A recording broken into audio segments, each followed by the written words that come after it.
honorable members, let us pray. Almighty God, who in your wisdom and goodness have appointed the officers of leaders and parliaments for the welfare of society and the just government of the people, we beseech you to behold with your abundant favor us, your servants, whom you have been pleased to call to the performance of important trust in this republic. Let your blessings descend upon us here assembled, and grant that we treat and consider all matters that shall come under our deliberation in so just and faithful a manner as to promote your honor and glory, and to advance peace, prosperity, and the welfare of our country and of those whose interests you have committed to our charge. Amen.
Na mtazamaji, kwa sasa hakuna shughuli inayoendelea katika ukumbi wa bunge la taifa baada ya kubainika kwamba idadi ya kutosha ya wabunge haijatimizwa ili bunge la taifa liweze kuanzisha shughuli zake rasmi kuambatana na kanuni za bunge.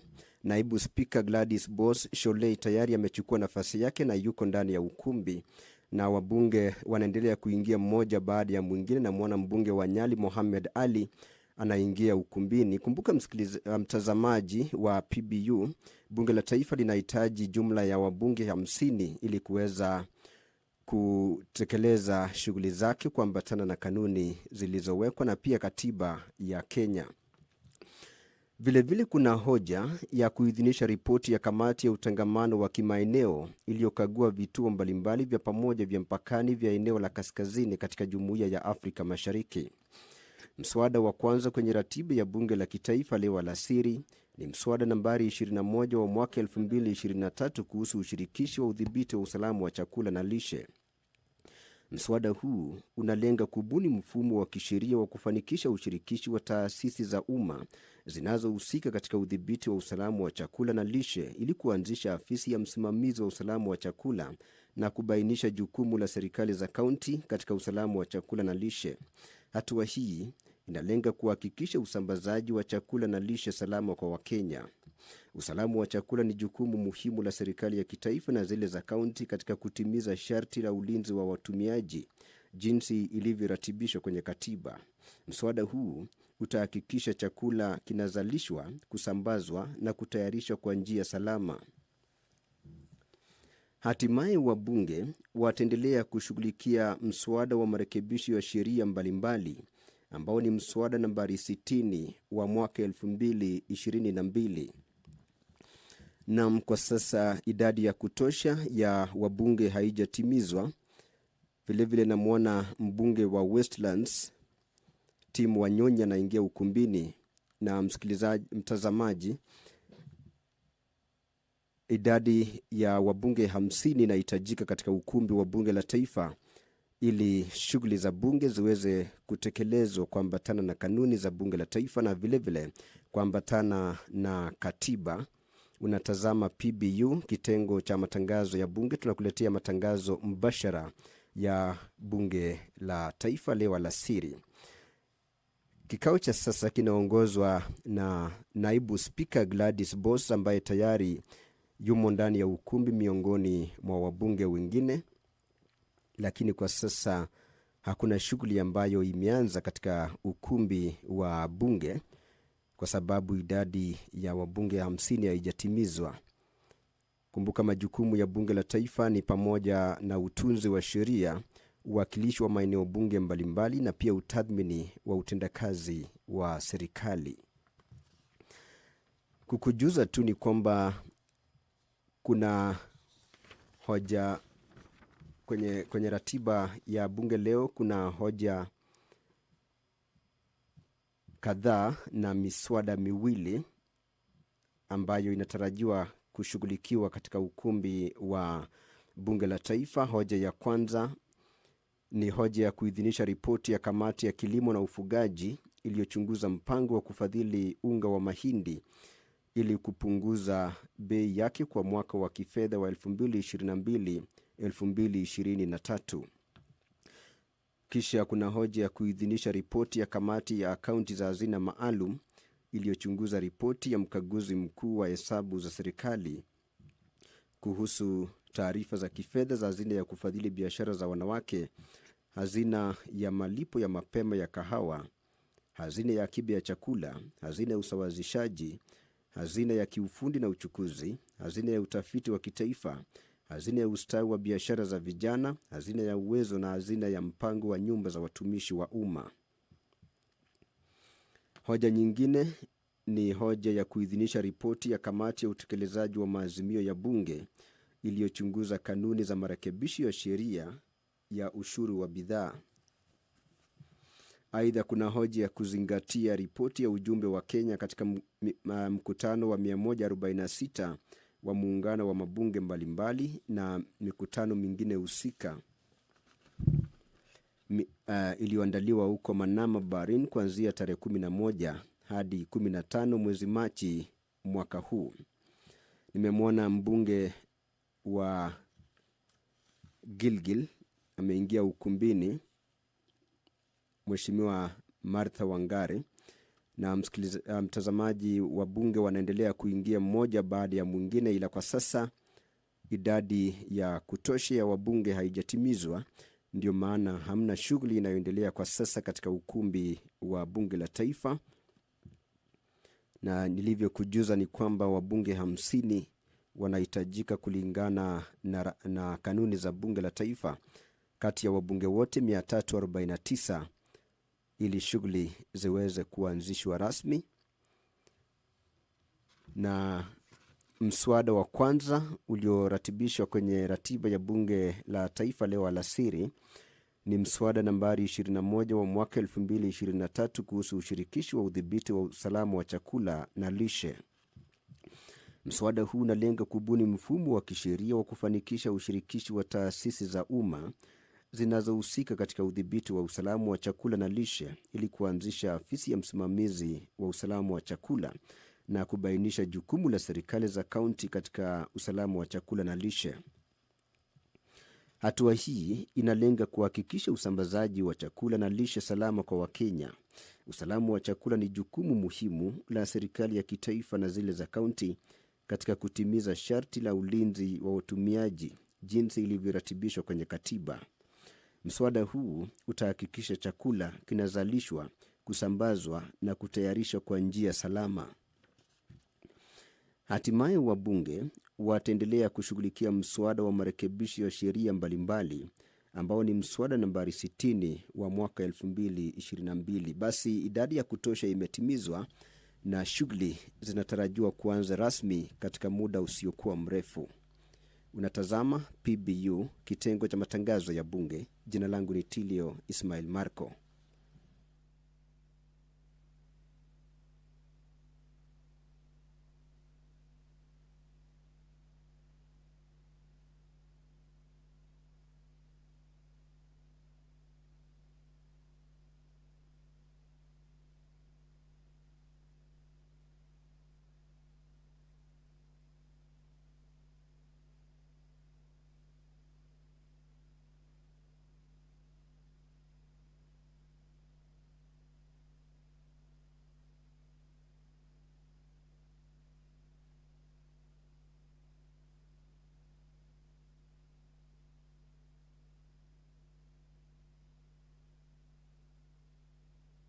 Honorable members, now we have quorum, we can proceed.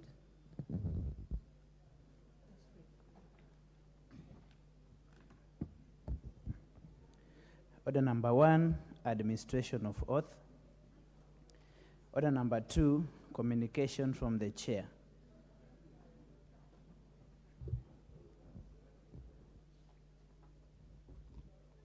Honorable members, as you may have noticed, on Monday, 7th August 2023, the Kenya Young Parliamentarians Association, in partnership with Mzalendo Trust and other partners, held a youth bunge dialogue for 50 youths drawn from across the 47 counties at the County Hall mini chamber to launch a week-long activity.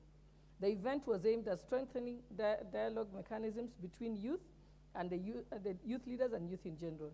It was not worth noting that empowering young people as responsive actors of change in the governance and developing practical recommendations for legislative interventions are pivotal aspects that align with the broader goal of building a sustainable world. Consequently, honorable members, I wish to commend the Kenya Young Parliamentary Association for organizing such an important gathering. Indeed, such forums provide an invaluable platform for young people not to only engage in critical conversations about inclusive political participation, but also to foster discussions on how to equip the youth with skills to take part in nation building with a touch of parliamentary experience. I wish to commend the parliamentary staff for facilitating the event. Honorable members, I'm aware that the youth who participated in the Youth Bunge Dialogue developed various practical recommendations for legislative interventions worth the attention of the House. In this regard, I will be allowing the chairperson of the Kenya Youth Parliamentary Association to make a statement on this matter. The Young Parliamentarians Association was formed in the year 2004 in the 9th Parliament with a goal of building capacity and enhancing the participation of young leaders in the National Assembly. With the introduction of it in the Senate in 2013 due to the passing of the new constitution, the association expanded its scope and included young senators into its membership. Over the years, the Kenya Young Parliamentarians Association has immensely contributed to building capacity and enhancing participation of young leaders in Parliament. Further, the association has provided platforms and fora that have continued to avail opportunities for budding young leaders to launch themselves into elective politics.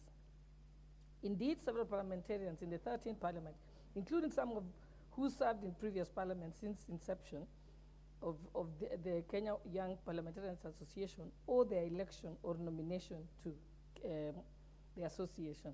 Honorable members, the affairs of the Kenya Young Parliamentarians Association was managed by an executive committee that was elected at an annual general meeting of the members' associations. To this end, I wish to commend the attention of the House that its annual general meeting held on Wednesday, 2nd August, in the small dining Parliament buildings, members elected the following persons to the executive committee. The Honorable Gitonga Mukunji, chairperson. The Honorable Robert Basil, vice chairperson. The Honorable Amina Ugud, secretary general. The Honorable Gideon Mayo, treasurer. The Honorable Charles Nguna, vice treasurer. Senator Esther Okinyuri, MP and Senate representative. The Honorable Maina Karobia, youth representative of the East African Legislative Assembly. The members who also appointed a member for Molo constituency, the Honorable CPA Kuria Kimani, as the association's patron. Honorable members, I congratulate the newly elected committee members and wish them the very best in their endeavors as they steer the association to greater heights. It's worth noting that the new executive committee comes at a time when the world is observing the International Youth Week that would culminate in the commemoration of the International Youth Day on Saturday, 12th August 2023, under the theme, Green Skills for Youth, working towards a sustainable community. Finally, honorable members, I wish to laud all the young members of the House who already enrolled as members of the association. I encourage those who have not done so to consider joining. the association and be part of the milestones that will be made in the 13th Parliament. I thank you, signed off by the Right Honourable Moses Wetangula, Speaker of the National Assembly. Thank you. And before I sit, I wish to recognize the presence of the County Assembly, the delegation from the County Assembly of Bungoma, comprising of 11 members of staff drawn from various directorates who are seated in the Speaker's Gallery. The delegation is attending a one-week training on the parliamentary practices and procedures at the Center for Parliamentary Studies and Training in Karen. They are most welcome to the National Assembly. Thank you.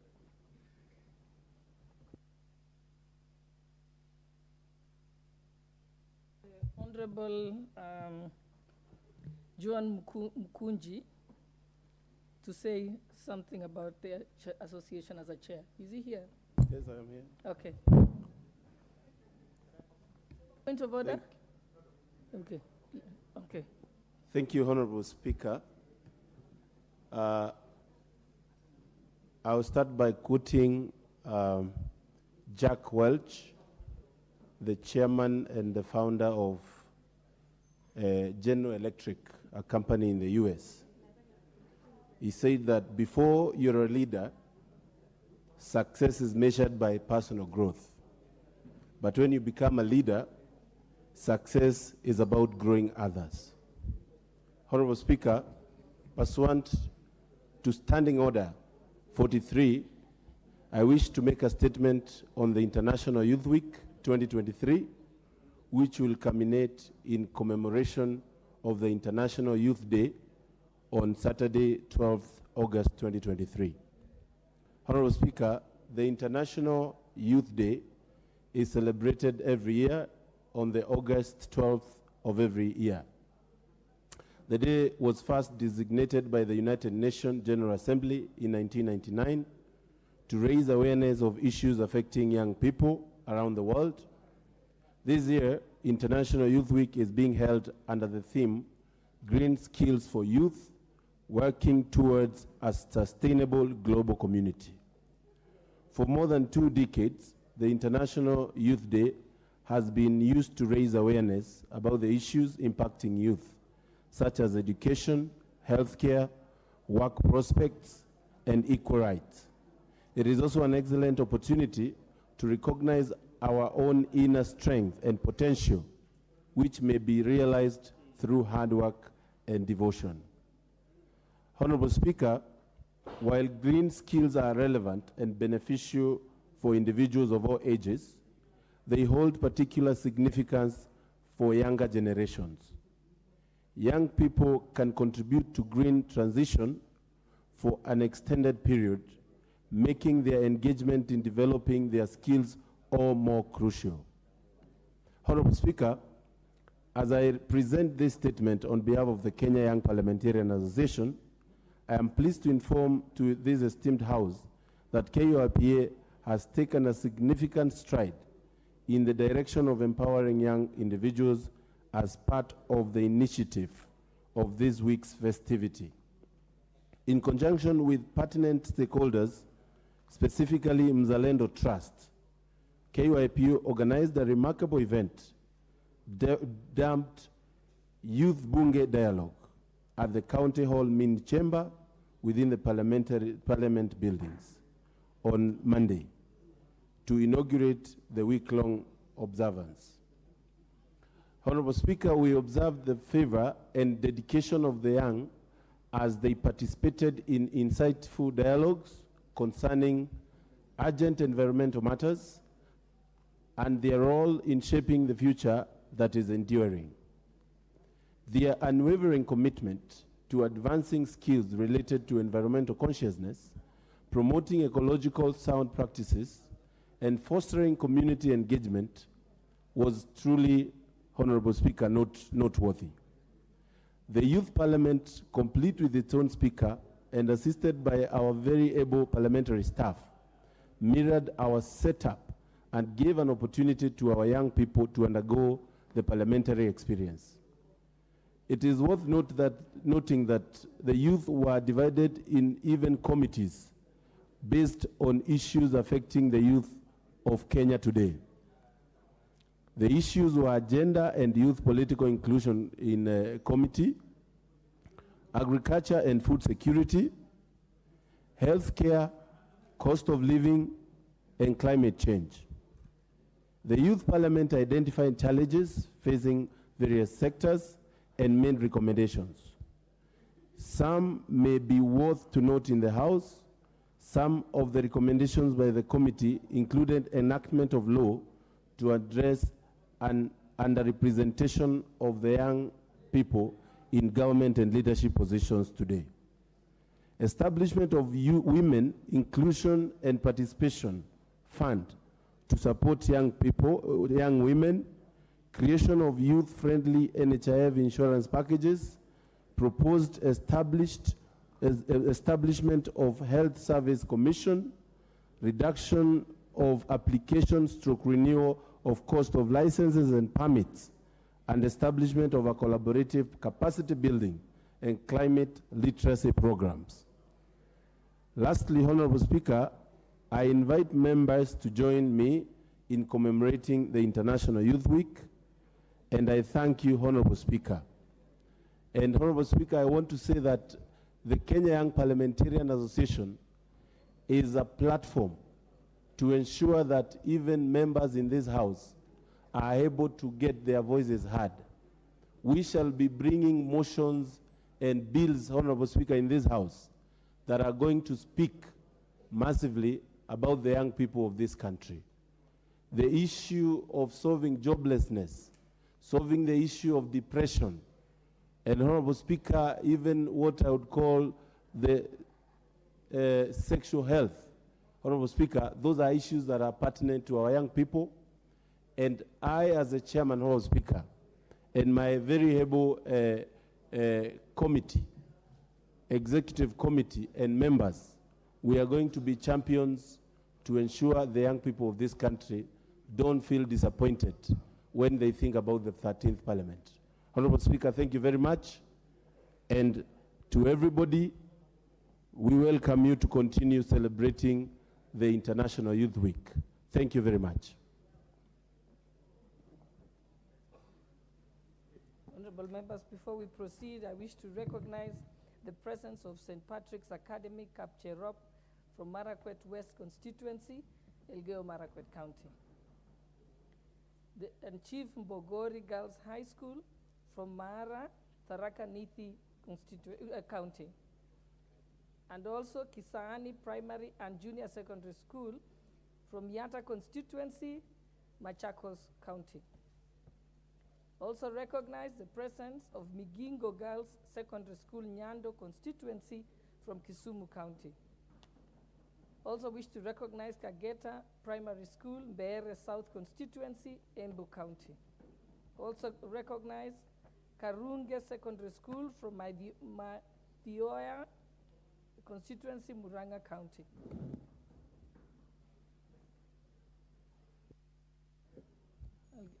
I will give you a chance to say something, and then next is Honorable Ngeleche. Thank you very much, Madam Speaker. Madam Speaker, allow me to begin with welcoming the young learners who are in the House today to observe the proceedings of the House. I particularly welcome Chief Bogori Girls Secondary School from Mara constituency in Tharaka Nithi County, and all the other schools that have been noticed and recognized by this House. This is a very important House, which their parents actually elected the leaders to sit in, and they, as young people, should aspire to one day also come over here as elected members or nominated members to represent the interests of their own people. With those remarks, I actually welcome them. As regards the Young Parliamentarians Association, I take this opportunity to congratulate the team that was elected, led by the Honorable Gitonga Mukunji. Gitonga Mukunji is an astute leader. I have known him ever since he was elected into Parliament.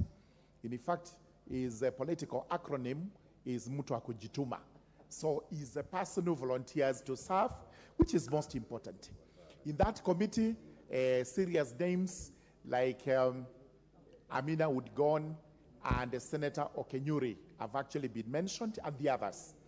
This shows the commitment the young people have for this parliament, and mine would be to invite all the young parliamentarians who are here, including Honorable Eric Wamumbi, Honorable Betty Maina, Honorable Babu Owino is across, so that they all come together, they are able to agitate for the welfare of the youth, and they are able to develop policies that are going to help this government in achieving aims and objectives of bringing up good people, good citizens who are responsible for what is going to happen.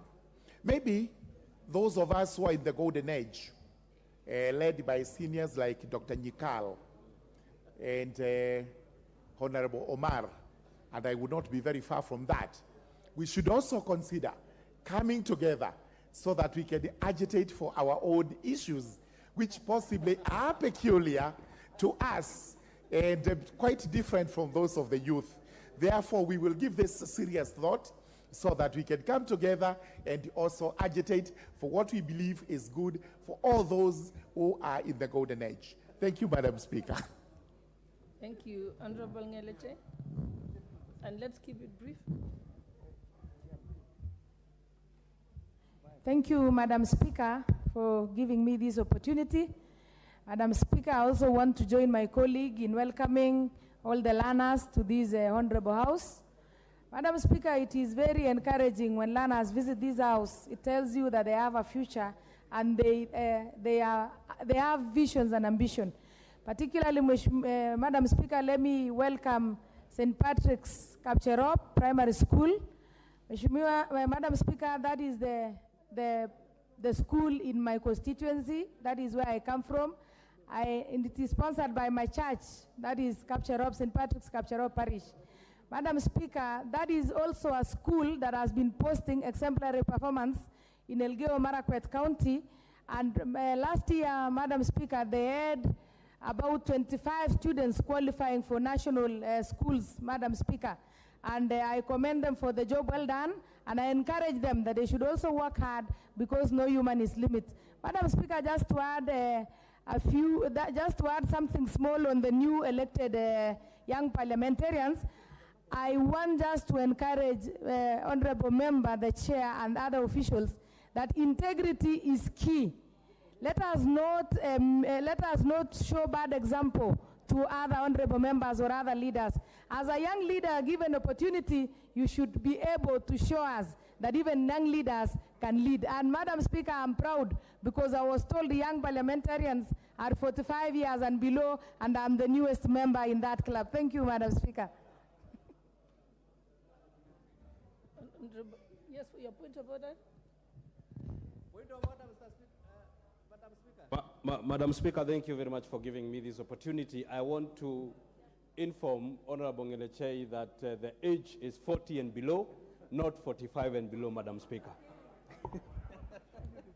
Yes, Honorable Bukose, what's your point of order?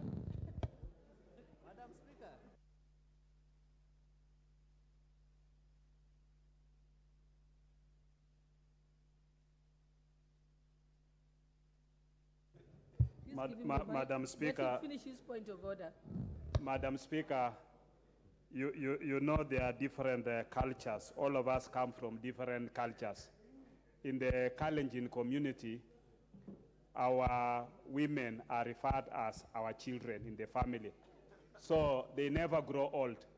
So Honorable Ngeleche is still a youth as far as we are concerned. So I think that should rest that.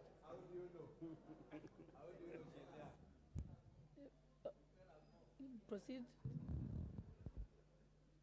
Give him the mic. Okay. Give him the mic. What's your point of order, Honorable David Kiplagat?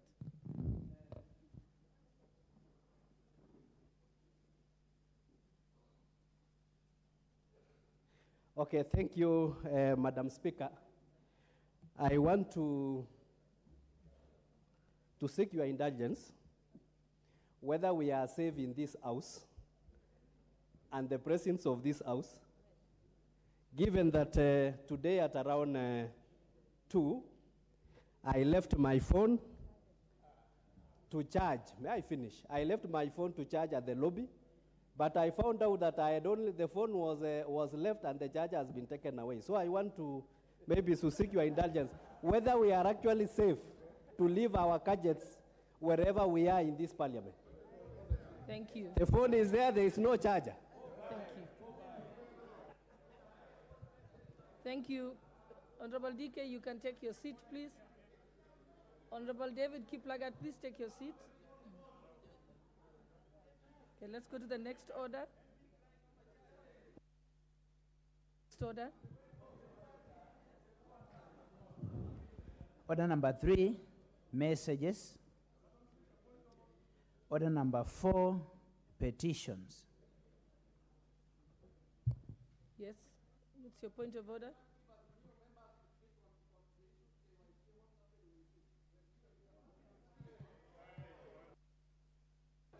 Honorable Babu Owino,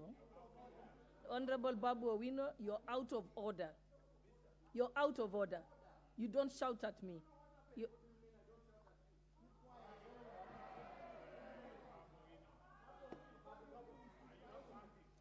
Order for now.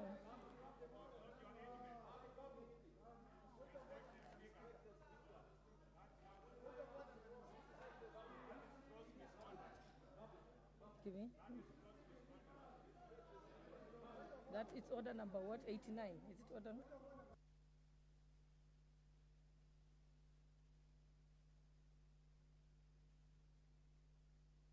Honorable Babu Owino, you better withdraw your remarks. Where is he? Honorable Babu Owino, withdraw your remarks.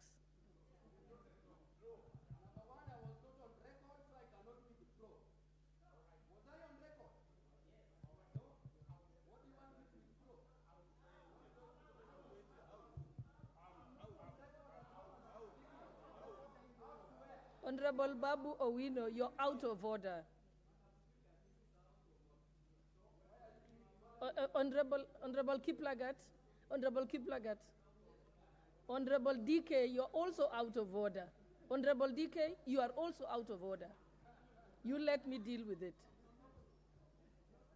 I'm giving you one last warning, Honorable Babu Owino.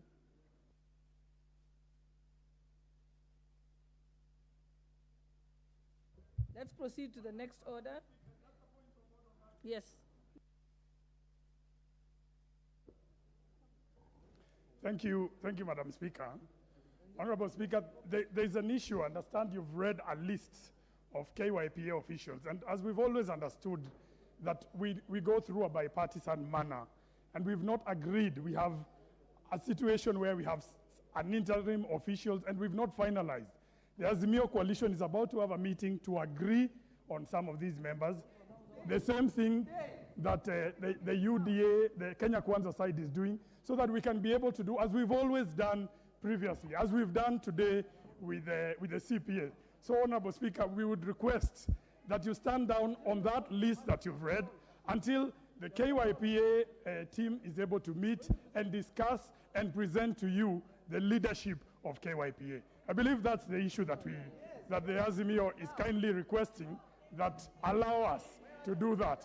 And I know even the interim chair, because he's interim, we've not confirmed him. Gitomga Mogonji on that side, kindly allow, as a chair, you will lead the entire team. Allow KYPA to present its members so that you can present a list that we have agreed upon as KYPA members. That's all we're asking for, Honorable Speaker. Thank you. Honorable members, give me a gift for Babu Owino.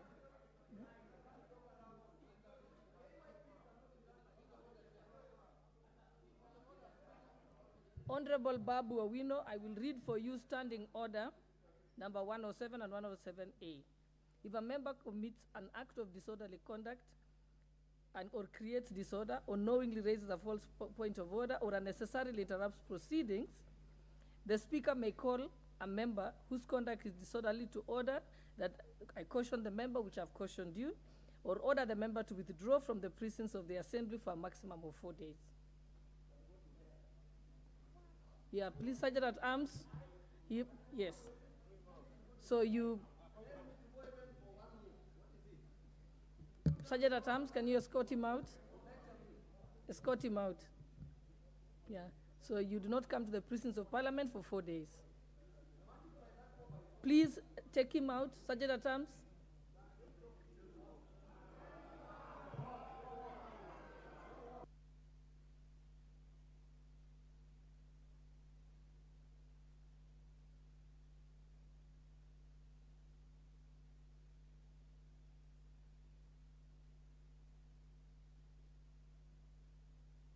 Escort him, please. Honorable Kamket, allow him to go. I think on the point of order that you raised, Honorable Member, about the KYPA, because this is a statement of the Speaker, what you can do is write to the Speaker. Then the Speaker will be able to come and rule on it here at the House. Thank you. Yes, Honorable Wandai? Thank you, Madam Speaker. You know, I've been sitting here watching in consternation the unfolding scenario. But I think it behoves us as a House, of course, to be a little bit more orderly, especially at this time, you know, when we are trying to engage in some national dialogue. I don't think it is the right time for us, Madam Speaker, to be creating rifts which can be avoided. Honorable Badagala, kindly just allow me to speak.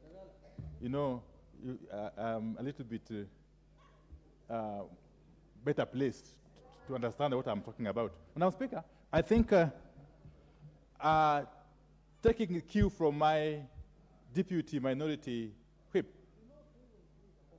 I also, of course, I appreciate the fact that you have read a communication from the Speaker, which of course can't be challenged. But I want us going forward, because it was only last week when I stood here and acknowledged the new it's called what? KYPA leadership. Of course, at that time, I didn't have the benefit of understanding what had transpired. Later on, of course, I came to learn that there was some controversy surrounding the election. But I think, even though I'm not a young person personally, I don't fall in that category of young members of Parliament. But I think going forward, and actually following what we did today here, when we were electing the executive committee or council of the CPA, we need to encourage a spirit of consultation, inculcate a culture of engagement so that such issues don't arise.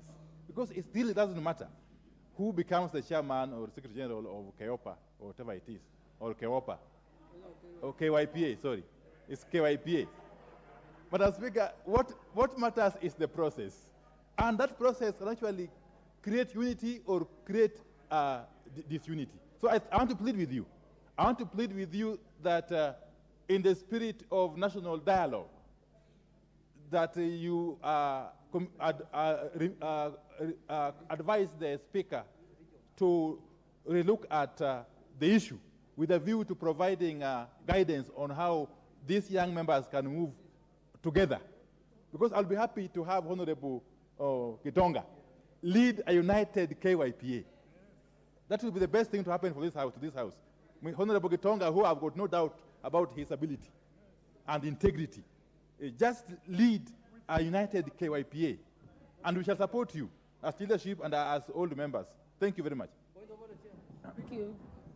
Deputy Majority Leader. Okay, what's your point of order, Honorable Jeanette? Thank you very much, Speaker. Let's give Honorable Jeanette had a point of order. Honorable Speaker, I'm on a point of order. Ah, okay. Honorable Speaker, while I do not want to get involved in that discussion about KYPA, but I want to say the minority leader should have taken exceptions to the behavior that was displayed in this house. This house is an honorable house. And as members of Parliament, we must always discharge our duties with honor. The very many young people today who are on holiday, school children who come to this house, and they look at us as leaders, and they have come here basically to learn leadership. What we display in this house and what we say is something that is taken by the young people. I think all of us should condemn what the Honorable Baba Wino did. And I expect our minority leader to act tough on membership like that. If it happened this side, we would act tough. And I've acted tough on a matter that happened some time ago with one of our members. So we would expect that we rein down our members so that this house is respect. The speaker is the symbol of unity. And that's why we rise and stand when the speaker comes in and goes out, because of respect and awe for the speaker's chair. If at any one time we go down in this house and don't respect the speaker, then we will not have a house. And this house will not be as dignified and honorable, as august as it's supposed to be. So I want to request all of us, whatever we do, but we must always respect the speaker as the ultimate authority and symbol of authority in this house. So I want to ask you, members, that we should never see this. And as coalitions, let's rein on our members when something like that happens, so that this house, for prosperity and for the just government of the people, will remain an honorable house. I thank you. I thank you. Thank you. I thank you, Honorable What's your point of order, Honorable Jeanette? Madam Speaker, first I want to also weigh into the matter of the KYPA. Madam Speaker, this KYPA has been in existence for some time now. Even last parliament it was there. Madam Speaker, you see in this house, practices and traditions almost become part of the standing orders, the way parliament does things.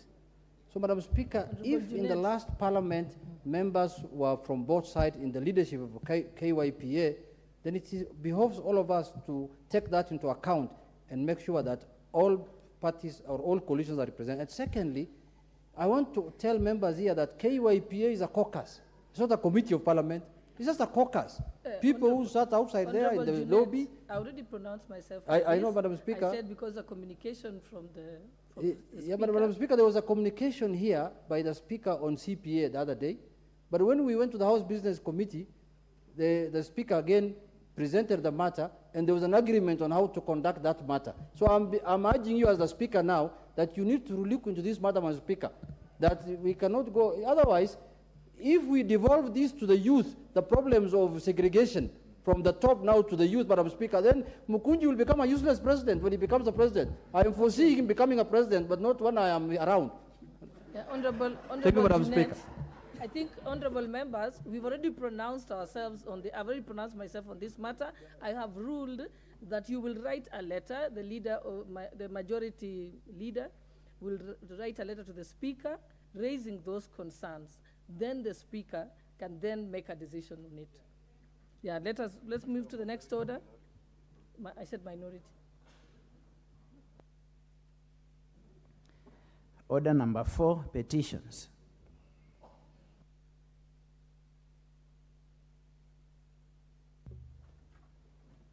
Go to the next order. You've announced petitions.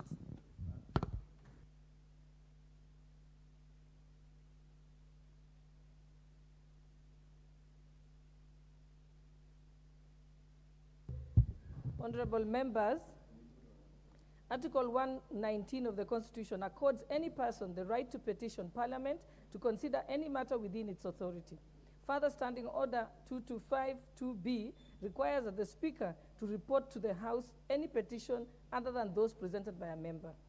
Honorable members, in this regard, I wish to report to the House that my office has received a petition from the Center of Accountability, Reform and Democracy calling for delimitation of electoral units. The petitioner states that on 9th January 2012, the Independent Electoral and Boundaries Commission, IEBC, published the revised preliminary report relating to the limitation of boundaries of constituencies and wards, which were presented to the Departmental Committee on Justice and Legal Affairs on the same date. The petitioners further state that after considering the recommendations by Parliament on its revised preliminary report, the IEBC published the National Assembly Constituencies and County Assembly Wards Order of 2012, dated 6th March 2012, published in the Kenya Gazette as legal notice number 14 of 2012. The Gazette informs the present constituencies and wards in place. The petitioners appreciate the following that following the publication of the final report, the National Assembly, Constituency and County Assembly Wards Order number of 2012, complaints were raised regarding the manner in which the 80 extra constituencies and the 1,450 county assembly wards were created, their distribution, their name, boundaries, and areas of allocation. The petitioners note that in accordance with the provisions of Article 89(2) of the Constitution, the next review of the boundaries and constituencies and wards must be undertaken and concluded not later than March 2024. Honorable members, the petitioners are worried that Parliament has not developed a framework for the creation of and determination of sub-locations that takes into account the obligation of IEBC to progressively achieve population parity. Honorable members, the petitioners aver that the Independent Electoral and Boundaries Commission, IEBC, has been dysfunctional since August 2022 general elections. The commission is presently in limbo pending the recruitment of new commissioners, thus no substantive constitutional functions can therefore be discharged by the commission. Honorable members, the petitioners therefore pray that the National Assembly engages the relevant authorities and stakeholders to take a more proactive role to ensure the review of the electoral units is carried out in a constitutionally compliant manner, including the meeting the deadline established under Article 89(2) of the Constitution. Honorable members, having determined that the matters raised by the petitioner are well within the authority of this House, and further, that the matters raised in the petition are not pending before any court of law, constitutional body, or legal body, I hereby commit the petition to the Public Petitions Committee for consideration pursuant to Standing Order 208A. The committee is required to consider the petition and report to its finding to the House and to the petitioner in accordance with Standing Order 2272. Thank you, and it's signed by the Right Honorable the Speaker, Moses Wetangula. Thank you.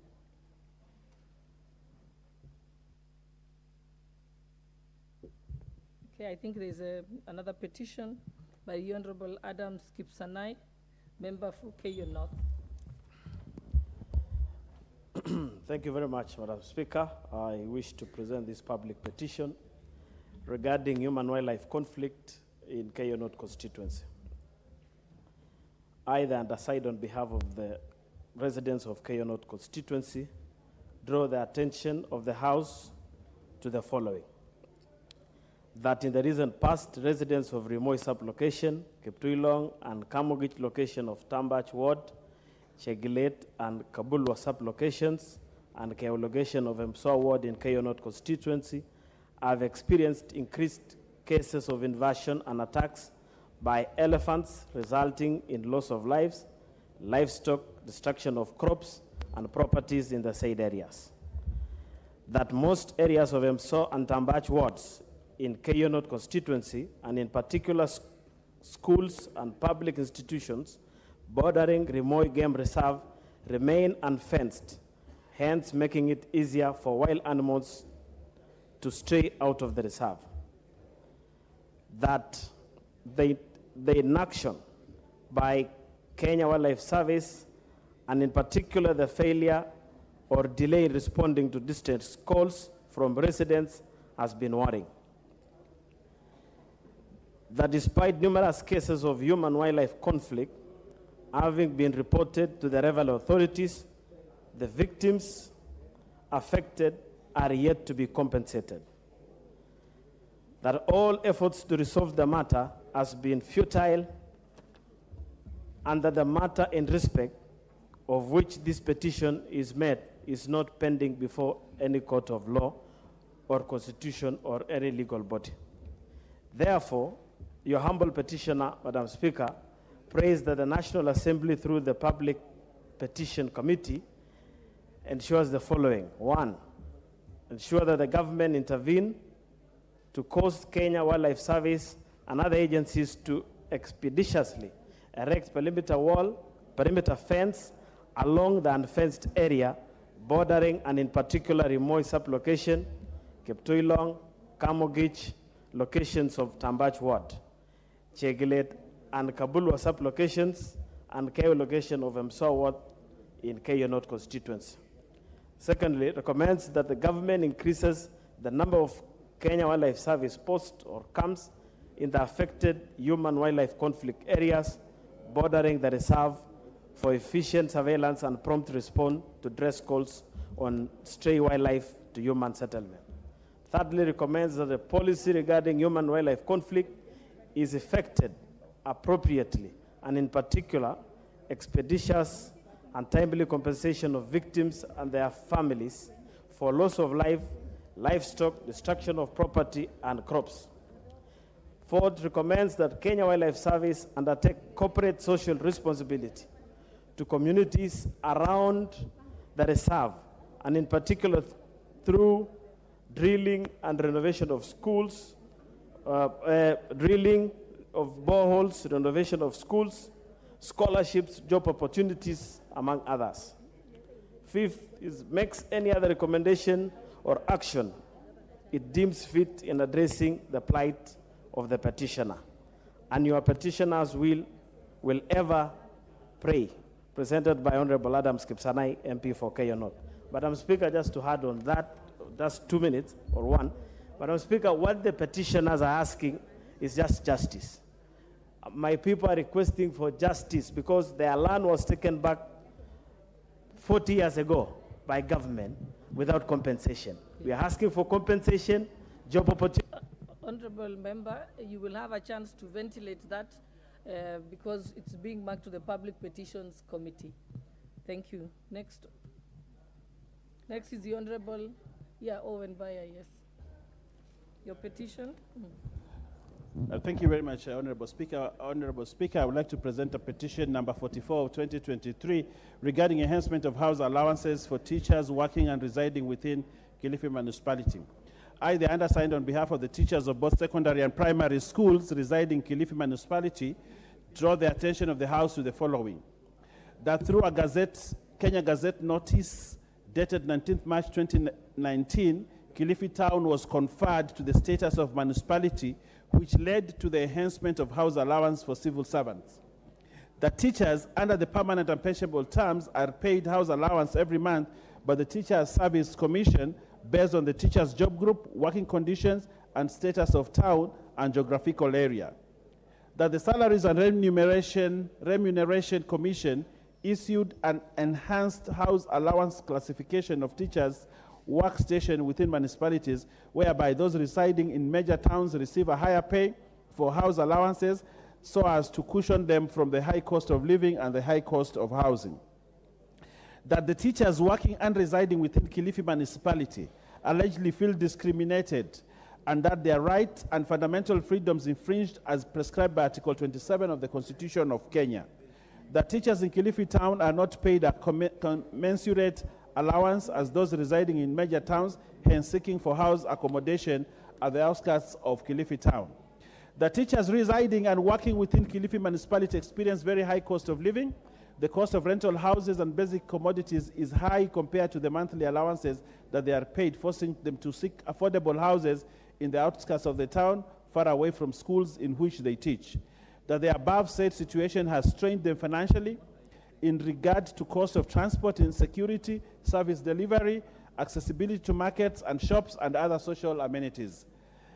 That the matter presented in this petition is not pending before any court of law or any constitutional or legal body. Therefore, your humble petitioners pray that the National Assembly through the Public Petitions Committee, 1, inquire into the living conditions of teachers working and residing within Kilifi Municipality, and recommend that teachers in both secondary and primary school within the Kilifi Municipality are facilitated to receive enhanced house allowances and make any other recommendations or action it deems fit in addressing the plight of the petitioners.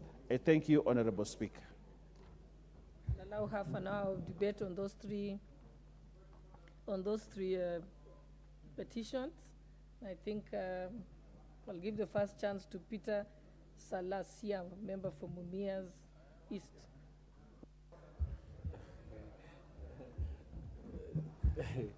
Let's hold on a minute. Let him make his point of order.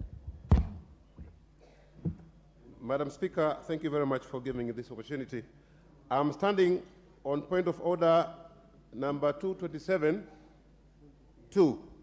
regarding management of public petitions. Madam Speaker, the relevant standing order reads and I quote, "Whenever a petition is committed to the Public Petitions Committee, the committee shall within 90 calendar days of committal respond to the petitioner by way of a report addressed to the petitioner or petitioners and laid on the table of the House."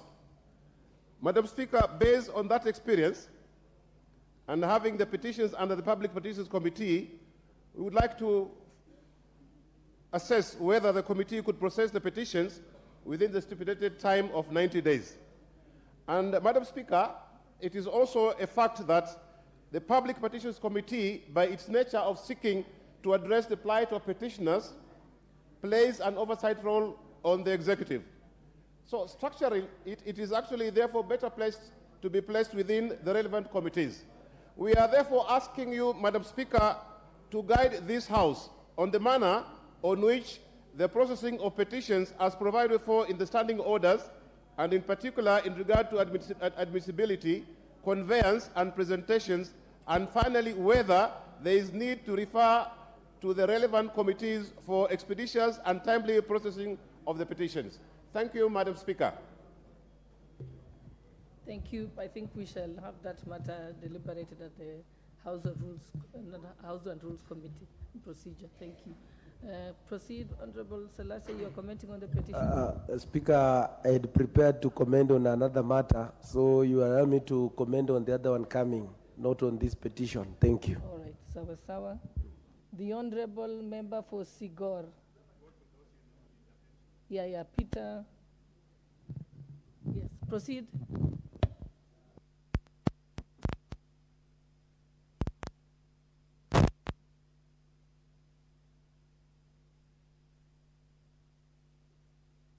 Thank you, Honorable Speaker, for giving me this opportunity to make a comment on the petition.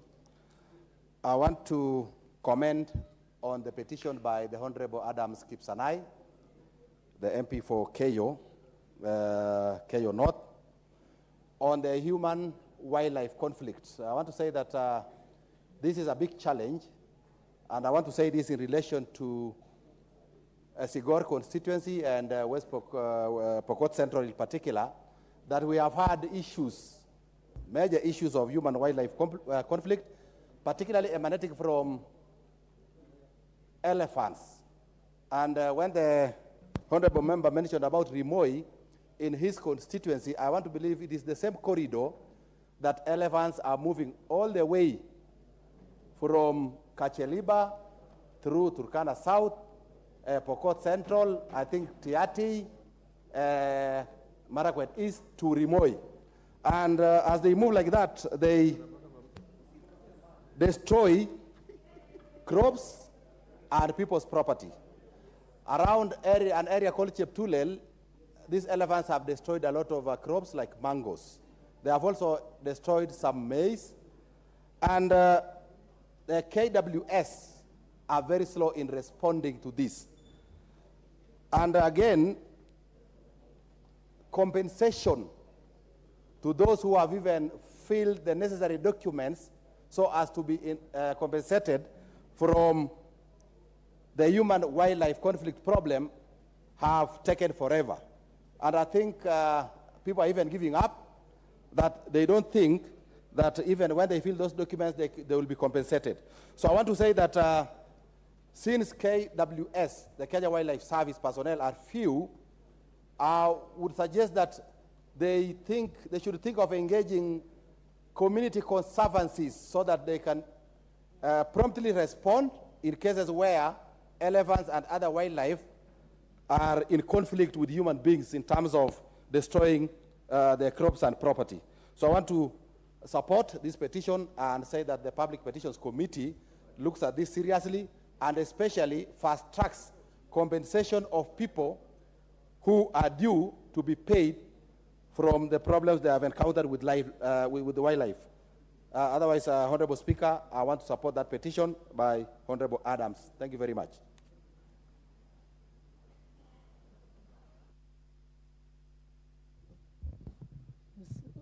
First give Honorable Ruben Kiberek of Mogotio.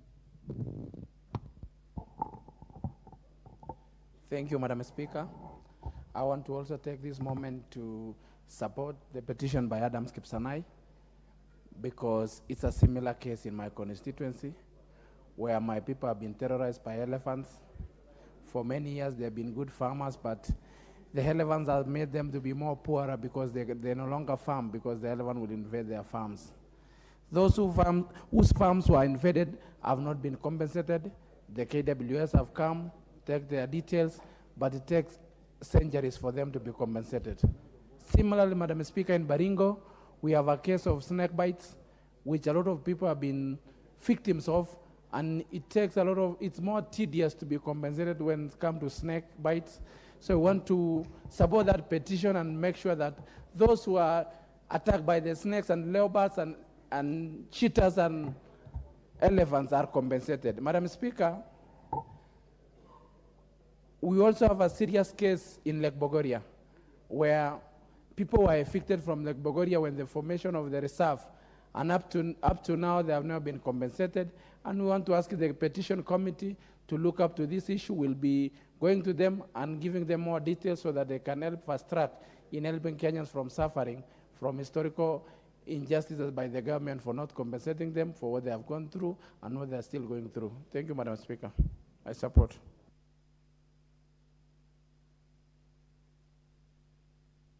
The Honorable Member for Chibalungu.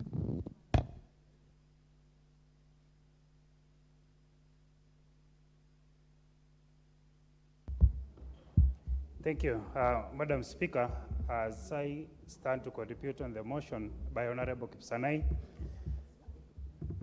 the petition by the Honorable Member Kipsanai, I would want to make the House understand that Chepalungu constituency borders Masai Mara to the south. Recently, in the past 2 weeks and waking up to this morning, my constituents along the same borderline, Madam Speaker, are greatly actually affected by the same. And this is to support the petition and to request the committee that they take their time to give proper recommendation so that, as announced, we ensure that the victims are compensated as required because our people are suffering, and wildlife personnel, the government personnel who are there, are reluctant to take their work seriously. I am in particular to the villages neighboring Masai Mara, like Kobalwa village, that this morning lost livestock to an amount of 10 cows and sheep belonging to a young man called Godfrey from Lugumek. He's been calling me since morning, requesting me to give a call to the wildlife personnel. To no avail, Madam Speaker.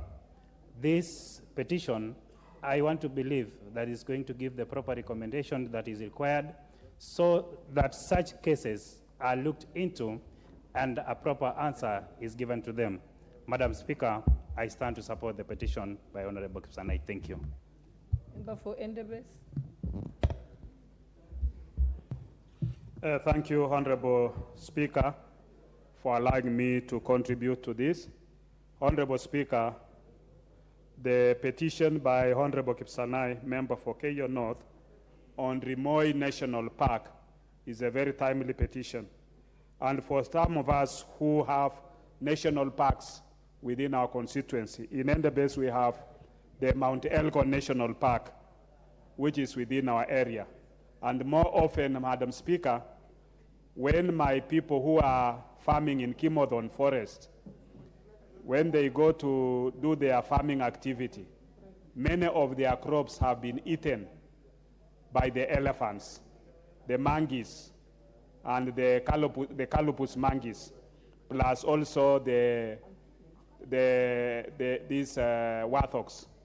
So, Madam Speaker, unfortunately, many of people who are even within Rimoi, they get injuries or they are killed by elephants, which similarly happen to most of us who have national parks. But unfortunately, the Kenya Wildlife Compensation Scheme has not been open, it has not been forthcoming, and it is, I think it is shrouded in a lot of I would say, in a lot of secrecy and maybe shrouded with corruption. I want the committee, Madam Speaker, when the Kenya Wildlife Service appears before them, they should be able to table a report detailing the compensations that have occurred following the wildlife-human conflict within the various areas, even for the last 1 or 2 years, and indicate in which areas. And I would be happy to see that Mount Elko National Park, specifically, Endebess constituency, there are people who are compensated, or when are they going to be compensated? Because many of them have been waiting for compensation and even died without compensation. They have spent money being treated without compensation, and I think this is a very sad situation. In the Act, the Wildlife Act 2016, we provided that there shall be compensation for those who are injured and even for the crops. So, Madam Speaker, I think the Petitions Committee should be able to assist this House and the Kenyan public at large. Thank you. The Honorable Member for Kisii County, Donya Doris. Thank you, Madam Speaker. In developing countries, we keep talking of escalating poverty, yet we know well of things that attribute to this, more especially when the crops are raided on. Like in Kisii, the constituency for Honorable Zahir Janda, I don't know if I pronounced that name well, Honorable Janda, there are so many monkeys. While I was having my programs at Eges FM, a radio station, women could call in and say how there is a total menace from these monkeys. Till today, they have not seen any light. They've not been assisted. The monkeys even carry the babies. You see, like in Kisii, we love going to the shambas. You carry your children. You are now taking care of the children. The monkeys are there. You've planted your maize, and they love maize very much. The monkeys are there. No one is helping.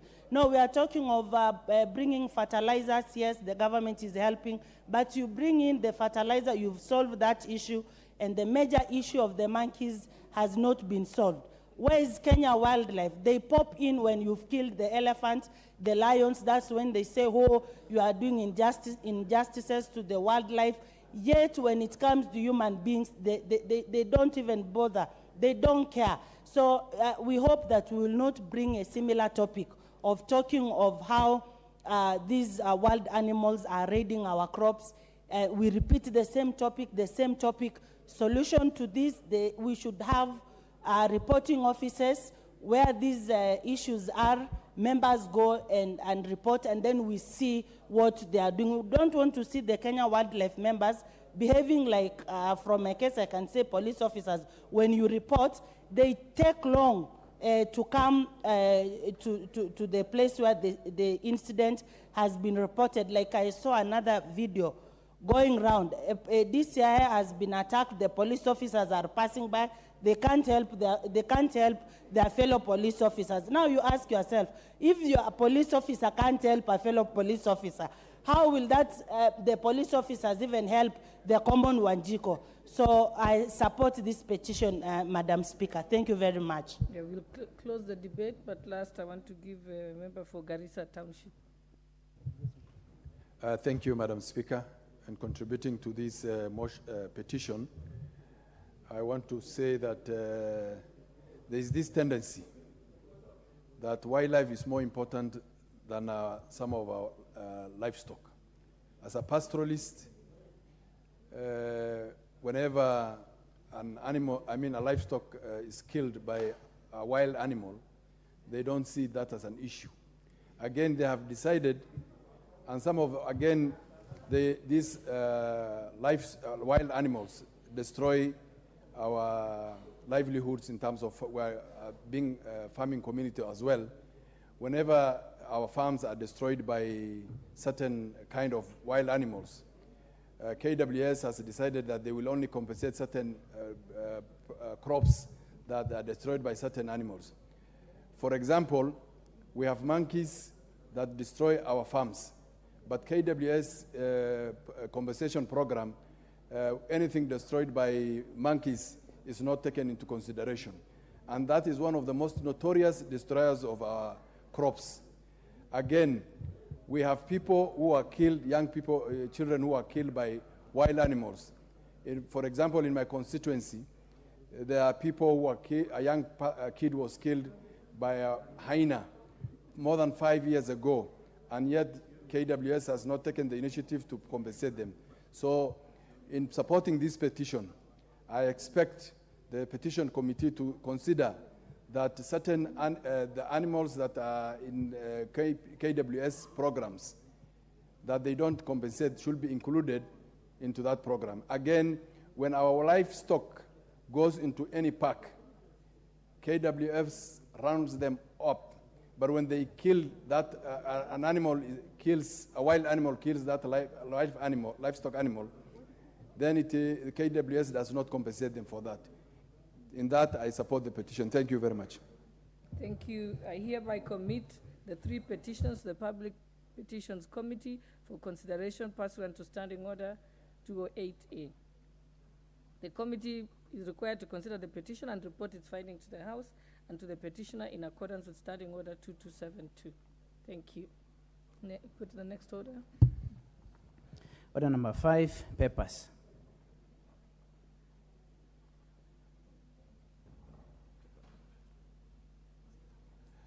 Honorable Speaker, I want to thank you for this opportunity to lay the papers. Honorable Speaker, I beg to lay the following papers on the table of the House today, Thursday, 10th August 2023. 1. Reports of the Auditor General of Financial Statements in respect of the following institutions for the year ended 30th June 2022 and the certificates therein: Kongoni Technical and Vocational College, Mungatsi Technical and Vocational College, Bungoma North Technical and Vocational College, Mumias West Technical and Vocational College, St. Augustine Teachers Training College, Eregi, Wanga Technical and Vocational College, and Musakasa Technical Training Institute. 2.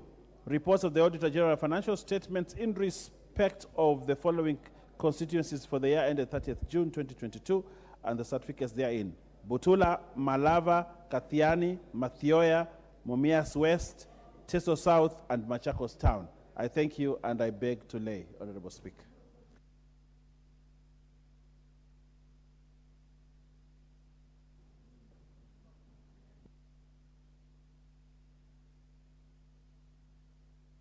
Next order.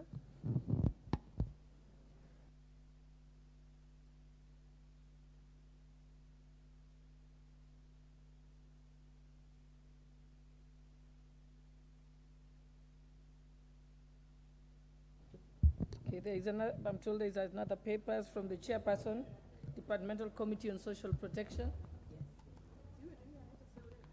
Thank you, Honorable Speaker. Honorable Speaker, I beg to lay the following papers on the table of the House today, Thursday, 10 August 2023. Report of the Departmental Committee on Social Protection on its consideration of the National Youth Council Amendment Bill, National Assembly Bill number 1 of 2023. Thank you, Honorable Speaker.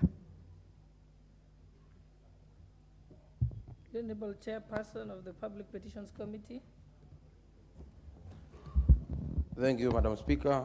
I have some paper to lay before the House, but before I do that, I ask for your indulgence to appreciate the Speaker for the Speaker and the leadership of the House, the Majority Leader, Mr. Speaker, for unlocking some challenges we had in our committee, where members of the executive thought the Public Petitions Committee was just another Kiwapo caucus in this House, and they never honored invitations to the committee. But from last week, when the Speaker took the initiative to inform the executive about the function of the Public Petitions Committee, we've seen a lot of change, and that's why papers of reports will be flowing to the House every week in response to petitions from members. Secondly, I would want to urge members to have patience. Any petition from any member we have tried and we've done it, going to the constituency, seeing the issues in person, and consulting with the member and members of the public on the best way forward to solve the problem before we give our report. And the deputy minority leader is a witness to that.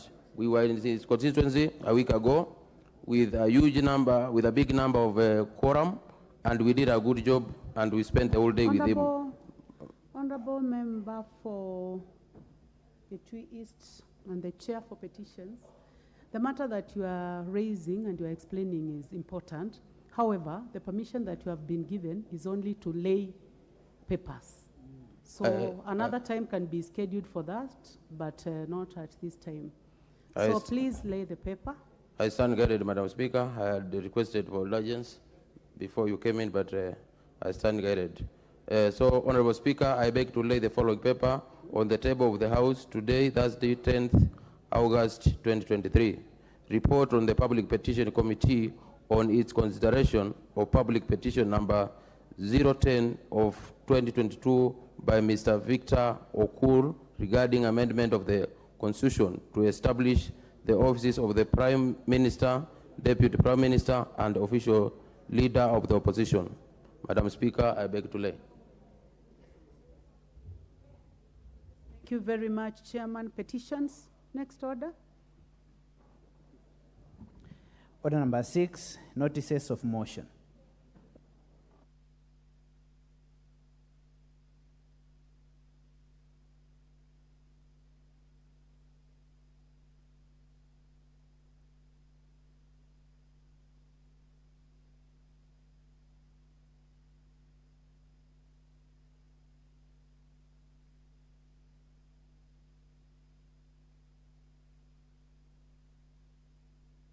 Honorable Kelly.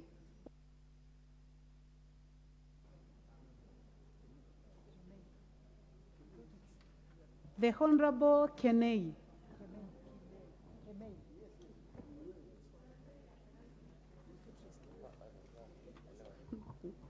Thank you very much. The Honorable Beatrice Kemei. Thank you, Honorable Speaker. I beg to give notice of the following motion.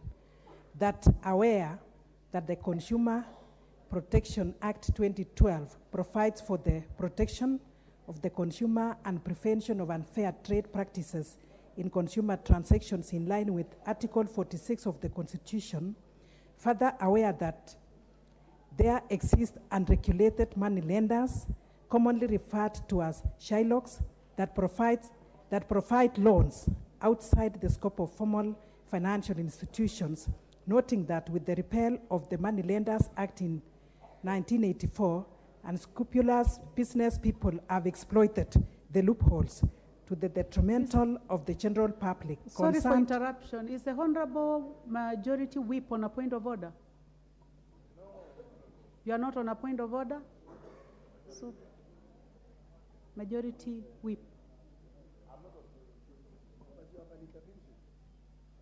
You may proceed, Honorable Kemei.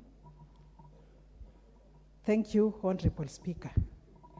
I don't know if to start again. Okay, let me continue. Concerned that these lenders operate outside of the formal financial sector and as such engage in predatory practices such as high interest rates, hidden fees, unclear terms and conditions, and aggressive loan recovery methods. Further concerned that the absence of clear and enforceable regulations is untenable and requires immediate remedy, recognizing that the effects of these unregulated operations extend beyond financial implications, but are also social and emotional, with reports of depression, family breakups, and even instances of suicide by borrowers due to excessive penalties and harsh recovery methods. Now, therefore, this House resolves that the government, through the National Treasury and Economic Planning, develops a framework to regulate unlicensed money lenders to promote a fair and sustainable financial system. Honorable Speaker, I thank you.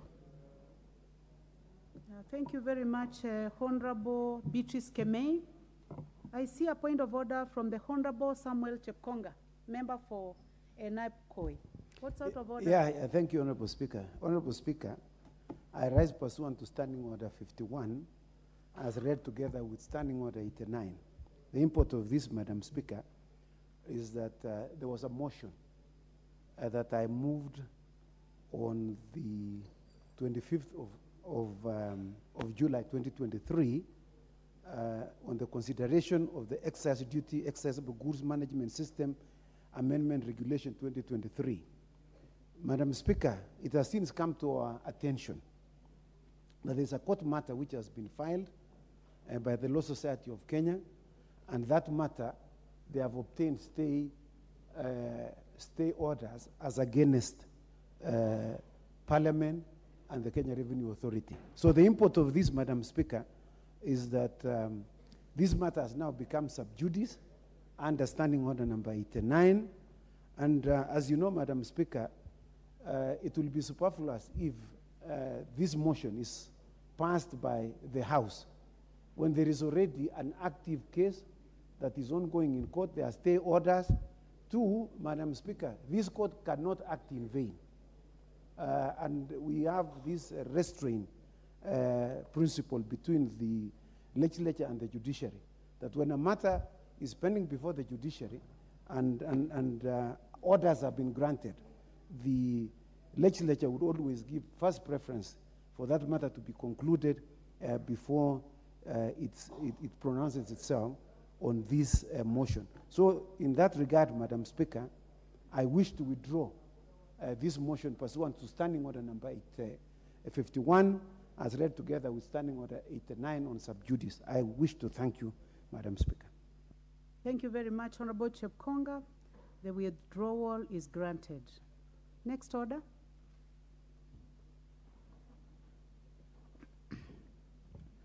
Order number 7, questions and statements.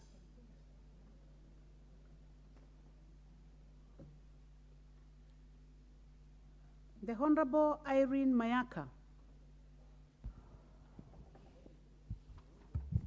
Thank you, Honorable Speaker.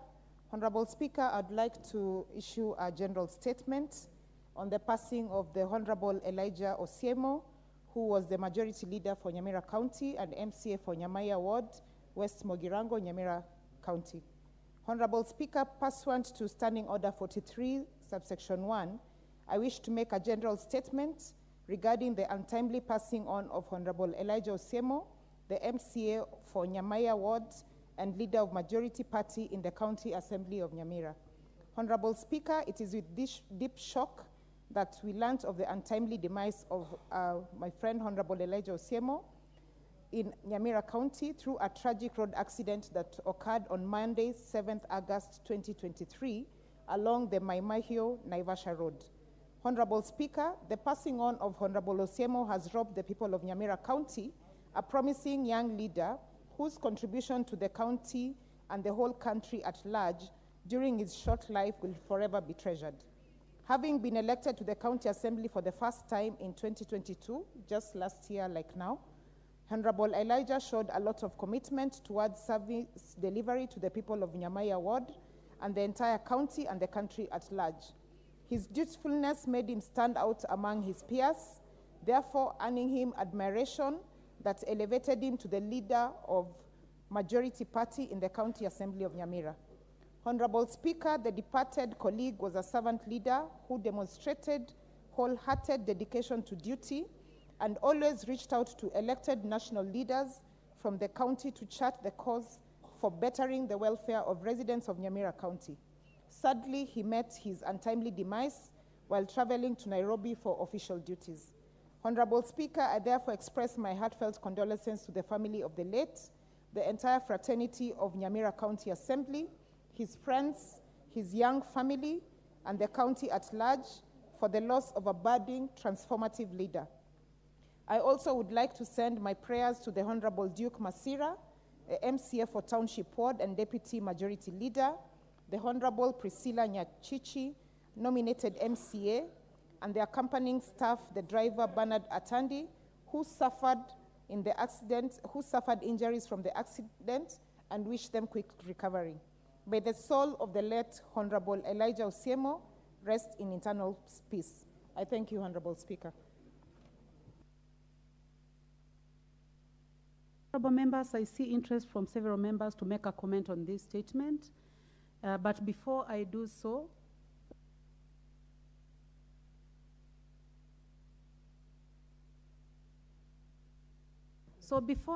before I give a chance to the honorable members, let me first of all acknowledge the following schools that are seated in the public gallery this afternoon. St. Patrick's Academy, Kapcherop, from Marakwet County, Elgeyo Marakwet. Let me take that again. St. Patrick's Academy, Kapcherop, Marakwet West Constituency, Elgeyo Marakwet County. Chief Bongori Girls High School, Maara Constituency, Tharaka Nithi County. Kisaani Primary School, Junior Secondary School, Yatta Machakos County. Migongo Nyando Constituency, Kisumu County. Kangeta Primary School, Mbere South Constituency, Embu County. Burenge Secondary School, Madhyoya Constituency, Murang'a County. Honorable members, we have two more also seated at the public gallery. Kadhanganchini Primary School, Tharaka Constituency, Tharaka Nithi County. And finally, Chononi Primary School, this must be Chondoni Primary School, Kitui West Constituency, Kitui County. You are welcome to the National Assembly. Honorable members, I would like to give the first opportunity to the Honorable Silvana Sosoro, member for South Mugirango. Thank you, Honorable Speaker. Honorable Speaker, I also joined my colleague, Honorable Irene Mayaka, in condoling with the family of Honorable Elijah Osiemo, a young man who was serving as the majority leader of the Nyamira County Assembly. Honorable Speaker, yesterday I took time to visit the survivors of the accident, and that is the Honorable Duke and Honorable Priscilla, as they recuperate in one of the Nairobi hospitals here. And the stories they were giving us, Honorable Speaker, were very chilling and really not interesting to hear. How the accident occurred and how that thing happened. You know, the road carnage thing is quite a disaster in this country. It has actually claimed a leader in his 30s. And Honorable Speaker, you'll notice that if Honorable Elijah Osiemo was given an opportunity to serve as a majority leader of a county assembly at that very tender age, that in itself described the kind of a person he was. Quite industrious, you know, who went out of his way. He has no history, you know, of ancestral leadership. He actually stood out from his village and campaigned against all odds without resources and became an MCA. And then eventually, he campaigned within the assembly unanimously, again without resources and without serious backing, and it was given from the majority side. He was able to be voted in by his colleagues as the majority leader. In fact, Honorable Speaker, it will interest you to know that even when he was traveling, he actually got boarded in a vehicle of a colleague, a nominated MCA. He did not even use his official vehicle. He wasn't using his official vehicle to Nairobi. I mean, moving around with his colleague, because there were three in the vehicle, of course, plus the driver, now four, they traveled in one vehicle together. And it was quite unfortunate that when they arrived close to Maimahio, Honorable Speaker, they hit a motorcycle that was ahead of them. And that, of course, got into the road without looking at the road signs and such. And this, of course, confused the driver because the motorcycle was carrying charcoal, and, of course, the charcoal blew out, of course, the dust, made the scene dark. The driver veered off the road and, you know, got to the ditch. Quite unfortunate that we lost him. And the stories we hear, Honorable Speaker, is that, of course, unfortunately, he did not belt up when he got into the vehicle. And it's through that scene that from where he was seated, just beneath the driver, it was pushed towards the front side where the driver was by that very speed of the impact of the fall. And it's quite unfortunate when you look at the kids, very young kids, 3 kids, all below 10 years of age, have been left fatherless. And the people of Nyamaiya Ward, of course, they had actually started with the programs of coming up with development within the Nyamaiya Ward. They've just lost a serious leader, very focused. Honorable Speaker, so I wish the family, I pass my heartfelt condolences to the family, and also wish Honorable Duke, the Deputy Majority Leader, quick recovery, and Honorable Priscilla, who got injured at the spinal cord, a bit of a quick recovery also. And may Honorable Elijah's soul rest in eternal peace. Thank you, Honorable Speaker. The Honorable Yusuf Hassan, member for Kamukunji. The Honorable Donya Doris, member for Kisii County. Yeah, thank you, Madam Speaker. Indeed, it's a dark month for the people of Nyamira County. As Honorable Osoro has explained, yes, the 4 leaders were in the same car. When this thing went on social media, the first thing I learned is the complaints that the people were making. How come all the 3 MCAs in one vehicle? These, Madam Speaker, sometimes now, it gives us a platform to even discuss about the welfare of our members of county assemblies. You realize, Madam Speaker, they are the ones who are very, very close to the people in the village. They wake up in the morning, they have breakfast with them, then they start. Now I'm explaining why, when someone was questioning that why are those members in one vehicle, probably they wanted to even save. The people will come to their homes even say, oh, my cow needs semen, I'm going for honeymoon, we have a wedding, my children are going to school, my wife is admitted in hospital, she's giving birth. And these leaders, we are even in that cadre. We sympathize and we contribute. So we should not judge people when maybe even they are saving to help. This young man, the late Majority Leader, Elijah Osiemo, you look at the family, Madam Speaker, and you just wonder.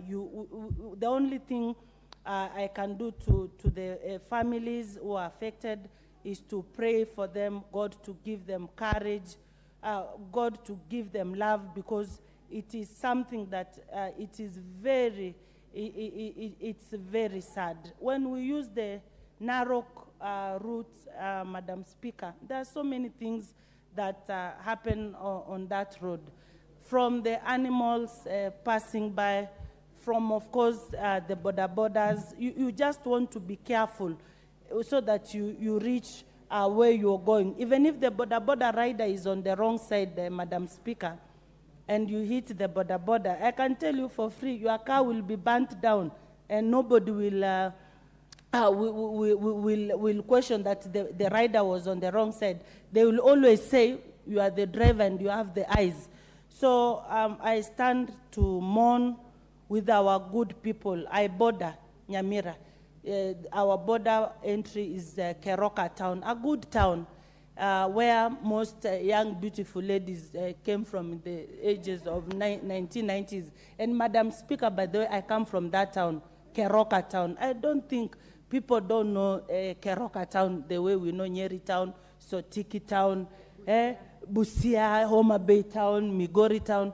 Now Nyamira borders, why I'm grieving with the people of Nyamira is because the other side, the left side, when you're coming from Nairobi is Nyamira, then the other side is Keroka. So this is the same place, same people. And now why I'm saying these stories because I want the people of Nyamira County who are watching to smile. Because they've mourned. Now it's time they look and give a smile, because sometimes that smile itself is food. sorry to the people of Nyamira County and Honorable Irene Mayaka. Thank you for bringing up this. We stand with our good people of Nyamira County, and I can see through a text message, our governor from Kisii County has sent his condolences, and our dear Senator Honorable Richard Onyonka. Thank you very much, Madam Speaker. Thank you. The last one, honorable members to make comments on this will be the Honorable Farah Maalim. Madam Speaker, I also join my colleagues in mourning the death of this very promising young man, and also the majority leader of Nyamira County Assembly, Mr. Elijah Osieme. Madam Speaker, the main reason why I stand on this thing, I don't know the young man, I don't know the people who died in that, but we have a problem in this country. We mourn the death of young people, very promising young people. We go to the funerals, we go in choppers and we go in big cars, and we forget the family the moment that funeral is over. I want to task, we have to take care of the young family that's left behind by that. Very promising young man. We don't have an insurance system that is going to take care of these children. I have seen myself, happened to have gone one time with a friend of mine from Luo Nyanza. We were riding in a chopper from here, costing not less than 500,000 shillings. And the amount of money that was given as a contribution out there was very small, paltry sums. Madam Speaker, that is the height of hypocrisy in this country. We need to take care of those children who were left behind by this young man who has passed on at the prime of his age, who has sacrificed a lot and was willing to sacrifice for this country. Osoro, you are the majority whip here. For God's sake, can you pass around a list of all the members of parliament and start with me and come and take 20,000 from each one of us? And take that money to the family. When it comes to the issue of security, the government must come with a very powerful security direction. How do you get 4 members of a county assembly riding in the same car? Madam Speaker, in the international organizations, the big corporations in the world, 5 or 6 members of one corporation from one department are not allowed to fly in the same plane. The other day, and my friend here is laughing, behind me, the entire leadership of Northeastern Province was supposed to fly out of this place in one plane. The governors, the senators, the members of parliament, the provincial administration, the security person, everybody. That happened in 2004 when we lost our best the entire leadership, political leadership of Marsabit in one accident. In one accident.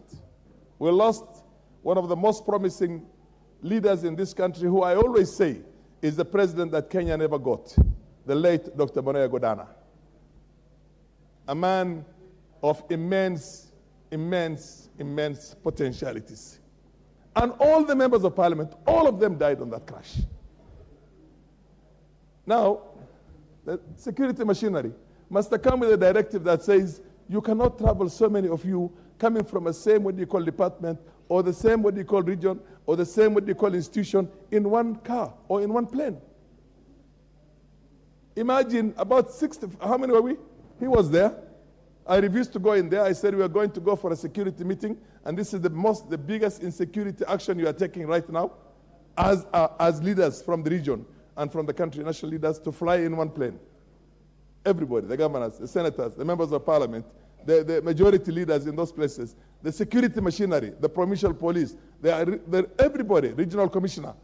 It is not fair. I mean, that is a very powerful lapse in security. This country needs to have a very conscious security structure. So, 2 things.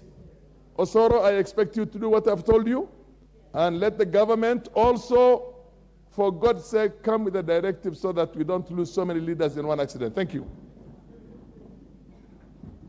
For members, on behalf of the honorable members who have expressed interest and they are not going to speak, I would like us to come to a close. so that we can move to the next order. I give condolences to the family. Honorable Majority Leader, statement. The Thursday statement. Okay. First one to standing order number 44-2A. All right. Honorable Speaker, I rise to give the statement pursuant to the provision of standing order 44-2A. I rise to give the following statement on behalf of the House Business Committee, which met on Tuesday, 8th August 2023, to prioritize business for consideration during the week. Honorable Speaker, as members are aware, yesterday the House approved the limitation of debate on motions sponsored by individual members to a maximum of 1.5 hours. Therefore, members should take note of this and ensure they are present in the House on Wednesdays morning and ready to move their motions as scheduled in the order paper. Honorable Speaker, with regards to the business of Tuesday next week, the House is expected to continue with second reading of the Food and Feed Safety Control Coordination Bill 2023 and the Statute Law Miscellaneous Amendment Bill 2022, should they not be concluded today. Additionally, debate will also be undertaken on the following motions should they not be concluded today: consideration of reports of the Auditor General on the financial statements for various funds, consideration of the excise duty amendment regulations. I think we have had communication on that there is a court case that has been filed, Honorable Speaker, so this order may not appear next week. Report of the Kenya delegation to the 146th Assembly of the Interparliamentary Union IPU and related meetings. Reports of the 4th General Assembly of the Eastern Africa Parliamentary Alliance on Food Security and Nutrition, EAPA FSN. Report on the inspection of various one-stop border posts in the Northern Corridor in East African Community Region, and consideration of the excise duty excisable goods management system amendment regulations 2023. Honorable Speaker, in accordance with the provision of Standing Order 42A5 and 6, I wish to convey that the following Cabinet Secretaries are scheduled to appear before the House on the afternoon of Wednesday, 16th August 2023, to respond to questions as follows. A, Cabinet Secretary for Health to respond to the following questions. Question number 108/2023 by the member for Masinga, Honorable Joshua Mwalio MP, regarding settlement of pension benefits by the Kenyatta National Hospital Superannuation Scheme, DB scheme. 2, question number 113/2023 by the member for Kiambu, Hon John Machua Waithaka MP, regarding availability of anti-epilepsy drugs in public hospitals. Question number 157/2023 by the nominated member Hon Sabina Shege MP, regarding the distribution of velo drug in the country. Question number 214/2023 by the member for Keiti Hon Joshua Kimilu MP, regarding preventive measures and eradication of neglected tropical diseases. Question number 306/2023 by the nominated member Hon Irene Mayaka MP, regarding conducting of a national health survey to define the burden of mental illness in the country. Question number 307/2023 by the member for Kabete Hon James Wamashukuru MP, regarding the provision of medical insurance cover by the National Health Insurance Fund to facilitate gender transformation for intersex persons. That will be an interesting question. Question number 308/2023 by the member for Subukia Hon Samuel Gashobe MP, regarding the death of Ms. Lois Njoki Kariuki of ID number 24810835 at the Moi Teaching and Referral Hospital. Question number 309/2023 by the member for Mumias West on Peter Salasia MP, regarding availability of lecturers in the Kenya Medical Training College. Question number 310/2023 by the member for Kabete Hon James Wamashukuru MP, regarding provision of auxiliary aids and services to deaf and hard of hearing individuals. Question number 355/2023 by the nominated member Hon Dorothy Kiara MP, regarding the menace of teen pregnancies in the country. And question number 358/2023 by the member for Shinyalu, Honorable Patrick Ikana, MP, regarding the outbreak of a disease in Mukumu Girls High School in the month of March 2023. The Cabinet Secretary for Tourism and Wildlife Heritage will appear and respond to the following questions. Question number 76, 2023, by the member for Mwingi Central, Honorable Gideon Mulyungi, MP, regarding steps taken by the Ministry to resolve human wildlife traffic in the country. Question number 119, 2023, by the member for Igembe North on Taitumu Manaiba, MP, regarding restraining of marauding elephants in Igembe North from attacking the locals. Question number 218, 2023, by the member for Bomet Central, Honorable Richard Kilel, MP, regarding funds received by the Tourism Promotion Fund as the proceeds realized under Section 3 of the Air Passenger Service Charge Act Cap 475. Question number 226, 2023, by the member for Ndiwa, Hon Martin Peters Owino, MP, regarding allocation of funds to Kenya Wildlife Service towards maintenance of Okadio Kodumbo Mirogi Road. Question number 228, 2023, by the member for Ganze, Honorable Kenneth Kazungu, MP, regarding containment of elephant herds that have been a menace to residents of Mwahera, Jira, and Mrimawandege in Ganze constituency. Question number 320, 2023, by the member for Wajir West, Honorable Aden Daoud Mohammed, MP, regarding oversight of the Tourism Promotion Fund Board. Question number 321, 2023, by the member for West Pokot County, Honorable Rael Kasiwai, MP, regarding rehabilitation and preservation of the Kapunguria Museum. Question number 322, 2023, by the member for Mandera South, Honorable Abdul Haro, MP, regarding steps taken by the ministry to mitigate human-wildlife conflict in Mandera South constituency. Question number 323, 2023, by the member for Samburu County, Honorable Pauline Lenguris, MP, regarding compensation of families and residents in Samburu County killed by wild animals and destruction of their property. Question number 324, 2023, by the member for Nyandarua County, Honorable Faith Gitau, MP, regarding the human-wildlife conflict cases at Makindu in Olkalao constituency. And question number 325, 2023, by the member for West Pokot County, Honorable Rael Kasiwai, MP, regarding settlement of approved compensation claims in Solot Game Reserve. Honorable Speaker, following a direction given on Wednesday, 9th August 2023, the Cabinet Secretary for Interior and National Administration, Professor Kithure Kindiki, the Cabinet Secretary for Information Communication and the Digital Economy, Mr. Eliud Owalo, are scheduled to appear again before the House on the afternoon of Wednesday, 16th August 2023, to respond to questions regarding operations and activities of WorldCoin, and 2, national security and recent cyber attack on key government systems. Honorable Speaker, the House Business Committee will reconvene on Tuesday, 15th August 2023, to schedule the business for the rest of the week. I now wish to lay this statement on the table of the House today. I thank you, Honorable Speaker. Thank you very much, Honorable Owen Bayer. Honorable members, the motion that is indicated as number 9 will be moved down. So we are going to start with the motion number 10.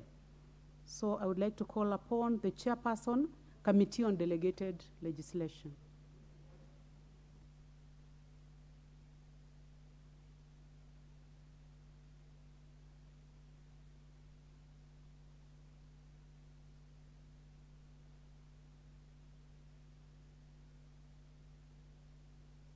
Members, before we go to the reorganization of business, I would like us to go to order number 8, and I would like to call upon the mover of this motion to reply. I read the order. Order number 8, motion, inquiry into the maize flour subsidy program for the financial year 2022-2023. Mover to reply. Mova, the chairperson, Departmental Committee on Agriculture and Livestock. Honourable Speaker, thank you very much for the opportunity to reply towards the adoption of the report on the inquiry on the maize subsidy of last year. Honourable Speaker, I would like to thank those who had an opportunity to speak to this motion, especially those who had an opportunity to read the report. Honourable Speaker, the report itself was a synthesis report. It may not have contained everything that we were presented with, because we were dealing with close to 118 organizations, and they had given us individual reports. So annexing those would have been something that would have needed a pickup to bring the report here. So, Honourable Speaker, what we did as a committee, we took time to understand what they were saying, and we took time to interrogate what they had presented to us, and give a synthesis report, which basically enables us to make a decision as a House. Honourable Speaker, all those who spoke, without exception, recognized that the prices of unga were high last year. They recognized the fact that it was necessary for the government to intervene to bring the prices of maize flour down. They also appreciated the fact that the government did actually intervene to reduce the cost of unga. The report basically captures the variety of ways that we can subsidize subsidize the costs, and there are several. They form basically under two broad categories. That is the supply side and the demand side. And the demand side in this particular case is where you subsidize the cost of a product as it is. But in the supply side, that is the kind of strategy adopted by the Kenya Kwanza government right now, where subsidization is basically going through the lowering of the cost of inputs. And many countries are applying some of these strategies. It's not only Kenya. Honourable Speaker, we listened to submissions from the ministry, submissions from the two main associations who are contacted to do this. And all these submissions gave us information. We also listened to the Attorney General. We had written submission from the Attorney General, and basically also we had written submission from the different institutions that were involved. The context of the report itself gave us some highlights that made us go into the inquiry process. One of them was lack of clarity on some of the committees. The membership of the committees was not very clear. Some were changing. The other issue that was not also clear is the contract itself. We were presented with two contracts. The ministry gave us a contract which was not signed by the millers. So the contract that was signed by the millers was different. And, Honourable Speaker, we also found that there were different amounts of unga in terms of unga produced and purportedly also distributed. We also found a disclaimer in the contract itself, trying to clear the maize millers from any kind of blame if the packets of 2 kilos were not found in the market selling at 100 shillings. We also found a few other issues that were important, the changing number of members, and especially in one of the associations called the Cereal Millers Association. We also found some discrepancies in the fact that this particular maize mill was not marked 100 shillings or was neither marked 100 shillings, nor was it marked subsidy. Because if it was marked subsidy, then it would have been easy for Kenyans to identify this particular type of product in the market and basically buy it. And it would also have prevented anyone from using this particular product and selling at the going cost at that particular point in time. We also, Honourable Speaker, according to the report and what came out on the floor, is that the ministry's payment records were basically different from those of the associations that also made their presentations. This made the committee think of going the inquiry way. And the inquiry process was guided by 3 objectives. But before we go to the objectives, Honourable Speaker, the questions we asked these institutions before they gave us the presentations were that we needed to identify whether the process of identification of the suppliers of the maize flour was free and fair. We also needed to know the context and content of the contracts themselves, and that's why we found some of those anomalies. And the other issue, we wanted to know whether the awarding process was free and fair. We wanted to know how was it done, when were they contacted, how was the contacting done, and how was the notification and also the mobilization done. Also the amounts paid and the amounts claimed as unpaid, and the distribution process to the retailers and finally to the consumers. All those who were involved dangerous pod, even including the National Treasury in terms of the payments they made, because the National Treasury released 4 billion shillings to pay for this missed subsidy as using Article 223. Honourable Speaker, the inquiry majored on 3 questions, and that's why I want to center my response to, or rather my reply. One of them was whether the initiative met the objective. The second one, whether the identification process was free and fair. And finally, did we have value for money? Those 3 questions were answered by different institutions, and our synthesis of the various documents and reports that we received, the examination of this meant the committee designed to clear one of the associations as having at least met the minimum requirements, and therefore they could be paid their dues. And this association is called the Grain Mill Owners Association because in terms of meeting whether the process met the objective, in as far as their submissions are concerned, they clearly and carefully documented their process. They also they were cleared by the ministries and by the multi-agency task force or multi-agency team that was put together under the management of the National Cereals and Produce Board. Also, the reports of the multi-agency team corroborates very well with their report as the millers. They also sold most of the unga, most of the 2-kilogram packets from their premises, from the milling plant premises, because most of them are situated near the areas of habitation or near the residential areas. On the issue of the process, in as far as this particular association is concerned, Honourable Speaker, though they were not earlier pre-fund, they were later on consulted and contacted anyway, and they were actually given through their leadership, they were given the contracts and they signed. On the other hand, still on the process, the contracts that they signed, we examined and found it was the same as those other associations. So there was fairness in that particular issue. On the issue of value for money, whether their process met really the quality of value for money, whether the money we spent was actually well utilized, the quantities of the maize flour that they produced, maize as a product that went into the milling plant, vis-a-vis the quantities of the packet, from the packets of the maize flour that they produced, they very perfectly tallied. The amount requested to be paid is also not changing. It is static. And also the membership of this association does not change. So we really see value for money in terms of this particular consideration. On the other hand, Honourable Speaker, the Ministry of Agriculture owes Treasury 4 billion shillings in terms of reimbursables. And therefore, we need, as a house, to start clearing the ministry to be able to get full reimbursement from the Treasury. So in conclusion, Honourable Speaker, I would like to move that this House adopts this report and declare that the Grain Mill Owners Association is paying their dues, which is about 500 million, and that the ministry takes up this particular issue.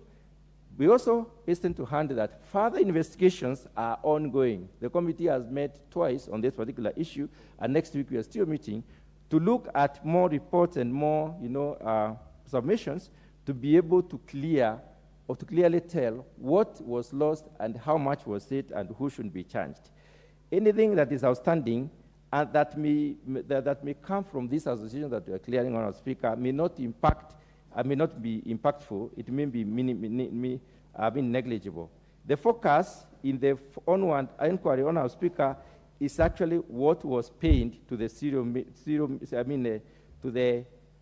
Millers Association, who else was paid, who was not in the Cereal Millers Association and the Grain Millers Organization Grain Millers Organization, Grain Mill Owners Association. Did they have the contracts, and were those contracts are the ones that we saw, and also what are the variations and so on. That's what the committee is delivering right now. Honourable Speaker, the communication from the, of course, concerning this particular provision will clearly tell that even if we have said we clear these as associations to be paid, should we find anything, which I doubt, should we find anything that does not, basically, indicate that their process was clean, we will call upon in the final report that this House does make the necessary consideration. Honourable Speaker, I wish to move. And in this particular respect, Honourable Speaker, I would like to request, in view of the quorum, I would like to request that you defer, understanding under 53, subsection 3, you defer the putting of the question to next time. Thank you very much. Putting of the question is deferred to the next time, as it will be scheduled by the House Business Committee. Honorable members, now we go to the reorganization of business. And in this regard, we are going to have the motion number 10 moved up to be 9, and 9 to go down to 10. So in that case, I hereby now invite the chairperson, Committee on Delegated Legislation. Order number 9, motion, consideration of the Excise Duty Amendment Regulations 2023.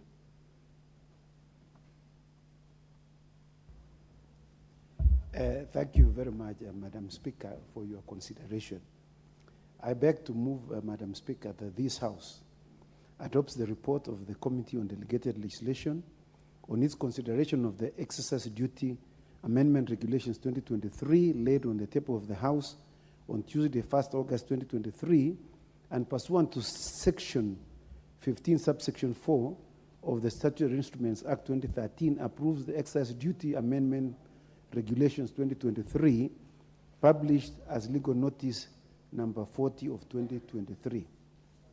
Madam Speaker, these regulations are an amendment to the principal regulations that were passed in 2017, which are namely Excise Duty Regulations 2017. Madam Speaker, these regulations, the amending regulations, there are a total of 8 paragraphs, Madam Speaker, amending various parts of the regulations contained in the Excise Duty Regulations of 2017. Madam Speaker, the intention of these regulations is to introduce schedules to the specification of the metering, monitoring, and measuring devices or systems. And they would be introduced as 2 schedules in the amendment that are being proposed to be approved this afternoon, Madam Speaker. This is meant to create fairness for taxpayers and facilitate the effective administration of excise duty. Madam Speaker, the excise duty tax is a tool to influence the consumption of certain products generally on health, environmental protection grounds. It is also an important source of government revenue as excise on goods. The principal regulations, Madam Speaker, provide for installing metering and measuring devices and systems in the production system to ensure that the correct qualities of excisable goods produced or transferred are measured. The regulations therefore provides for specification for metering, measurement and metering devices or systems. This is important, Madam Speaker, to ensure uniformity of such devices to prevent revenue leakages due to using inappropriate devices. Madam Speaker, these regulations expands the requirements to include importing or manufacturing packaging materials for nicotine and nicotine substitute. This will deter supply by the importer to unlicensed manufacturers of products containing nicotine and nicotine substitutes. Madam Speaker, these are very important regulations because it seeks to define what a co-manufacturer is, which was not contained in the excise regulations of 2017. What has happened, Madam Speaker, in this country is that as a result of this production being automated and sometimes others manual, it's been realized that the regulations as they exist do not capture the co-manufacturers of these products. And so the whole intention, Madam Speaker, has provided in paragraph 7 of the regulations, of the amending regulations, it provides for the co-manufacturers to be brought into the bracket so that they can also be taxed wherever the goods are stored or produced on and on behalf of the principal manufacturer. So the import, Madam Speaker, is contained in Regulation 15 of the principal regulation and will be amended by these regulations to provide details of raw materials received and removed from the premises of the co-manufacturer. It also will provide for production records at every stage of the manufacturing process. And thirdly, it will also ensure that the packaging materials received and utilized in their premises are also recorded. And finally, the readings of measuring and metering devices for each co-manufacturer production is also recorded. And so this will enhance, Madam Speaker, will improve the tax compliance and create fairness for taxpayers. Lastly, Madam Speaker, these regulations are intended not to have direct impact in terms of revenue, but it is intended to have an indirectly impact that leads to revenue mobilization by improving just compliance, Madam Speaker. We're just bringing in those people who are supposed to pay taxes and they have not been paying. So this is just purely to improve compliance by taxpayers in terms of paying taxes. And so, Madam Speaker, it is indeed very brief, very short regulations, and I beg therefore to move and request the Honorable Sunkuli, the former Minister of Internal Security, to second. I thank you.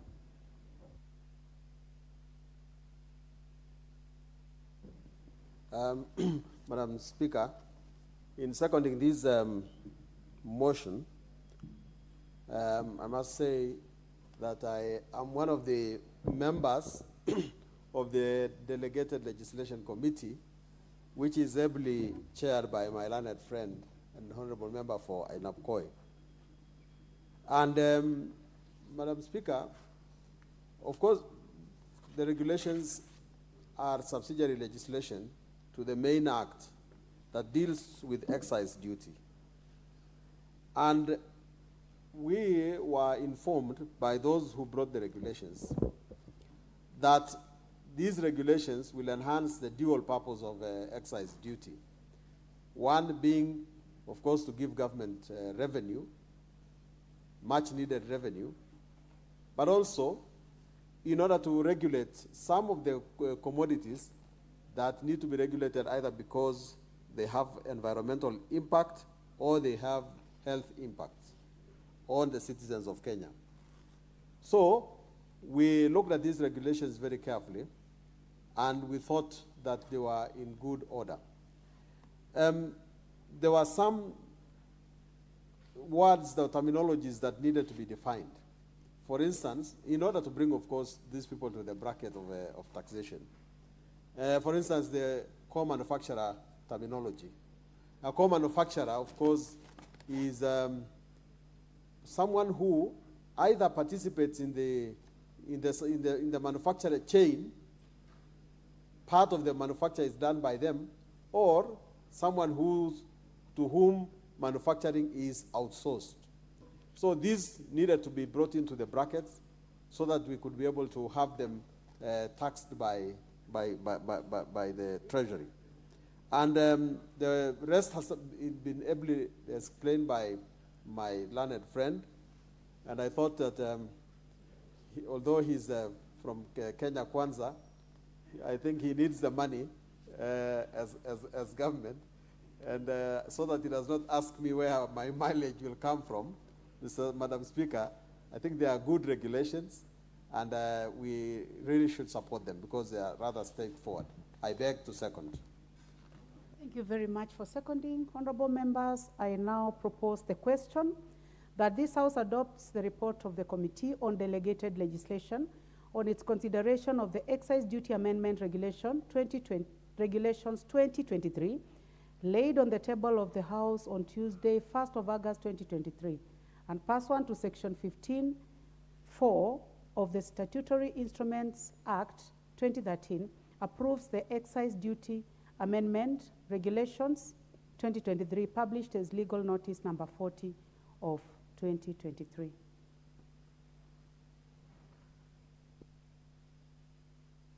Honorable members, I assume those who have their cards and their names appearing on the screen are interested to speak on this motion.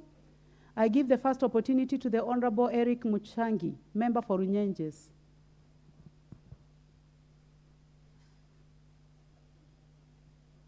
He seems to have stepped out. The Honorable Peter Salasia, member for Mumias East. The Honorable Peter Kihungi, member for Kangema.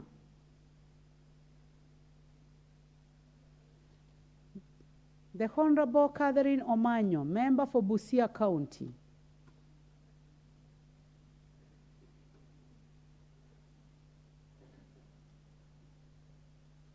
The Honorable John Mutunga, member for Tigania West. The Honorable Catherine Omanyo is on her feet. Thank you, Madam Speaker. Honorable Catherine Omanyo, you may proceed. Thank you, Madam Speaker. It is important for all Kenyans to be responsible in building their own nation. There is no single day a neighbor or a friend from far away will come and open your eyes to learn to appreciate what God has given you as Mother Nature. So paying taxes is our responsibility.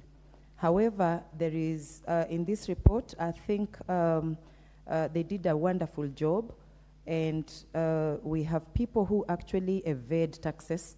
The government should increase more in adding people who evade taxes to give taxes without necessarily increasing taxes. And there are children who get excited after 18 years when they hit 18 years, who get ID numbers and get the PIN certificate, KRA, but do not understand that immediately you get that certificate, you are supposed to be actually doing zero returns, or if you start business, then you must give tax returns. So the government's role is to keep educating the people with limited understanding about these taxes and encouraging more than frustrating, because sometimes we see it is being used as a bait. When a friend has maybe gone out of phase with somebody in power, then they use it to punish instead of it being carried out fairly to everybody. So it is a beautiful report,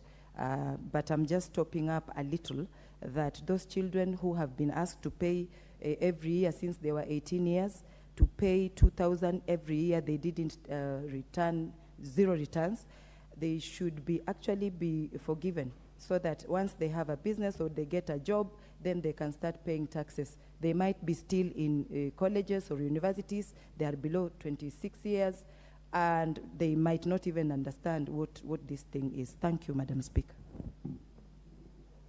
The Honorable John Mutunga, member for Tigania West.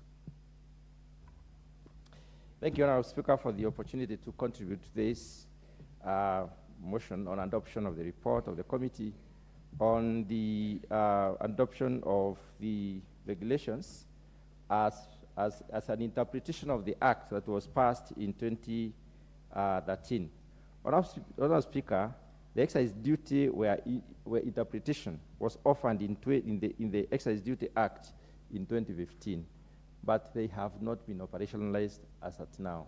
It is important that we operationalize this particular act in order, first of all, to regulate the subsector, regulate the products themselves.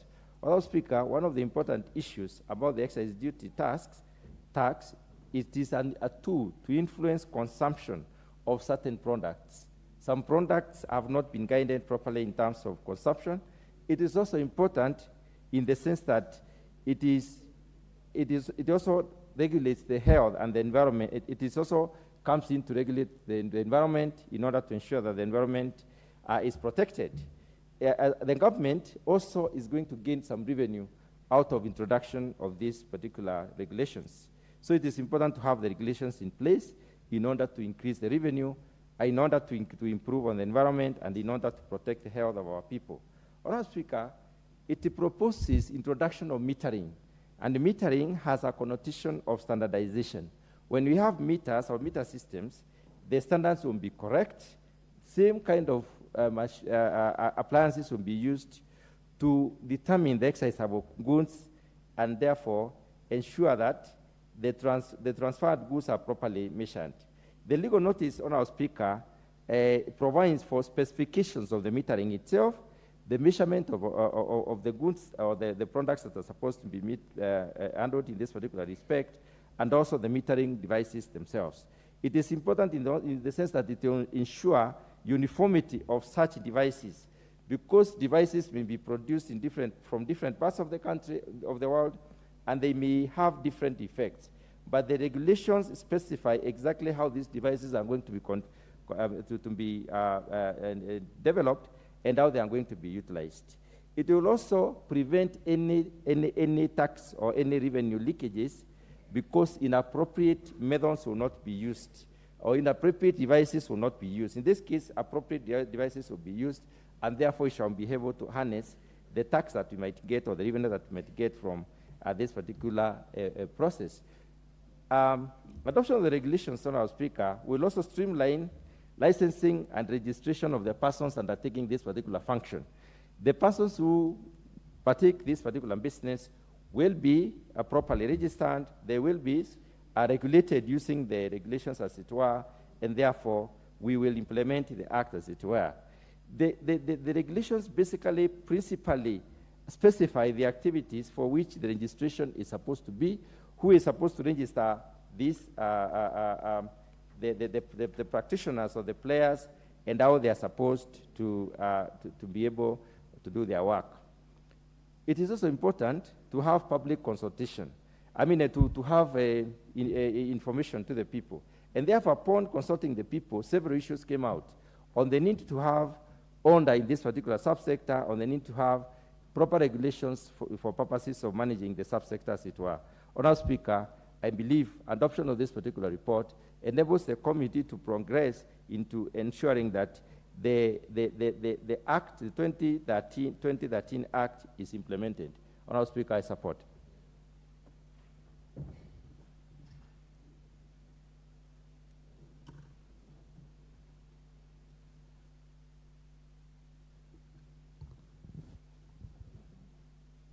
Honourable members, there be no other interest in this motion. I would like to call upon the mover to reply.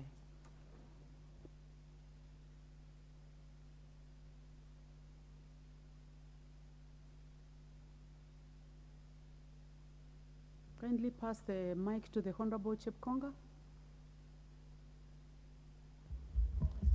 Thank you, Madam Speaker. Madam Speaker, I'd like to thank the members who have contributed ably to this debate and this motion. It has indeed been very constructive, very enlightening, and I'd like also to thank the members of the Committee of Delegated Legislation who have been participating very efficiently and effectively in the work of the committee. Indeed, Madam Speaker, we have had very many regulations in this committee. If it is not the commitment of the members of this committee, would have been overwhelmed. And I'd like to assure you, Madam Speaker, that these regulations meet all the parameters as contained in the Statutory Instruments Act. And so therefore, I beg to reply. I thank you.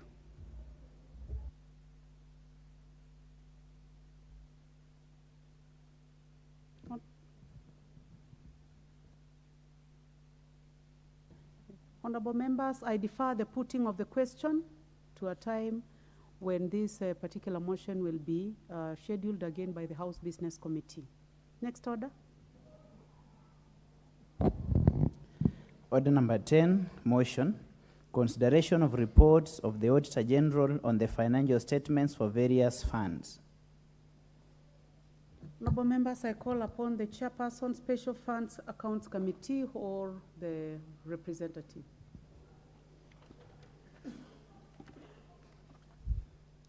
Thank you, Honourable Speaker. Honorable Speaker, I beg that this House adopts the report of the Special Funds Accounts Committee on its consideration of the report of the Auditor General on the financial statement for the Women Enterprise Fund, Coffee Sherry Advanced Revolving Fund, Strategic Food Reserve Trust Fund, Equalization Fund, Mechanical and Transport Fund, National Research Fund, Youth Enterprise Development Fund, Uwezo Fund, and Civil Servants Housing Fund Scheme Fund, laid on the table of this House on Tuesday, 14th June 2023. Honorable Speaker, the committee in this report considered the reports of the Auditor General on the audited financial statements for Women Enterprise Fund for the financial year 2018-2019, 2019-2020, and 2020-2021. Coffee Sherry Advanced Revolving Fund for the financial year 2019, 2020, 2020, 2021. Strategic Food Reserve Trust Fund for the financial year 2020, 2021. Equalization Fund for the financial year 2020, 2021. National Youth Service Mechanical and Transport Fund for the financial year 2020, 2021. National Research Fund for the financial year 2019, 2020, 2021. Youth Enterprise Development Fund for the financial year 2018, 2019, 2019, 2020, and 2020, 2021. Uwezo Fund for the financial year 2018, 2019, 2019, 2020, and 2020, 2021. Civil Servants Housing Scheme Fund for the financial year 2020, 2021, and 2021, 2022. The committee held a total of 30 meetings where it received evidence from the accounting officers. Our Engineer Charles Mwirigi, Chief Executive Officer, Women Enterprise Fund. Mr. Timothy M. Mirugi, Managing Director, New Kenya Planters Cooperative Union, now referred to as Coffee Sherry Advanced Revolving Fund. Mr. Kelo Harsama, Principal Secretary, State Department for Crop Development and Agricultural Research. Mr. Guyo Buro, Chief Executive Officer, Equalization Fund. Amos N. Gathecha, EBS, Principal Secretary, State Department for Public Service. Professor Dixon Andala, Chief Executive Officer, National Research Fund. Josiah Moriasi, Chief Executive Officer, Youth Enterprise Development Fund. Mr. Peter Lenyapiani, Chief Executive Officer, Uwezo Fund. Mr. Charles Singer, Principal Secretary, State Department for Housing and Urban Development.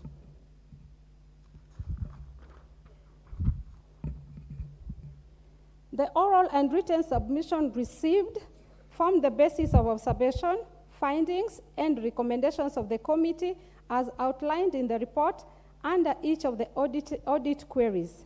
These are also contained in the minutes and answer reports of committee proceedings. General observations and recommendations. During the examination of the audited report, the committee made the following general observations and recommendations which apply across the examined funds. Late submission of documents. The committee observed that most of the audit queries raised by the Auditor General were as a result of the failure by accounting officers to submit the necessary accounting documentation for verification during the audit process as provided in Section 31 of the Public Audit Act 2015. 2, the late submission of accounting documentation was because some funds relied on staff from other ministries, departments, and agencies to file and submit returns on expenditures. The staff are not accountable to the accounting officers of the fund. Uwezo Fund, for instance, depends on the sub-county youth officer for the submission of constituency returns. The officers cover more than one constituency, therefore leading to delays in submission of accounting documentation. Many funds operations are manual, making them take time to prepare and submit the financial documents. The committee recommends that the accounting officers to be put in place mechanisms to ensure that the fund receives accounting documentations on time in compliance with the provisions section 68, 2B and C of the Public Finance Management Act 2012 and regulation of 100 of the Public Finance Management National Government Regulation 2015. The accounting officers to ensure timely submission of accounting documentation require for audit verification during the audit as per the provision of the section 31/4 of the Public Act 2015, and the accounting officers to initiate appropriate mechanism to ensure automation of funds process and operations. Number 2, long outstanding receivables. The committee observed that the recoveries of the loans issued by the funds to youth, women, and financial intermediaries are not up to date, with some receivables remaining unrecovered for more than 1 year. The committee recommends that the accounting officers to ensure that all contracts entered into by the fund are lawful and complied with accordance with the section 68/2D of PFM Act 2012, and with 3 months upon adoption of the report, the accounting officers should submit the status report of non-performing loans and recoveries made to the Auditor General for audit verification. Presentation and inaccuracies in the financial statements. The committee observed that the issue of presentation and inaccuracies in the financial statements was noted in almost all the examined audit reports, with cases of wrong classifications of assets and expenditures, unexplained and reconciled variance, and non-compliance to the format prescribed by Public Sector Accounting Standard Board, amongst others.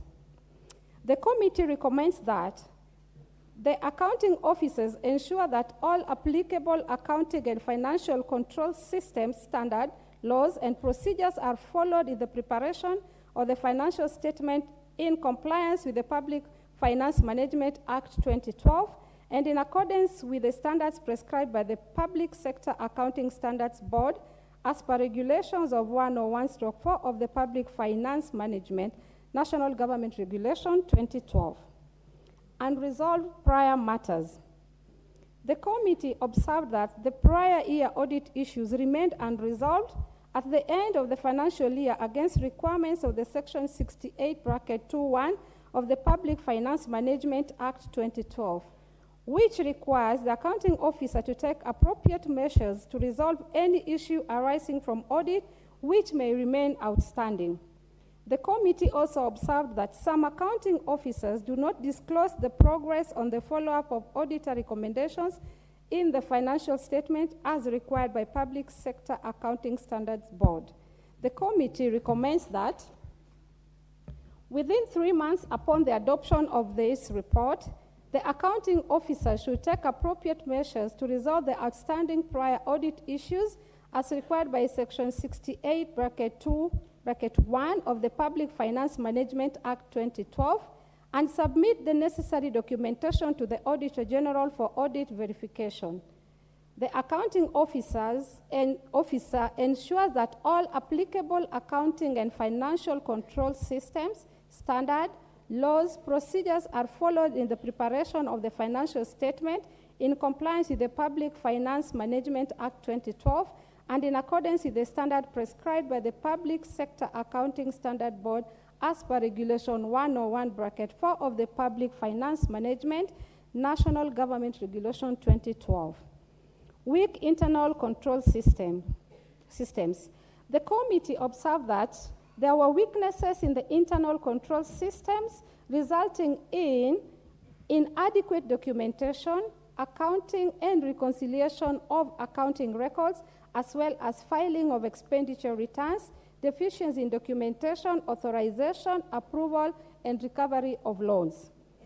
The committee recommends that the accounting officers ensure that all applicable accounting and financial control systems, standards, laws, procedures are followed in the preparation of the financial statement in compliance with the Public Finance Management Act 2012 in accordance with the standard prescribed by the Public Sector Accounting Standard Board as per Regulation 101(4) of the Public Finance Management National Government Regulations 2012.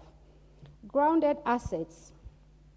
The committee observed that the Mechanical and Transport Fund has 7 motor vehicles that have been grounded for a long time due to various mechanical reasons, and the Youth Enterprise Development Fund has 8 motor vehicles and 105 motorcycles that have been grounded due to various mechanical reasons, and 907 outdated hatcheries. The committee recommends that the accounting officers seek approval to dispose the mentioned assets in accordance with the provision of Public Procurement Asset Disposal Act 2015 and its regulations within 3 months upon the adoption of this report. The accounting officers to ensure there are proper control systems to eliminate theft, losses, wastage, and misuse of fund assets in compliance with Regulations 139 of the Public Finance Management National Government Regulations 2012. The specific audit issues raised in 9 funds for respective funds years are contained in the report.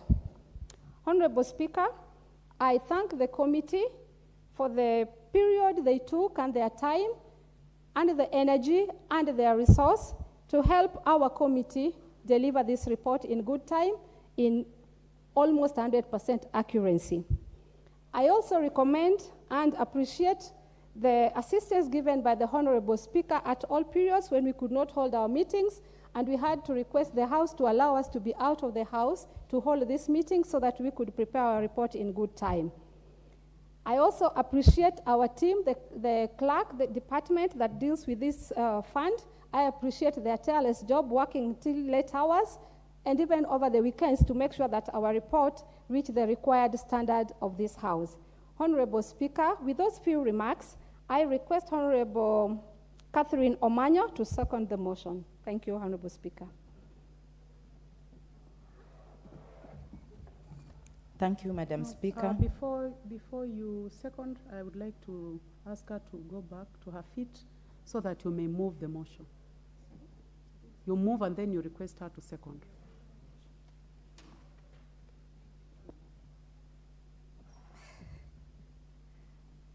I request that we move the motion. Okay, we are learning. Eh? You are still learning. Honorable I beg Speaker, to move. I beg to move the motion.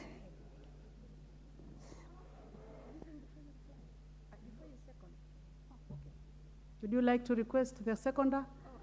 Okay. Honorable Speaker, thank you. I request Honorable Catherine Omanyo to second the motion. Thank you very much. That record is extremely important for the House. Honorable Catherine Omanyo. Thank you, Madam Speaker. I want to second this report that I personally have been part of it.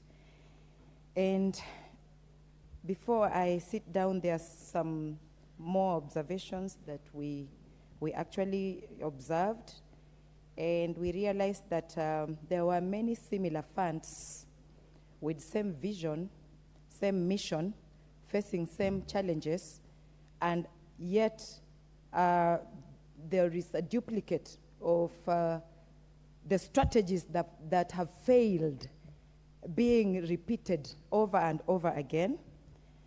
And then the accounting officers seemed to be overwhelmed. Yes, many of the institutions that had audit queries, you would see they lacked enough staff. You would find a CEO is the driver, is the secretary, and is helping the accountant whenever they come to sit with us in the committee. Then you ask what is going on, who is the accountant here, and they would like say, we actually do not have A, B, C, D, which was quite unfortunate. We also realized that the long bureaucracy that is archaic, it's actually Neanderthal in our world, looking into our age in Kenya, that you have to go through a long process for anything to happen, making some of the resources, public resources, going into waste, because there are so many stages that anybody taking over any office has to undergo for them to save a situation. For example, like GK vehicles. There are some of these GK vehicles where if you looked at when the time it was taken to the garage, if somebody would have just stepped in within a week, that GK vehicle could have been salvaged. But because it can take between 6 months to 1 year or forever, and nobody seems to care, and other newer vehicles are bought, the other older one is forgotten about. This is just staggering to see that our public resources are misused in that manner. So we also faced some of the funds that were created, but they do not have a proper, they were not, they are there, but they are still not in anything, not in the act, not really well known, but they are receiving funds from the public coffers. So we could question, and how did you find yourself there? Then they would say we were given this particular office to handle this little kitty that has been going on since maybe the last 10 years. And yet it is not well defined according to our constitution. So there is a lot of repetition. Even you find so many officers, big titles in between, with duplicated roles in their portfolios, making us wonder, as a special fund, why should we have almost a director here, another CEO in the same, and then another name closer to a CEO, and another name again, and everybody's big in that particular institution. It's like there is a lot of nepotism because somebody who was there purported or just made sure that they create a vacancy for a friend or a relative, which is quite, again, unfortunate, because we are here to protect the public taxpayers and make sure that every shilling that they actually give is well orchestrated and well used. I second and appreciate that we came to this, and I just say thank you. Thank you, Honorable Omanyu.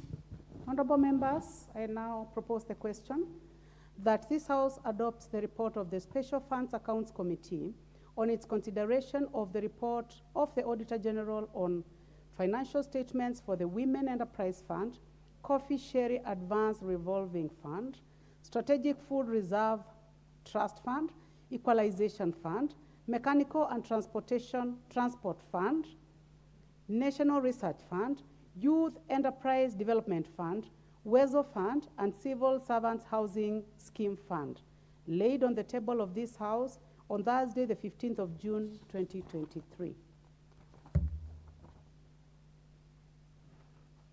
Honorable members, I now open the debate. And I give the first opportunity to the Honorable Joseph Cherorot, member for Cape Quellion East.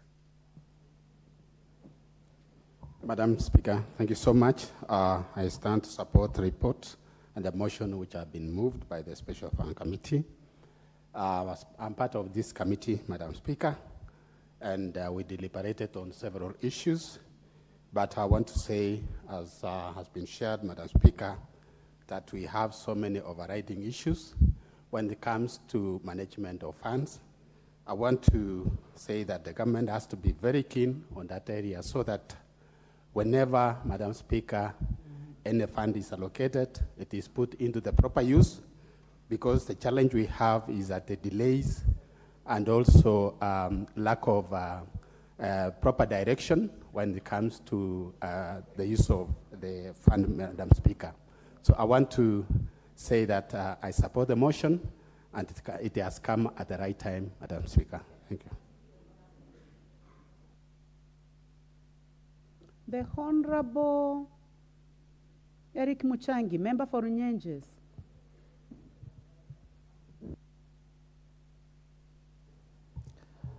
Thank you, Honorable Speaker, for the opportunity to contribute to this matter. And Honorable Speaker, my attention is drawn to one of the items in this report, which has to do with the consideration of the report of the Auditor General on the financial statements for the Coffee Cherry Advance Revolving Fund. Honorable Speaker, I am a member of Parliament who happens to come from a coffee growing zone. And apart from coming from a zone that grows coffee, I am also a farmer. I have several stems of coffee. And when I hear this issue of the Coffee Cherry Advance Revolving Fund being discussed, I wonder who benefits from this fund, because farmers from my constituency are yet to benefit from this fund. And Honorable Speaker, every other time these farmers get promised that they will get money. Every other day we keep reminding them that better days are underway. And the reason as to why this fund came to being was to help them so that they can go back to their farms and make their farms better, because we had gone to a point where several factories within our constituencies were closed down because of the low prices of coffee, and farmers abandoning the coffee farming and engaging into other crops that they felt were profitable, like mogoka and vegetables. So, Honorable Speaker, as I support this report, I would wish to ask the government of Kenya and also the Ministry of Cooperatives, led by one Honorable Simon Chelugui, to ensure that the farmers of coffee farmers in Kenya, coffee farmers in Embu County, coffee farmers in the constituency of Runyenjes get the support, because this fund was supposed to be, first of all, affordable, sustainable, and accessible. So it is not accessible at all to the farmers of Runyenjes, and I beg that these farmers be assisted. Just recently, the President was on a tour of Mount Kenya, and one of the things that he really emphasized on was that he would like... The Honorable Gogo, you are completely out of order. And you know you are in your third term. Second term? Second term is long enough. So make a decision on the side of the L where you want to be. Thank you. You may proceed, Honorable Mushangi. Thank you, Honorable Speaker. I was saying that a few days ago, the President was on a tour of Mount Kenya, and one of the things that he really emphasized on was the issue of increment in the volume of coffee that is being grown. Currently, we are doing around 40,000 metric tons, and he desires that we do more than that. We can get to up to around 80 or even 100,000 metric tons of coffee. And this cannot be possible, Honorable Speaker, if our farmers are not going to be given to be supported through this fund, so that they can go back to the farms, get that fertilizer, get other farm inputs, and bring back coffee farming into how it is supposed to be. And apart from that, Honorable Speaker, my attention is drawn to what is happening in the coffee sector. For instance, 2 days ago in my constituency, Honorable Speaker, farmers who had brought together their coffee to a factory called Idemotiki in Kigaa sublocation of Runyenjes constituency, woke up to the bad news, to the sad news that their coffee was stolen. And this is not the first time it is happening. It had happened a couple of weeks ago at a place called Gasongo. It had also happened at a place called Kanjogo. Yeah? It had also happened at a place called Kaningo. All of those places, Honorable Speaker, I can see you are smiling because you have not heard of such places before, but all that was happening in my constituency. So farmers have been losing coffee to theft, and I heard recently the officers commanding police stations, the OCPD and the OCS, being instructed to instruct police officers, or rather to allocate police officers to go and guard coffee in those particular factories. And you know, one of the responsibilities of the police in this country is to protect our lives and our properties. And Honorable Speaker, the coffee that I'm talking about is a property of our people, and so it should be guarded. And so, Honorable Speaker, as I support this motion, I would ask that our coffee farmers be protected, because initially it was exploitation. Now it is theft. This is too much that is happening to our coffee farmers.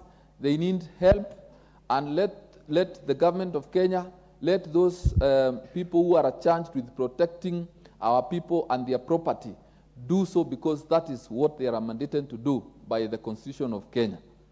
Thank you, Honorable Speaker, and I support. Member for Runyenjes. Honorable members, on my left, I only have one interest, from the Honorable Millie Odhiambo, member for Suba North.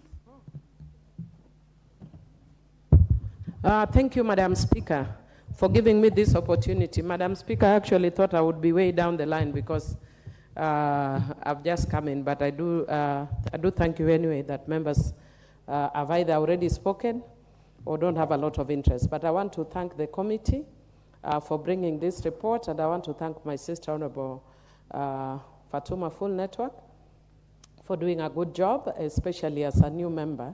Very impressive work. Madam Speaker, I just want to indicate as a matter of concern, I think some other members have spoken to this, but I just want to indicate as a matter of concern that when we have so many scattered funds all over the place, then the kind of problems that the committee has identified are likely to happen.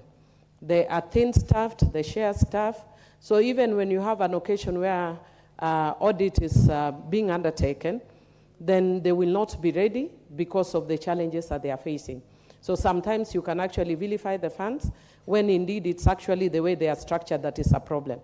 Madam Speaker, if you remember that Honorable the late Dr. Joyce Laboso had actually brought a bill which became law, the Social Security Act, which deals a lot with a lot of social security issues.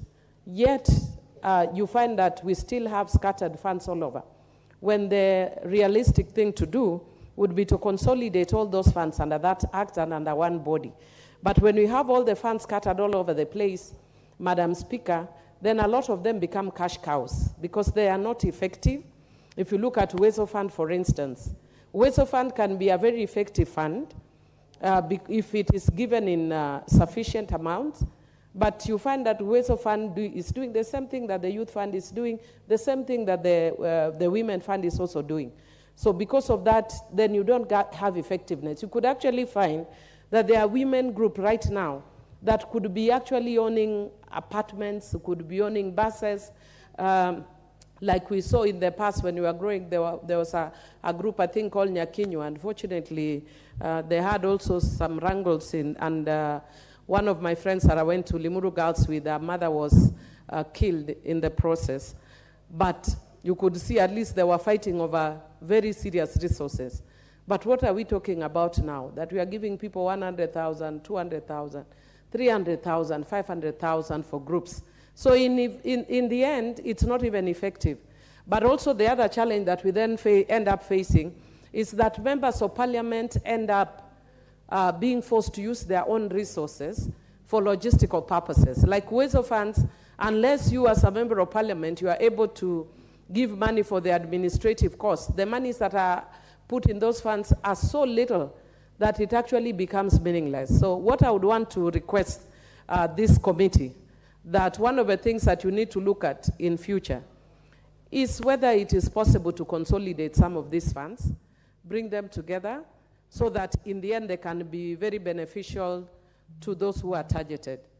In finishing, Madam Speaker, I also just want to say that I'm concerned that I know that right now we are also talking about giving funds.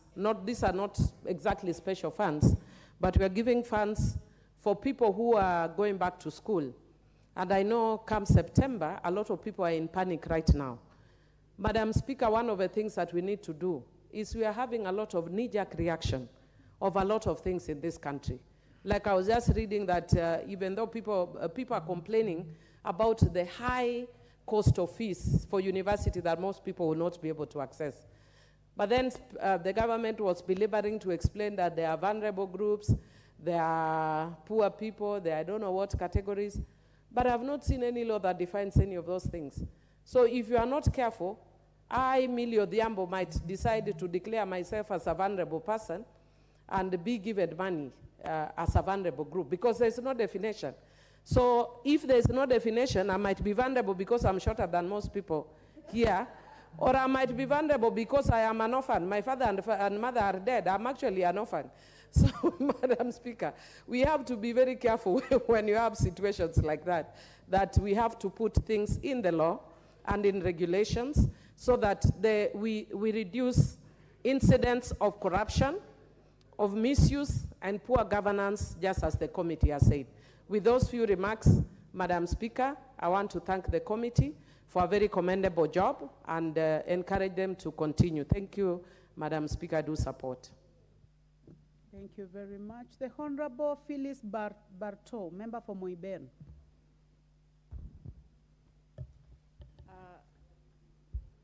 Thank you, Madam Speaker, for giving me the opportunity. I rise also to put my voice on this report and to thank the committee members led by the ABO Chair Fatuma Network for the full network for the wonderful presentation. Madam Speaker, yesterday there was another motion almost similar to this on the report from the Auditor General auditing institutions, and this one is auditing special funds accounts. And I start to feel scared, Madam Speaker, because most of the recommendations or the findings is that the officers in charge are not able to submit documents. They don't have, it's as if most of the people who serve in these spaces are not competent because they have no records. For example, if you look at recommendation number 1, sorry, part C, we have, we have late submission of documents. Madam Speaker, there is an officer sitting in office and is not able to submit documents, and yet they are benefiting from government funds. Madam Speaker, we have cases of inaccuracies of financial statements. What brings these inaccuracies? Is it a case of the funds not being utilized properly so that they are not able to account on time? We have unresolved matters which relate to prior years, weak internal control systems, grounded assets, and so on. So, Madam Speaker, you would sit and ask yourself, where is the problem? It has been noted that some of these funds, there's people, they are not well resourced, that they have few people who are working in those, who are handling such funds. They don't have capacity, they don't have enough funds, and so on. So if a fund is created, Madam Speaker, it should be well structured and well planned so that it does the work which is supposed to be, it is utilized for the right purpose.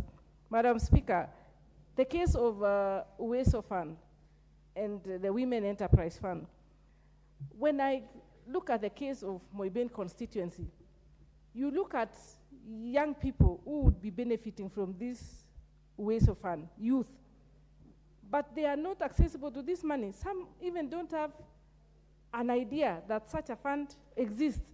Even for a member of parliament, you have to visit that office many times. You don't even understand what is their role.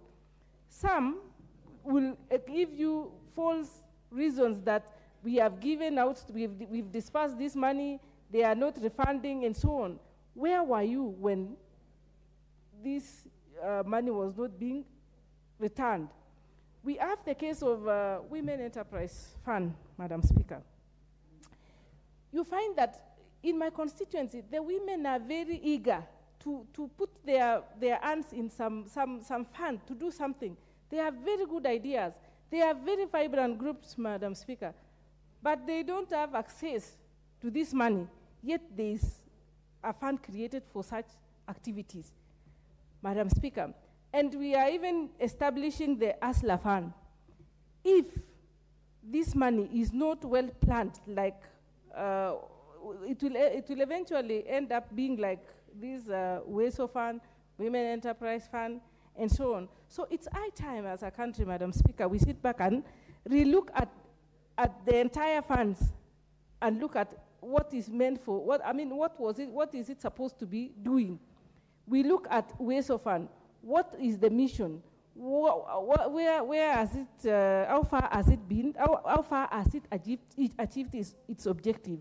We look at the Women Enterprise Fund, and we also look at the officers who are serving in these particular offices. Do they have the capacity? Do they understand? So that it is not just a case of somebody getting a job, sitting in an office, having a title, like one of the honorable members has said that some have very big titles, but when you look at the job description, it's as if they really don't know what they are supposed to be doing.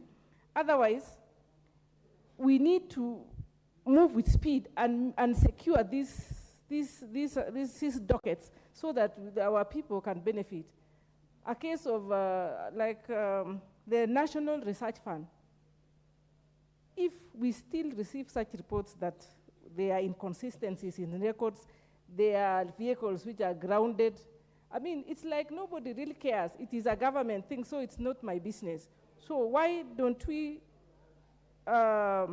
put these people to task? Because they are serving in very critical positions in government, Madam Speaker. What really pains me as a member of parliament is when someone who is serving in an office brings or presents documents which are inaccurate. I mean, what do you think about such a person? Why would such a person even still serve in office? We have weak internal control systems. When the systems are not are weak, basically, it will give room for corruption. So, Madam Speaker, how I wish that we streamline such dockets so that when we put government money, this money does what is required to be, is utilized for the right purpose. Otherwise, Madam Speaker, if nothing is done, I'm really worried about these funds which we keep on creating, these special funds which we keep on creating, and we don't see the end product, or it is not being utilized to the best of the ability of what the fund was created for. So I think I rest my voice from there and strongly support the members of this committee for a well done job. Thank you, Madam Speaker.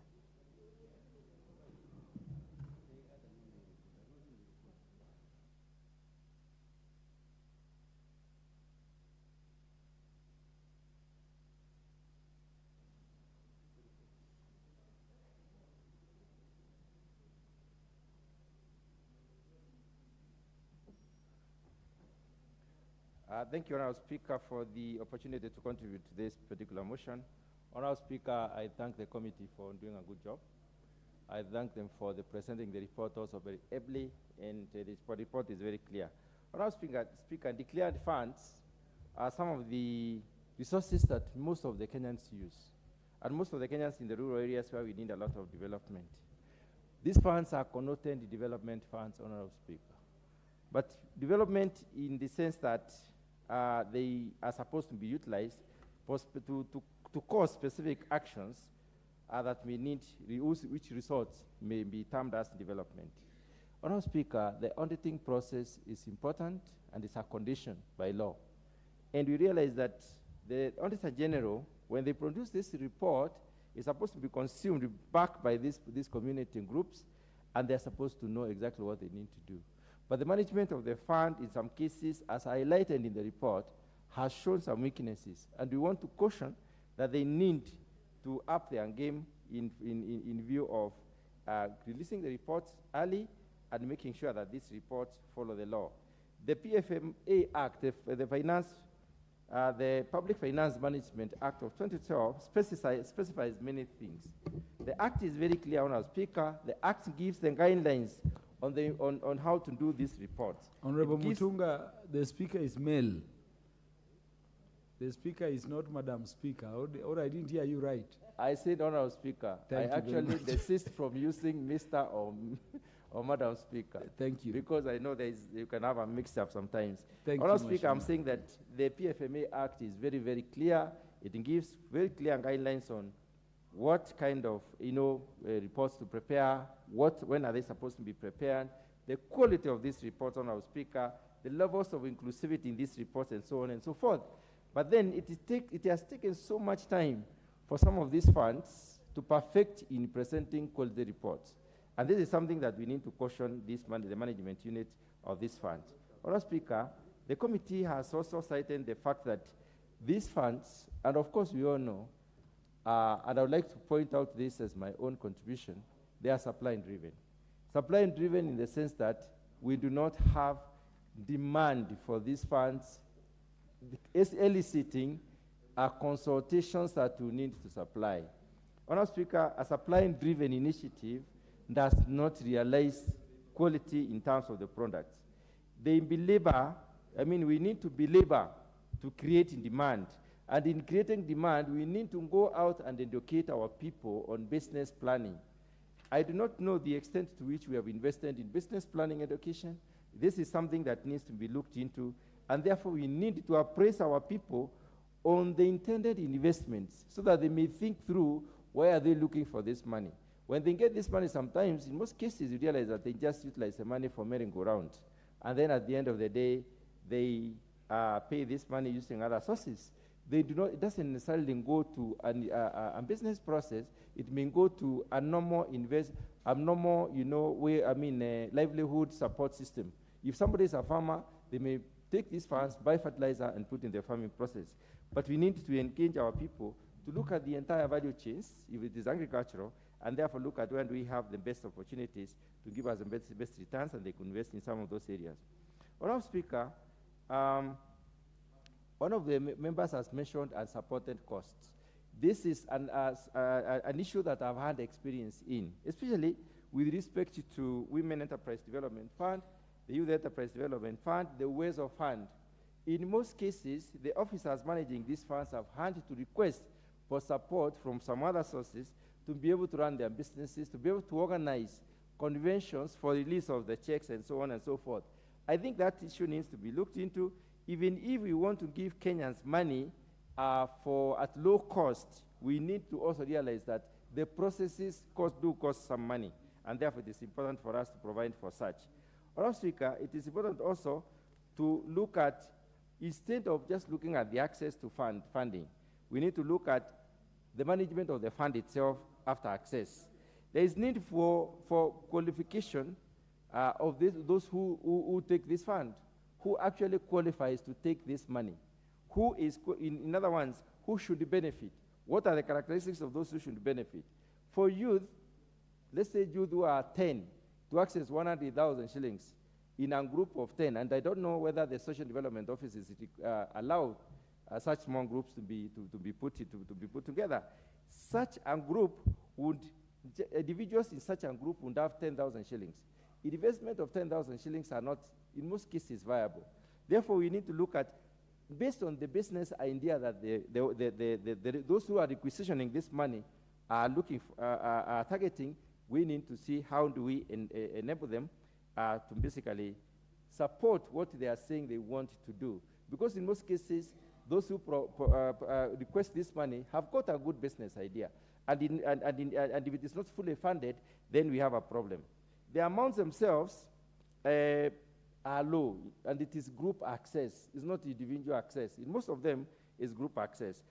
Apart from the research fund, the National Research Fund, which is demand-driven, there is a research proposal, there is quantification of the various activities that are supposed to be done, and the costing of these activities. And therefore, the researcher may get enough money to do the research because they are enlightened.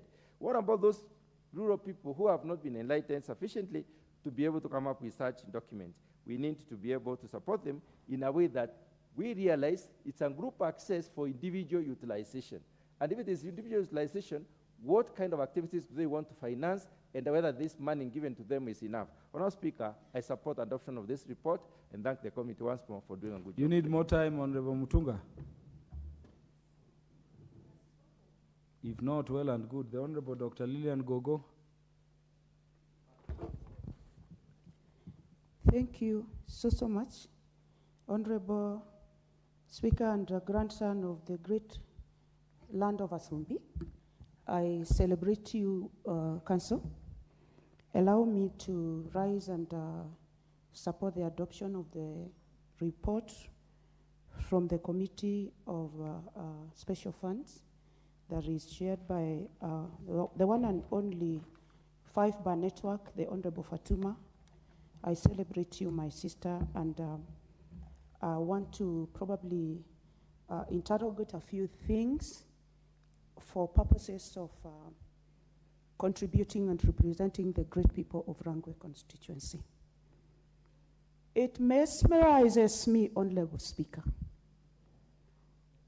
when we have to interrogate use of special funds to the extent, Honorable Speaker, that there could have been, or there is a possibility of misuse of funds. If there is a possibility, an audit query or an audit report on the misuse of special funds by people, specifically Kenyans, whose charge has been put to these special funds, Honorable Speaker. What I'm asking, Honorable Speaker, why are Kenyans stealing from the poor, Honorable Speaker? Why are we stealing from the poor, Honorable Speaker? Why are we stealing from the poor? Why are Kenyans enriching themselves at the expense of people who we are supposed to take care of as leadership at whatever echelon of leadership, Honorable Speaker? Honorable Speaker, we have special funds that are established by law and policy to take care of special needs. I would not say that we need to merge Uwezo Fund together with Women Enterprise Fund. We merge it together with Youth Enterprise Development Fund. We merge this fund together with Strategic Food Reserve Fund. We merge Equalization Fund. We merge National Youth Service. We merge Civil Servants Housing Scheme Fund. We cannot merge these things so that we have a bigger fund for the imbeciles who position themselves to steal from Kenya, to steal from poor Kenyans. In any case, if we must, Honorable Speaker, if we must merge these funds, we can only merge them so that we can apportion part of these funds, Honorable Speaker, to subsidize the education which is going to be unaffordable for poor Kenyan children. I want to say this, Honorable Speaker.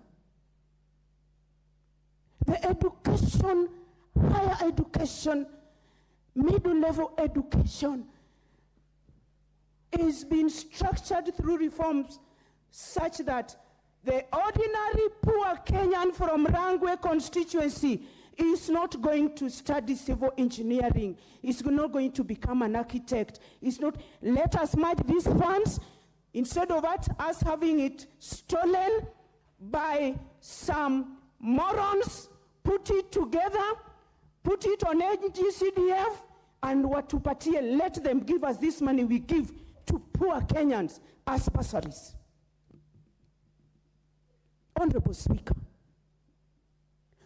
we have young people in this country who require the Youth Enterprise Development Fund, Honorable Speaker.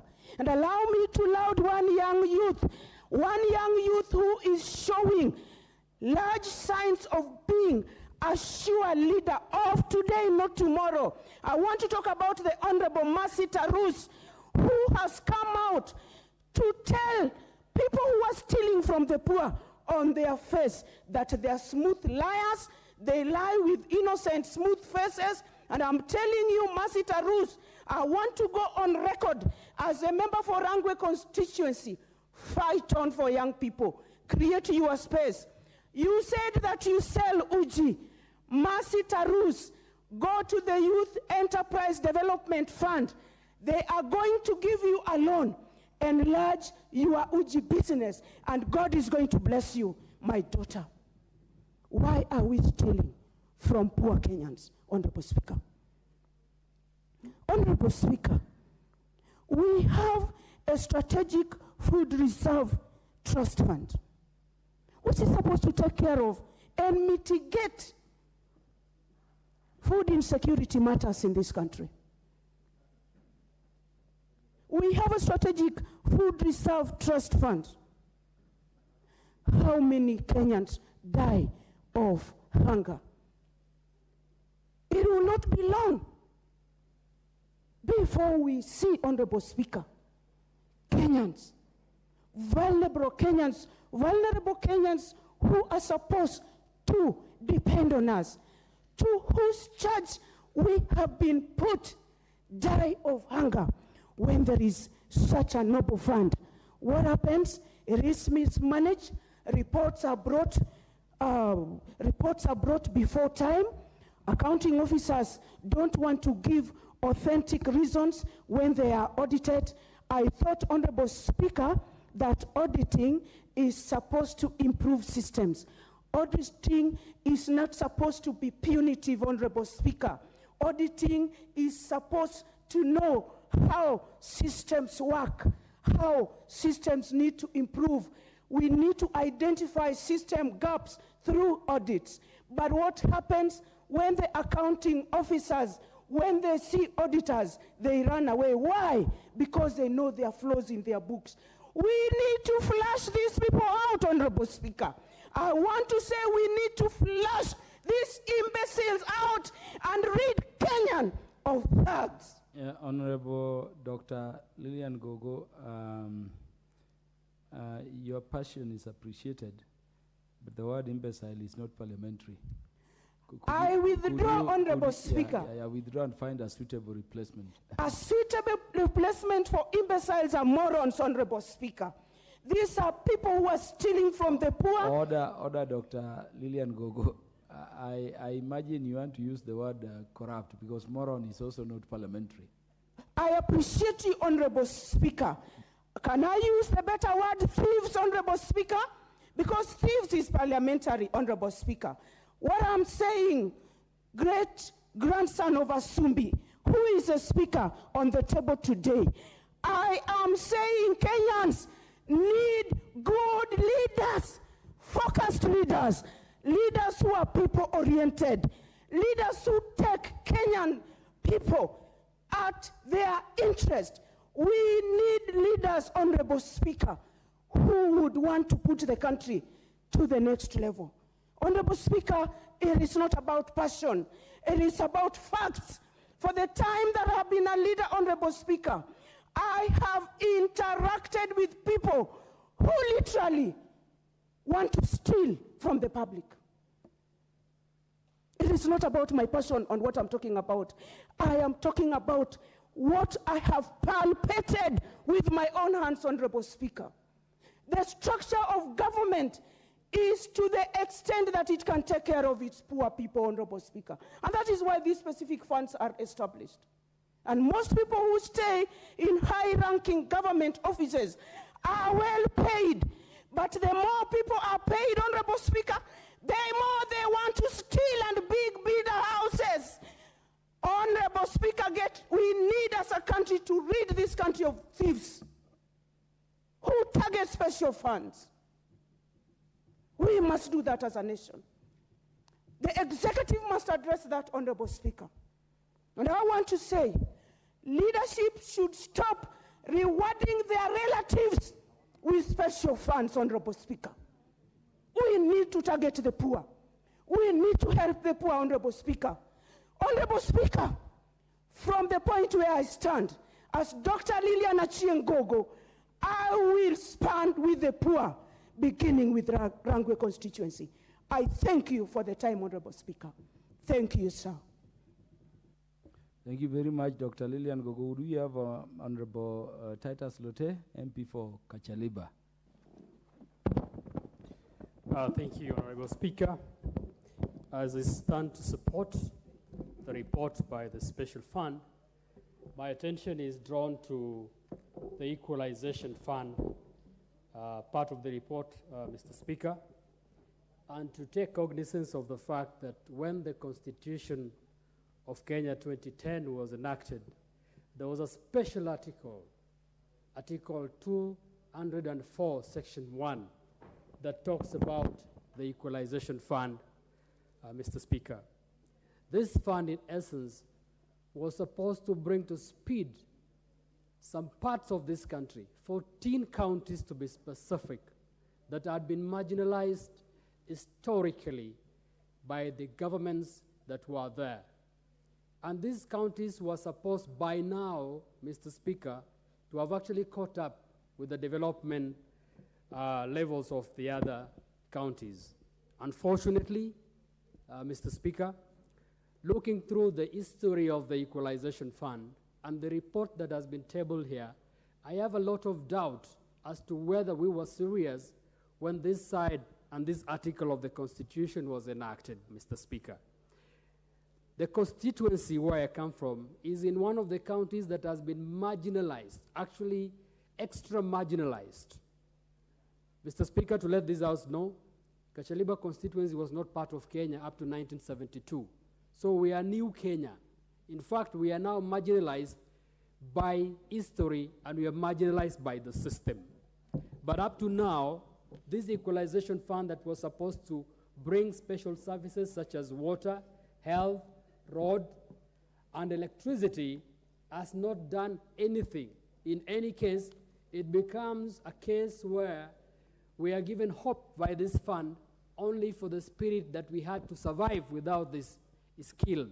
And so we become more vulnerable when we are told that we've got a fund that is supposed to bring you to speed to development and this fund is not made available. Mr. Speaker, may I look at the following before I submit?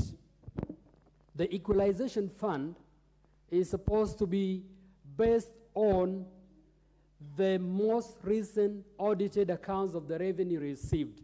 And if you look at the table that has been provided in page number 63 of the report, Mr. Speaker, out of the 6 trillion shillings that we've received and audited since 2011, in the financial year 2011-12, all the way to the financial year 2019-2020, Mr. Speaker, 30 billion was supposed to have actually gone for this equalization fund.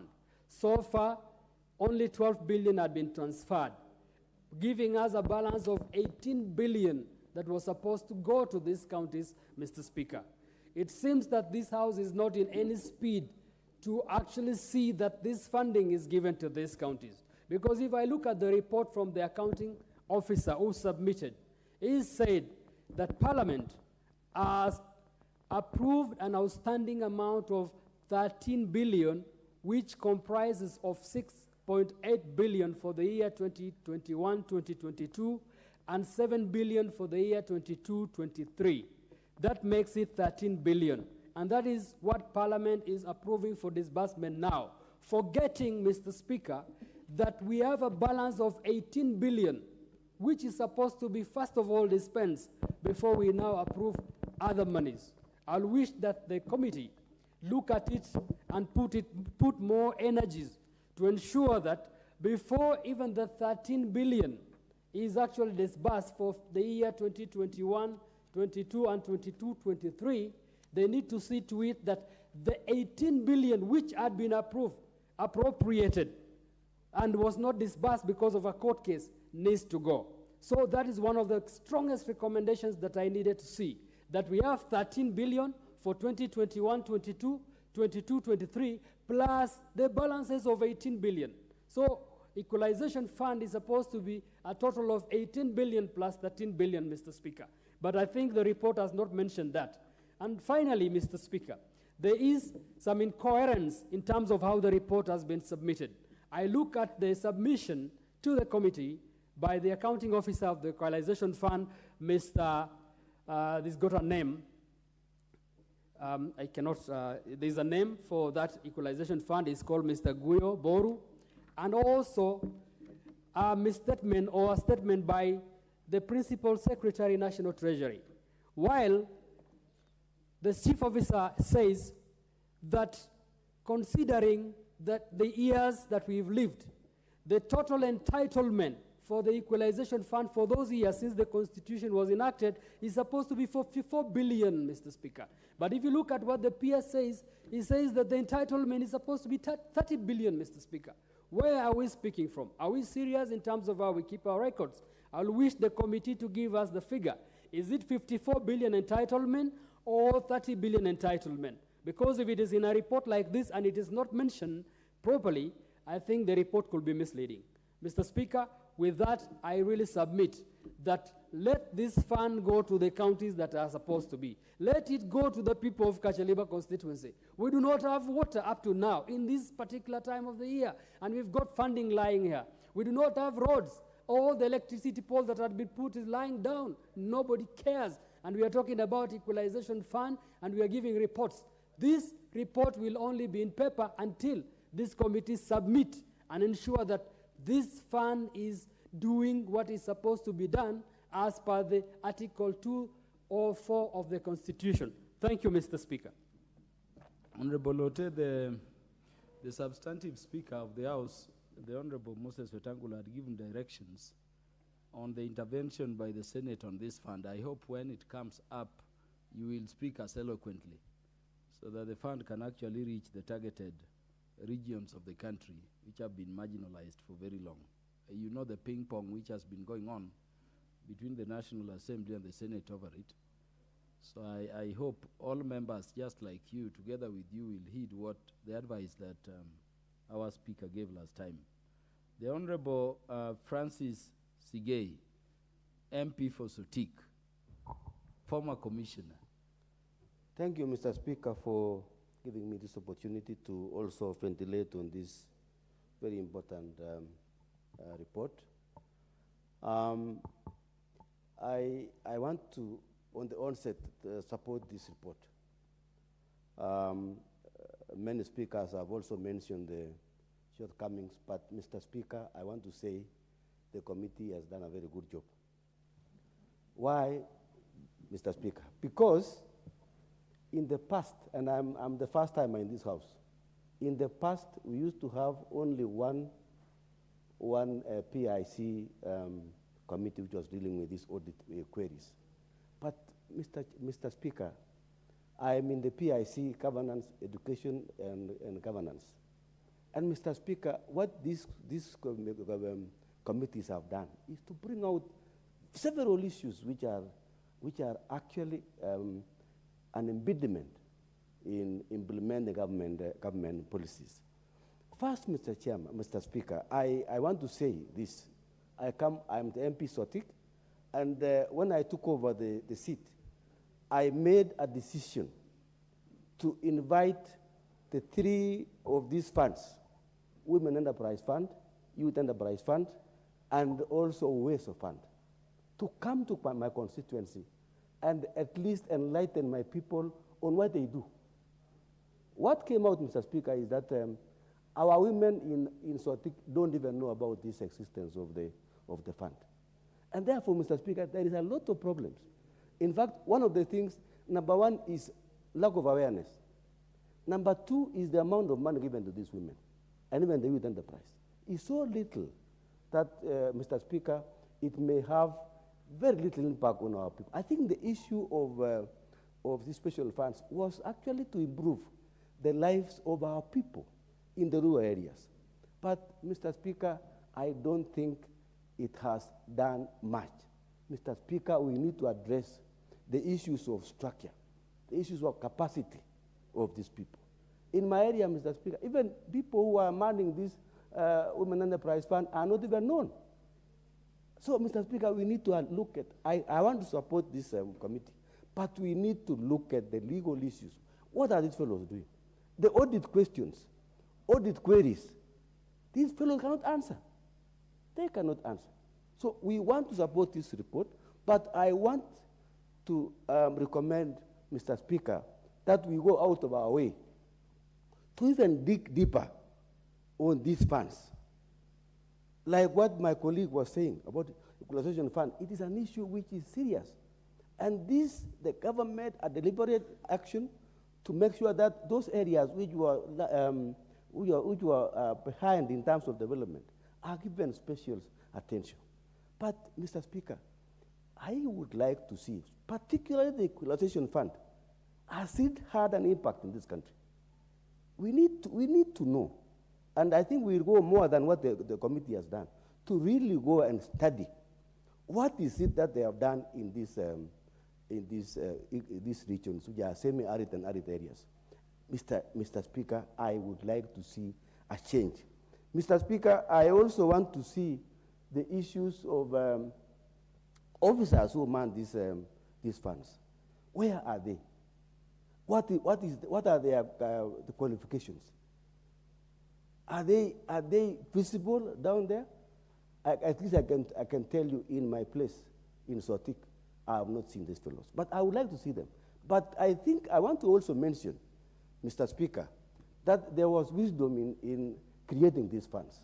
But I think that what has happened is that we have left these people to run their own businesses, to run what they want to do what they want to do without regard to law. So, Mr. Speaker, I want us to support this committee, but go deeper and ask about issues of governance. What is it? What is the leakages? Because I can tell you, Mr. Speaker, a lot of leakage is happening with these funds. So, Mr. Speaker, I want to laud the committee and ask them not to despair. We are supporting you, but we want you to go deeper and look at the legal issues, look at the structure, look at the capacity, and also look at the impact of this. Because, Mr. Speaker, what we are doing now is only to look at mainly to look at the audit. We need to know what is the impact of these people. Because I think even for youth fund, we need to look at this fund as a seed money for our youth. Have we gotten any impact in terms of trying to give these young people the capital? I don't think. Mr. Speaker, I think we need a lot of work to be done on this area. So, Mr. Speaker, I really want to support this committee. I also want to say that those who created these funds had wisdom. There was wisdom in this creating of the funds. But the problem is the management, which we must address. We cannot condemn all the funds without addressing the issue of the governance. I think that's the area we are going to discuss. But, Chair, Mr. Speaker, I want to support this report. Thank you. Thank you, Honorable Sigei, speaking from experience. As the Honorable Canon Dr. Naomi Wako prepares, would we have Honorable Badi, the MP for Jomvu?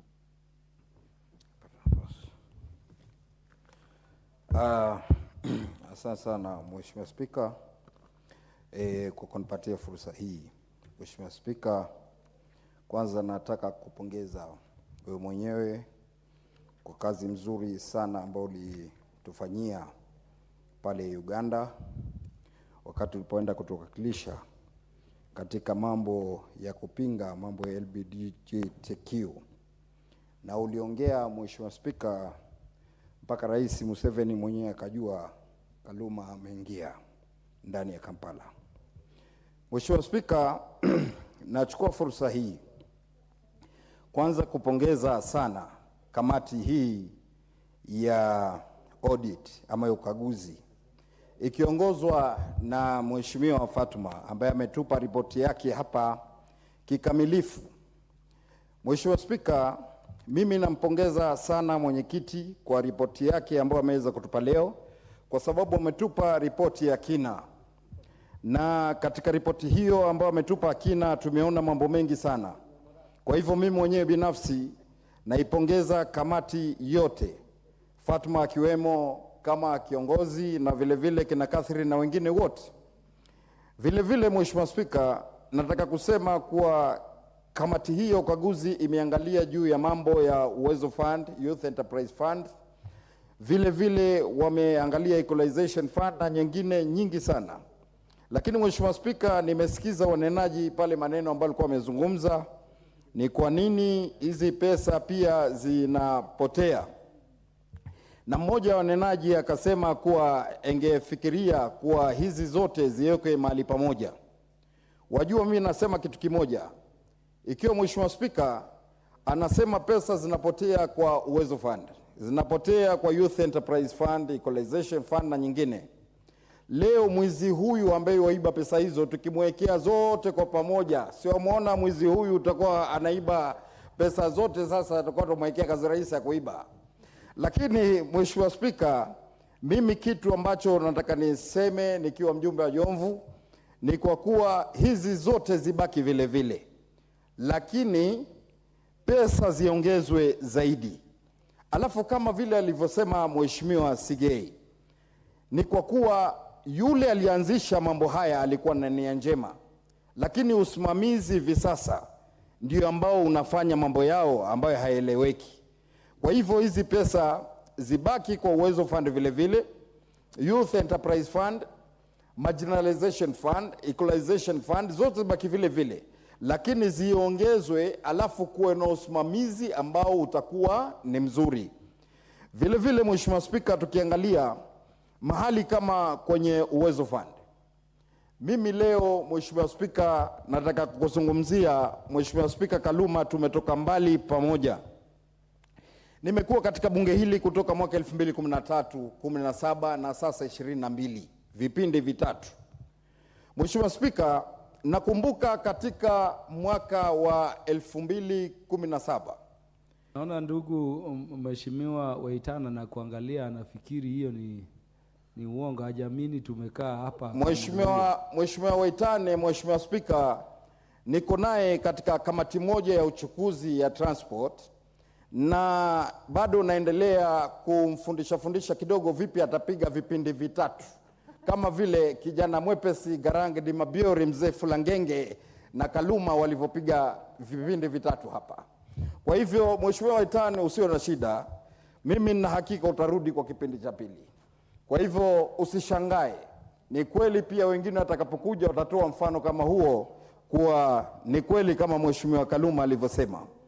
Mimi Mheshimiwa nataka kusema ule ukweli, pesa za piano za Uwezo Fund, lakini shida ni kwa kuwa baada hizi pesa ukitaka kutafuta vile vikundi vilivyopawa pesa vilifanya mradi gani, huoni. Ndio maana mimi Mheshimiwa Spika, ilipokuwa mwaka 2017, pole ulimenikata kidogo, nikaita timu yangu ya kampeni, nikasema vikundi vingi tulivyopatia pesa mpaka wakati huu kuna haja gani ya sisi kufanya kampeni, kwa sababu wengi tumeshakuwa tumewapatia pesa na wameweza kujikimu. Lakini juu ya usimamizi huu mbaya ni kwa kuwa watu wanaosimamia katika bodi juu hawatuletei wale maofisa wa kutosha wa kuweza kuzunguka ili kuona ni vikundi gani ambao vimeweza kupata pesa na kuweza kuendelea. Vile vile hiyo ndio inasababisha vikundi visiweze kulipa pesa ili vikundi vingine viweze kupata pesa zile za uwezo. Mheshimiwa Spika, mpaka leo ati ukiuliza katika mambo ya Uwezo Fund, Youth Enterprise Fund, watu wako kuna matatizo ya constituency ama eneo bunge lako, waambiwa ati faili yatafutwa. Mpaka leo katika mashirika haya bado tumeenda katika ulimwengu wa dijitali, wao mpaka leo wana mafaili, wana chakura ambayo imejaa vumbi. Kwa hivyo Mheshimiwa Spika, ni lazima iangaliwe mambo kama haya, na ndio maana ripoti hii ambayo imeletwa na dada yetu Fatuma, ambaye hakulala usiku na mchana kuona kuwa naweza kuiangalia ili tuweze kurekebisha mambo haya.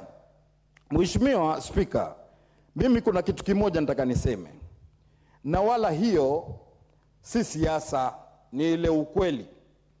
Mheshimiwa Spika, kuna Youth Enterprise Fund ambayo inalenga mayuthi wetu ambao hawajiwezi, na hawa mayouth kabla kupewa pesa huwa vetted first, wakawa wanaangaliwa ni gani ambao wanaweza kupewa pesa zile. Kwa hivyo Mheshimiwa Spika, ni yale makundi ya mayuthi ambao hawajiwezi ndio wanapewa pesa hizi ili waweze kujiendeleza, wapate kujikimu kimaisha. Lakini unaona badala yake saa hizi kuna Hustler Fund. Hustler Fund, ukikaa ndani ya nyumba yako, uwe tajiri usiwe tajiri, una uwezo wa wewe mwenyewe kutumia kidole chako na kupata kile pesa. Kwa hivyo hivi sasa nataka kusema pesa zile zaweza kumlenga ambaye hajiwezi na zaweza kumlenga yule ambaye anajiweza, lakini tunataka pesa hasa zilenge wale ambao hawajiwezi, maana wale ambao wajiweza wenyewe wana pesa zao. Leo mimi ni mbunge kwa awamu yangu ya 3, Mheshimiwa Spika, na mimi nataka kusema kabla awamu ya 3, Mheshimiwa Spika, 2007 mpaka 2013 nilikuwa diwani. Kwa hivyo leo nina miaka 16 katika uongozi. Hii maneno ya Enterprise Fund na nyingine, kwa nini simwachie mtu mwingine hali ya kuwa mimi nina uwezo ambao naweza kujisaidia? Kwa hivyo unaona hizi pesa za Hustler Fund zinasaidia hasa watu ambao sio wale walengwa, ambao sisi tunataka kusema wale ambao ni walengwa wao waweza kusaidiwa kupitia kwenye pesa hizi. Mheshimiwa Spika, leo kenda kwa Youth Enterprise Fund na Uwezo Fund, mimi nataka nikwambie kwa practical example ya kwangu Jomvu. Mheshimiwa Spika, watu wataka kupewa pesa, najua mwanzo wanafanywa vetting. Baada ya hapo wakifaulu, kabla kupewa pesa wanafanywa training. Hakuna maofisa kufanyia training. Hakuna. Na leo Mheshimiwa Fatma hapa asema good, pamoja na Catherine na timu yao hapa, kwa sababu nasema ule ukweli. Inabidi leo kama mimi kwangu Jomvu, Equity Bank inaongozwa na ndugu yangu Bwana Kanyi ambaye CEO wake ni James Mwangi. Leo tumepartner na Equity Bank, ndio wanatufanyia hizi trainings juu ya management of funds. Lakini leo kazi hii ilikuwa nataka ifanywe na maofisa hawa ambao wanapeana pesa hizi. Na ndio maana unakuja gundua vikundi vinajikusanya tu, pengine hata ni ofisa fulani akuta watu wake 10, kumbe majirani zake wengine mademu wake, magirlfriend huko anawashikanisha pale hivi, anatoa mistari ya kutongoza kupitia kwa pesa za Youth Enterprise Fund. Mheshimiwa Spika, na mambo haya lazima tutoboe, kwa sababu mambo haya si sawa sawa. Rusha mistari yako kisawasawa, lakini usitumie hizi pesa. Mheshimiwa Spika, kwa sababu rusha mistari. Naam. Kutongoza naambiwa sio neno la kutamkwa bungeni, manake nini? Au utaibatilisha na neno gani? Hii ni kutongoza, ni kurusha mistari, Mheshimiwa Spika, ili yule msichana ambaye ameshindwa kukubali kwa njia ya maneno watumia fedha ili ndio aweze kukubali. Kwa hivyo Mheshimiwa Spika, kwa haya mimi nashukuru kunipa nafasi hii, na nashukuru kuiunga mkono ripoti hii ya hii kamati na kusema kuwa ikizingatiwa sawa tutaweza kwenda mbele. Asante Mheshimiwa Spika. Asante sana. Is Honorable Canon Reverend Dr. Naomi Wako ready, or we, we recognize you? Yes. Thank you, Mr. Speaker. And I'm ready to give my input to this.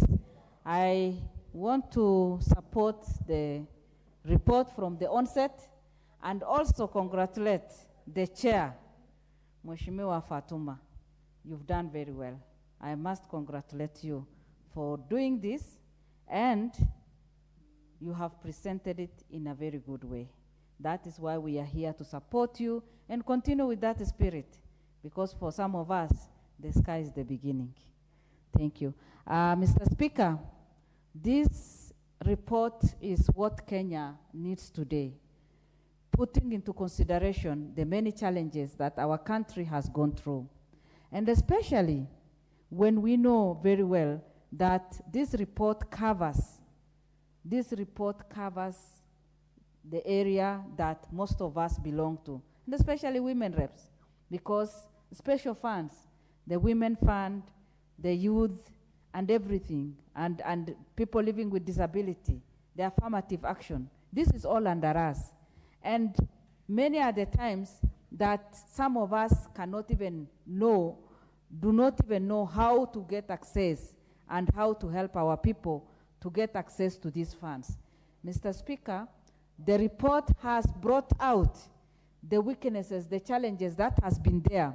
And if we put in order all this, and if this report gets the attention that it deserves today, then we are sure that a lot of transformation will take place, some things will change, and we will be able to overcome the challenges. Mr. Speaker, the report speaks about equalization fund. The report speaks about women enterprise funds, strategic food reserve, and when we look at ourselves today, Kenya does not have food. We are importing food. And just some few months ago, many of us were in crisis because we couldn't get enough food even to feed our people. If this particular Strategic Food Reserve Trust Fund is taken care of and well utilized, I know very well that we wouldn't be where we were just before the rains. Mr. Speaker, when you look at Women Enterprise Fund, a lot of mismanagement has taken place. Women who needed to do business in all this have suffered because they cannot access the funds that are there. Sometimes it is the rich who get the money and enrich themselves. The poor who would have been uplifted and who would have reduced the poverty levels in their lives are still there struggling. We are talking of youth enterprise funds. Today in Kenya, we know that many of our young people are not employed. We have graduates in our homes. We have people who have first class, second class, and who are not employed. Some of them have gone into depression, and they cannot support themselves. Some are at the edge of starting their own families, but because of the financial constraints, they cannot even imagine of having a girlfriend, live about marrying a lady. Mr. Speaker, if all these funds were well utilized, the idea of Kenya, or what we have been crying about, at saying we are reducing poverty, and we want to overcome poverty in our counties and in our villages and in our society, this would have served a very good purpose. This would have helped us to reduce the poverty level of our people. But we have not been good stewards. And that is why today we can see that the report, the committee observed so many things, that there are late submissions of accounting documentation. And the question is why? If we have qualified people in the office, why would we have that problem? They should have reported, they should have placed everything in place and cited the gaps that are there so that those gaps can be sealed and we move on. A lot of negligence has happened in the past, and people have not been good stewards of the resources that God has put in our hands. And that is why today, many Kenyans who would have benefited from this are still suffering. Failure by accounting officers to submit the necessary documents. If they have failed to do their work, the question I ask today is, again, Why would they be in those offices if they cannot do their work? They have their job description, but if they cannot do just that particular one, and matters to do with finance, matters money, is very sensitive. Mr. Speaker, we know very well that if you are not even careful with handling your own cash, you will end up being a poor person. And this country has gone to the levels that we are today just because we have wrong people in the offices and wrong people doing the job that they should have done. I want to speak about civil servants housing scheme. Mr. Speaker, this is something that would have transformed the lives of civil servants. But unfortunately, many of our civil servants today who have retired, you know, when they are in Nairobi or they are in the small cities, they can be able to rent somewhere. But after they retire, they have nowhere to lay their heads. And that is why many of them are depressed. Some of them die before their days. If we can put this into place, then many of our civil servants will just go home rejoicing and smiling. Thanks be to Kenya Kwanza government. And we are giving a lot of attention to housing, affordable housing, whereby our civil servants will be able to buy a house at a very affordable rate or price. And they will be able to pay even before they retire. That means that we are taking care of even their retirement age. They will work, they will serve the government, but when they retire, they'll have peaceful time. Mr. Speaker, a lot of funds have gone into waste. People have not benefited. And I want to suggest the following: that proper audit be done in all these different schemes so that we know the number of Kenyans who have benefited, so that we do a proper audit and know how many women have benefited from this. And we want to see the face of Kenya. Some of our women have not even gone to school. They are illiterate or semi-illiterate. And again, thanks be to Kenya Kwanza government that has introduced the Hustler Fund. Today, even a poor woman in the village can just use her phone and get the money. We were in Sagana the other day, and somebody said that the people of Jerry around that area are doing very well in borrowing the money and transforming their lives. That is what we want to see, because in every home there is one educated child, and through their phones, because now the procedures, you know, the board has to sit, the committee has to sit, this person has to approve. Those things are not there with the Hustler Fund. They can easily access the money, and that is why I want to encourage Kenyans today. Please make use of this opportunity. The funds are there, the money is there. Please borrow the money, do businesses, see what you can do so that you can change your life. Mr. Speaker, we are all agents of change. But unfortunately, many of us are not using even the opportunity that God has given us to educate our people. Civic education is very important. How to do business, how we can help our young people, the women, and especially when a woman is empowered, you have empowered the entire society. So I encourage many women, young people who are just sitting in their homes, having their certificates in their homes, please access these funds, do business, transform your lives so that we can have a better society and a better country, a healthy society, so that we can even take care of our families in a better way. Thank you, and I support the report. Thank you, Dr. Naomi Wako. I didn't know we have something called Civil Servants Housing Scheme Fund. I'm hearing it from the report and from you. And how I wish you advise that it should be exploited now that we have the housing levy, can be taken up under the current government.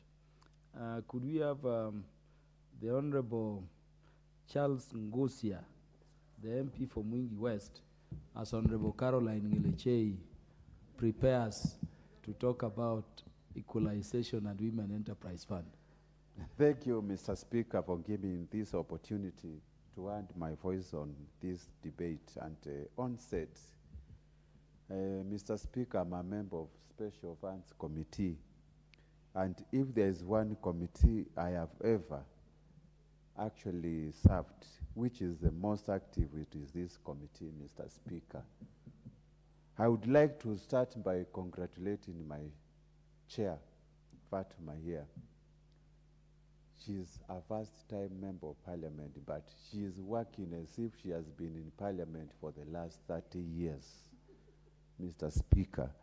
So credit to this honorable woman from Migori County.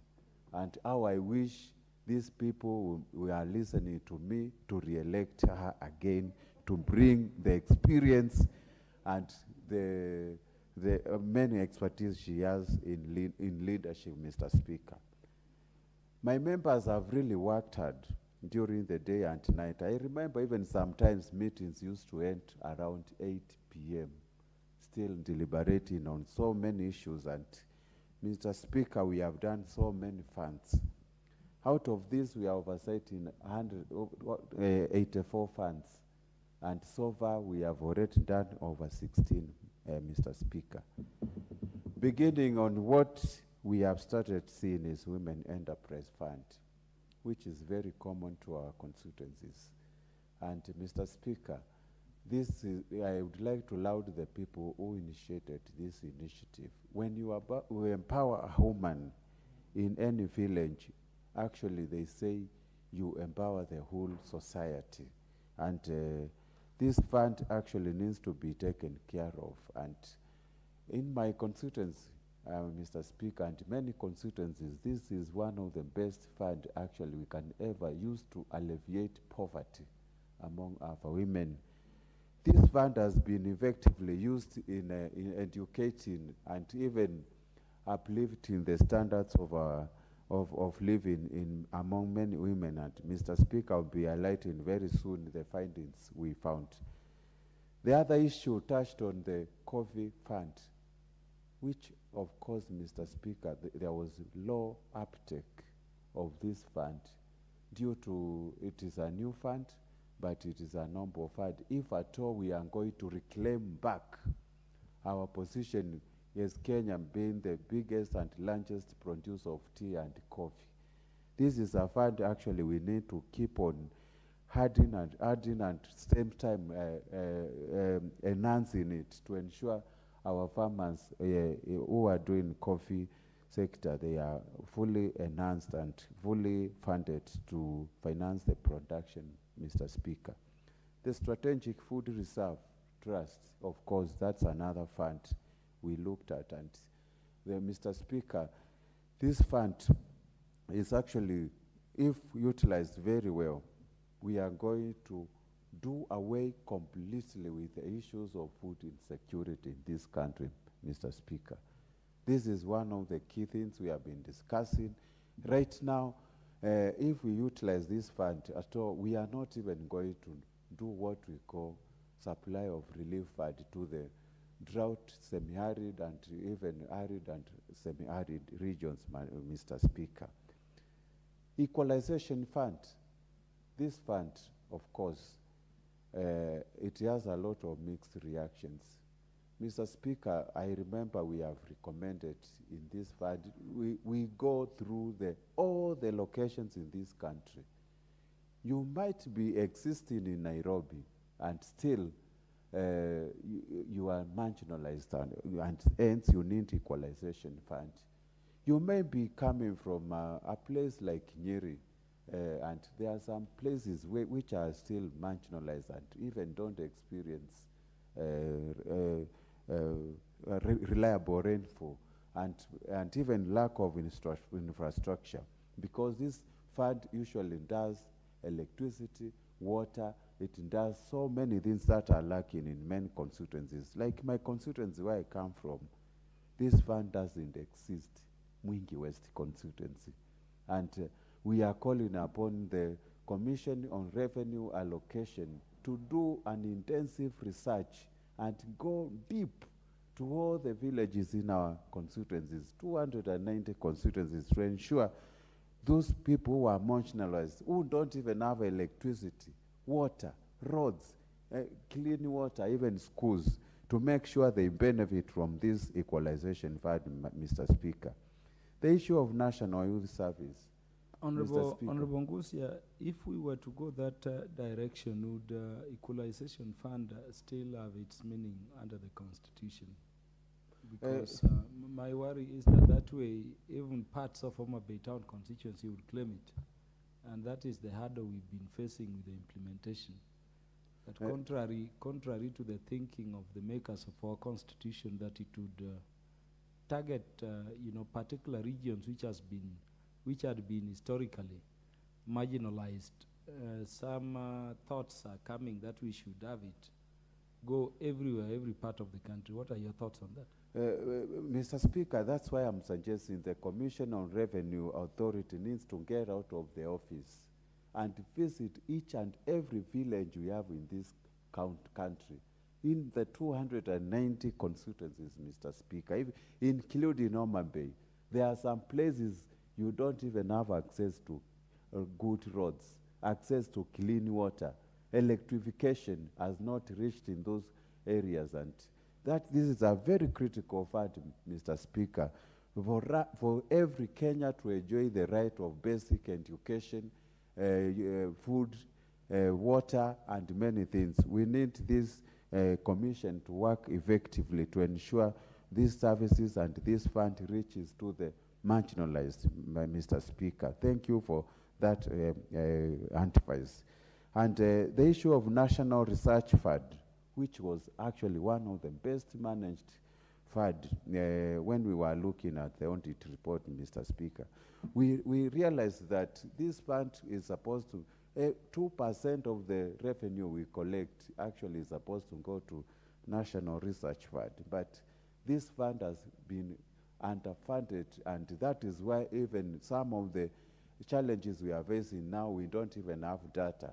We don't have any information about it, and we are calling upon our treasury actually to ensure that they deliver as per the Constitution which provided us for this fund in 2010, to ensure this fund is fully funded so that we can execute research that is going to help the whole nation to come up with a clear and objective Vision 2030 goals, Mr. Speaker.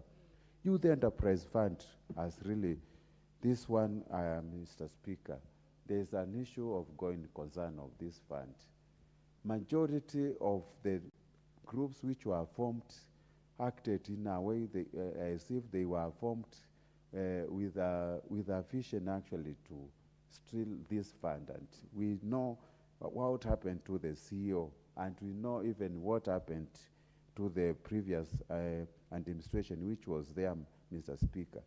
This fund now, I am happy to report to this House, the new CEO has really worked hard to ensure there is internal control systems of this fund, and sustainability soon will be realized. And we need proper enhancement of this fund to ensure our youth who actually get tenders from the government, from other institutions, they don't struggle accessing the capital to do it. And if there is one fund which can actually help our youth, which have been really complaining of unemployment, it is this Youth Enterprise Fund. We also fund the same issue. Civil servant, we urge our government to speed up the process of issuing licenses, and not licenses, title deeds, Mr. Speaker, because most of our servants have got houses. They have even occupied the houses, but they still don't have title deeds on the same. There's so much we can talk, but we would like also to call upon the management of the funds to ensure that things to deal with the presentation and inaccuracies of financial statements are adhered to. With those few remarks, I support, and I would like us to do the same. Would you need slightly more time to conclude? Yes, Mr. Speaker, I need more time. I'll give you 2 minutes. I see you. Kindly grant me 2 minutes.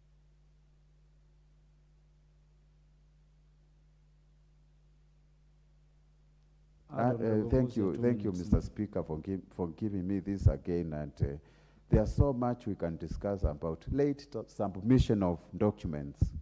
These ones, Mr. Speaker, of course, it has been observed. And when you bring a document very late, you don't know the authenticity of it. And these are the things management we have recommended they should adhere to. And we are looking forward to cleaning up the whole system whereby if documents are needed, they are provided at the right time. The other issue, of course, is long outstanding receivables.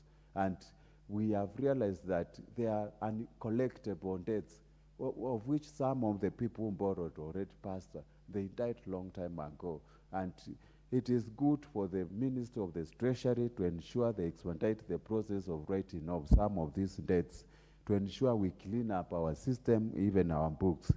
And presentation, of course, of inaccuracies in financial statement. That one we have already done. The other issue, Mr. Speaker, of the NYS of the crowded assets. We need these assets to be disposed of very quickly for the government to realize the resale value of these assets. And with these few remarks, even the issue of weak internal control systems, those ones, if we are told we are going to correct all these, we will fix and we ensure efficiency, effectiveness, and economy of these funds. With those few remarks, I support. Thank you. The Honorable Caroline Ngilichei, Member of Parliament for Elgeyo-Marakwet County. Thank you, Mr. Speaker, for giving me this opportunity. First of all, let me appreciate the chair of the Special Funds Accounts Committee, Madam Fatuma Mohammed Full Network from Migori County. Mr. Speaker, I'm so proud of this lady since she's a first-timer and she's also independent member of parliament. That is why she's the chair of that committee. And I want to encourage the honorable member to keep it up the good work, because many a times when someone is given such a huge responsibility as a first time, the gap is seen. But then for her, she has surpassed the expectation of many people. But Mr. Speaker, the special funds is not something that is not a negligible allocation in the government.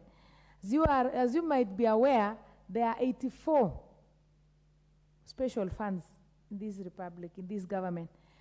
Mr. Speaker, many a times I feel for the special funds because they draw their money from the mother ministries. And you find at times they are allocated very minimal or very negligible amount that might not even be able to do something that is meaningful. For instance, you find that maybe there is a special funds in the Ministry of Agriculture, for example.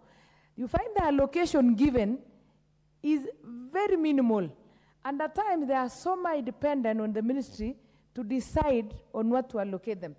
If I was given the opportunity to advise the government is, they should allow these special funds, they should come up, I don't know, if they should come up with maybe a ministry or a body that will cover all the 84 special funds so that they be in control from one central position. So that because their challenges are similar, their weaknesses are similar, their strengths are similar, so that this particular body will focus on special funds. And they should be also allowed to draw their money directly from the exchequer. Because you find, I've had some complaining that you keep writing to the ministry, you keep requesting, the year ends, you still have your balance from the mother ministry, another minister comes in or another CS or another comes in, they don't want to give you the balance incurred by the previous one. So, Mr. Speaker, I think if I'm given an opportunity to do a recommendation, I'll suggest that they should be all lumped in one unit or in one body that will be dealing with all these special funds. Nonetheless, these special funds, Honorable Speaker, as much as they've been of great help, as much as they've been so useful to cover up some weaknesses by the emanating from the ministries. Mr. Speaker, one thing that we have a problem in this country is awareness or information. Many of our citizens or the people who are supposed to utilize these funds are not even aware of their existence.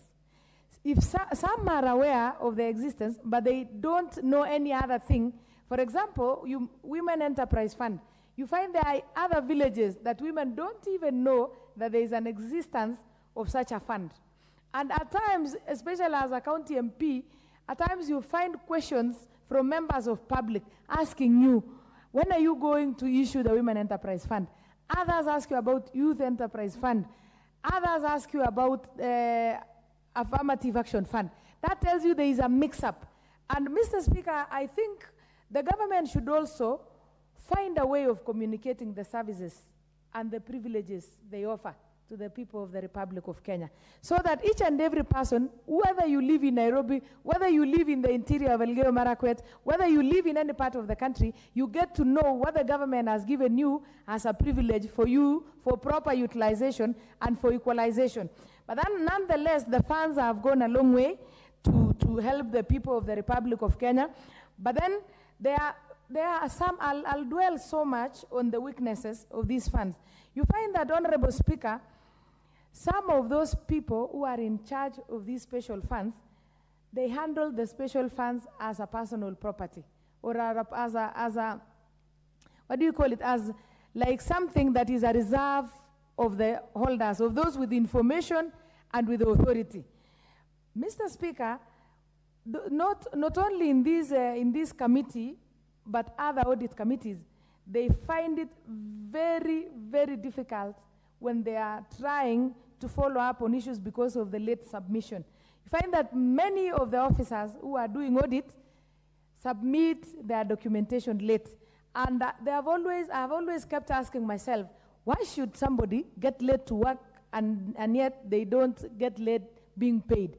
By the end of the month, or by the end of the financial year, as an auditor, or as a person whom you know that this institution is waiting for your report to make a decision, what will be your response? Whom you know that this institution is waiting for your report to make a decision, what will be your responsibility, or what appropriate answer will you give for not being ready or not being done with what has already been spent?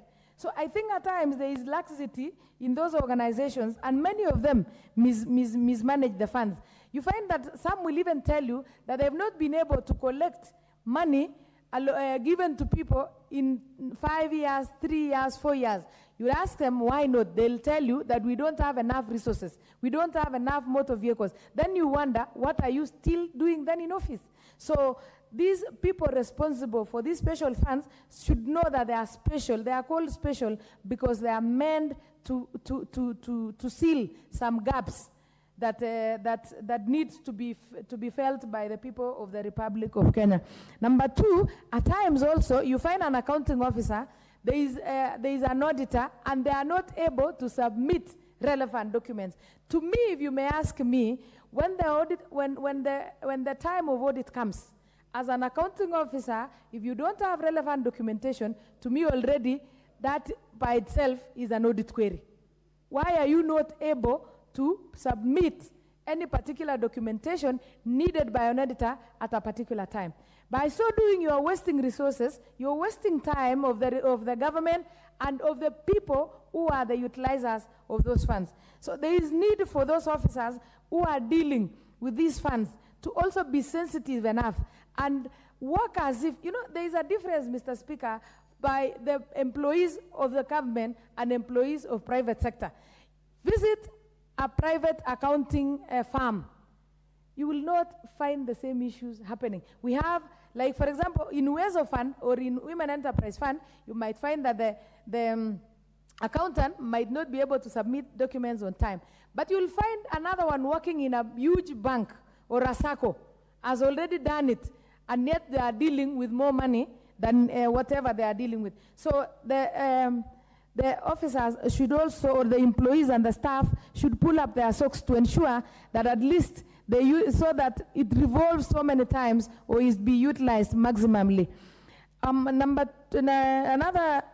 point, Honorable Speaker, is the committee gave an example of reserve fund, which depends on sub-county youth officers for the submission of constituency returns. At times you find that other funds also depend on other staff from other entities of the government to give them information. And when it comes to a third party, when it becomes a third party issue, they deal it the way they want it. Like we've had so many county MPs complaining about gender officers because they've not been having coordinators. So they've been dealing with gender officer. The gender officer will deal with your issue at his own pleasure. You might not blame them at times because of the amount of work that they also have to do in their own departments. But you find the government at times employs people for internships and attachments. They should focus on such funds because they are actually very important to the people of the Republic of Kenya. Mr. Speaker, there is also the digitization of the, and the operationalization of these funds. Give a good example of M-Pesa. M-Pesa is 100% digital. So many people in Kenya, I think, borrow from M-Pesa than any other platform. There is nothing hard to digitize these funds to ensure that it takes a shorter time and revolve more faster and revolve more easily. Mr. Speaker, there is a lot to be said about this fund. As you can see, 84 of them is not something that should be taken lightly. But then, Honorable Speaker, let me.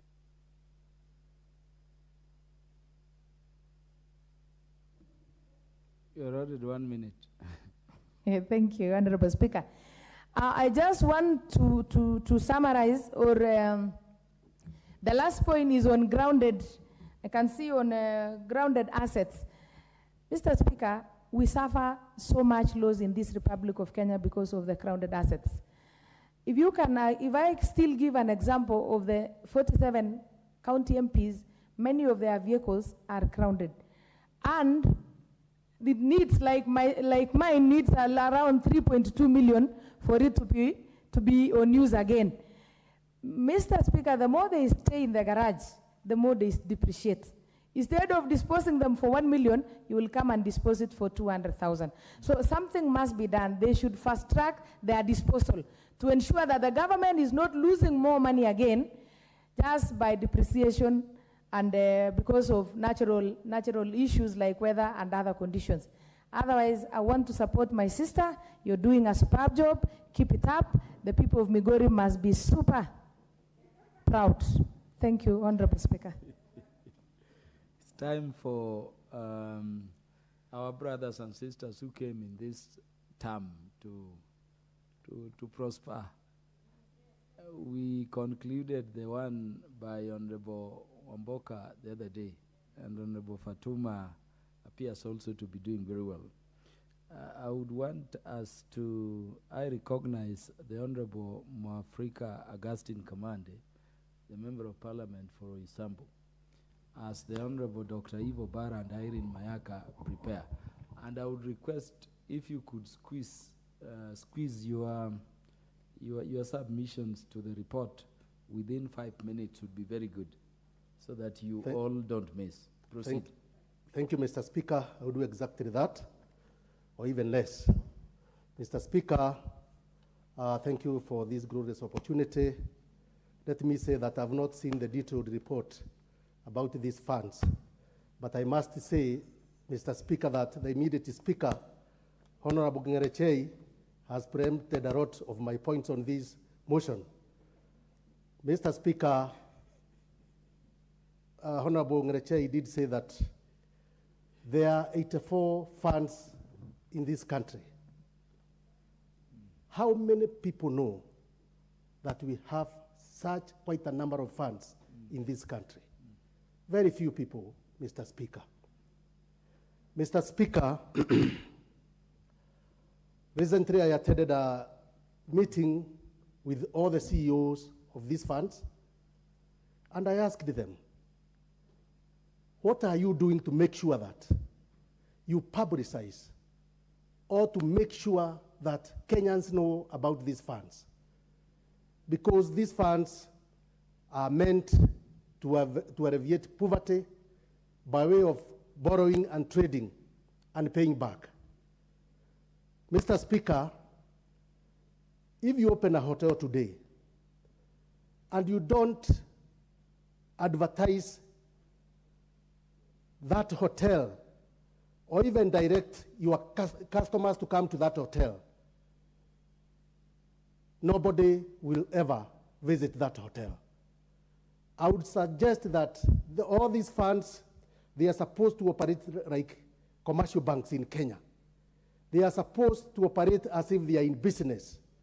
They are supposed to let all Kenyans know that they exist. Mr. Speaker, I would propose that we have an umbrella ministry to house all these funds.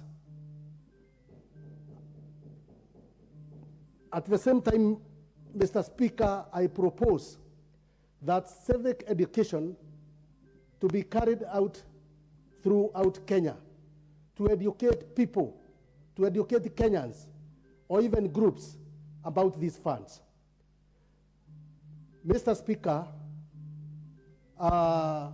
if I take like youth fund, if you borrow from youth fund, when you pay back, you don't have to pay interest. You just need to pay the principal. So, Mr. Speaker, I am making a request and a wake-up call to all CEOs who are heading these funds to make sure that publicity is carried out, because I've never seen any, either in print media or mass media or in our social media. We have never seen any publicity being carried out to say that there are these funds which are existing, and anybody probably who would like to borrow would go to them and make a request, make an application, so that a group or an individual can be ready money to go and trade and then pay back. So what is lacking, Mr. Speaker, is about the publicity. These CEOs should make their operations vibrant so that all Kenyans can benefit with these funds, and at the same time, these funds, those who are running them, they can be active so that at least the reason why they have been created, they can serve the purpose. Thank you, Mr. Speaker. Thank you, Honorable Mwafrika. And those submissions could only be made by you. The Honorable Dr. Ivo Bara, the MP for Kabondo Kasarani. Thank you very much, Mr. Speaker, and for giving me this opportunity to also speak on this matter. Mr. Speaker, before I say anything, let me also appreciate my chair, together with the rest of the team, for a job well done. Secondly, Mr. Speaker, I didn't know before I got into this committee how much money is in this country. Money that looks like, appears to have been designed to fail. Mr. Speaker, I'll be very brief. The thread running through all these audit reports is the same: inefficiency, laxity, flouting of the most basic requirements in the accounting standards. The same. And you wonder, year in, year out, it's the same thing. Prior year report, matters that have been outstanding, year 1, year 2, year 3, still outstanding, and nobody seems to bother. Mr. Speaker, some of the most basic and shocking things as a former CEO is that you cannot even give the right documentation in preparation for the audit. 2, PFM Act is very clear, and we all had it. 3 months after the end of a financial year, you're supposed to be ready with your statements. And they were not there. Up to the time we're coming for the audit, when they're coming for meetings, those reports had not been submitted to the Auditor General. And you wonder how these people keep on keeping their jobs. There are many Kenyans who can do these jobs. wastage of money, monies that they can't account for. Mr. Speaker, I was embarrassed for our country, to say the least. Mr. Speaker, when you're told that vehicles, assets, you've seen them. In fact, you don't even have to be told. You pass through some of these institutions and you see the assets, they are junk. And yet, there is a policy in government. Mr. Speaker, not to get into the details which have already been said, Mr. Speaker, the President, the leadership of this country must cascade that performance contracting down to the CEOs of these institutions, and they be held to account. Simple. If you can't perform, you go home and you let the qualified Kenyans do the work. Mr. Speaker, once again, I support our report, and I hope that the coming reports, and with what we saw, if it is genuine coming from the leadership of this country, that we expect to see change. Thank you very much. I support. Honorable Ivo Bara is saying the president has spoken on the fight against corruption. And be warned, the warning shot has been fired. For those who do not want to be somewhere in prison, you have to do things right. The Honorable Irene Mayaka, nominated Member of Parliament under the ODM party. Thank you very much, Honorable Speaker, for mentioning that. I appreciate. Honorable Speaker, I also want to join my colleagues in supporting this very thorough and well done document. And I'd just like to, first of all, give my accolades to the chair, Honorable Fatuma Network. Clearly, her network was on full mode when she was chairing this meeting. And I like the fact that she normally calls herself independently ODM. The report shows you why. She cannot be independently ODM. This is a committee which can only be chaired by an independent member of Parliament. Independent member. Yes. Honorable Speaker, I oblige. Honorable Speaker, I'd just like to make a few remarks. First of all, I'd just like to acknowledge the fact that not only did this committee look at the financial years that were not within their purview, but that they also went further to have a look at other financial reports for previous years to just bring out just how important it is for us to be able to do an audit on the funds that our people receive. Honorable Speaker, first of all, I just want to say, looking at the funds that have been listed, and especially the key ones, because the committee oversees so many others. But one of the things that really pains, and I've experienced this even in Nyamira County, is that when you go to an office like the Women Enterprise Fund, you find that the officers are not enough. So it explains why you will find that some of the reports that they give are very inefficient. Not that I'm trying to excuse them from the faults that they have, but also just to mention that these funds are not being given the special consideration that they need to, because they've helped so many people in this country. And Honorable Speaker, I'll just give you an example, especially the Youth Enterprise Development Fund. There is a young man from Homa Bay County who is called Dr. Max Okoth. I don't know if you know about him, Honorable Speaker, because he comes from your home county. But this young man currently has 7 hospitals. He started with 1. He was a beneficiary of the Youth Development Fund, and his hospitals even now have specialist services, including theaters. And some of these success stories are what people need to know, because I've had so many honorable members say that people don't even know about the funds. But the Kenyans that we are, and the human nature is that when you hear of a success of something, then you want to be associated with it, or you also want to experience it. So one of the encouragements that I would just like to give this committee is that even as you strive to give us observations of some of the things that are not working, let us also have some of these success stories, because it's only from the success stories that you'll be able to encourage more people to actually take up these funds. Honorable Speaker, I'm waiting for the day that the Hustler Fund will be part of the funds that are actually audited, because I'm yet to hear of any success story of the Hustler Fund to date. I am hoping there is one, if at all.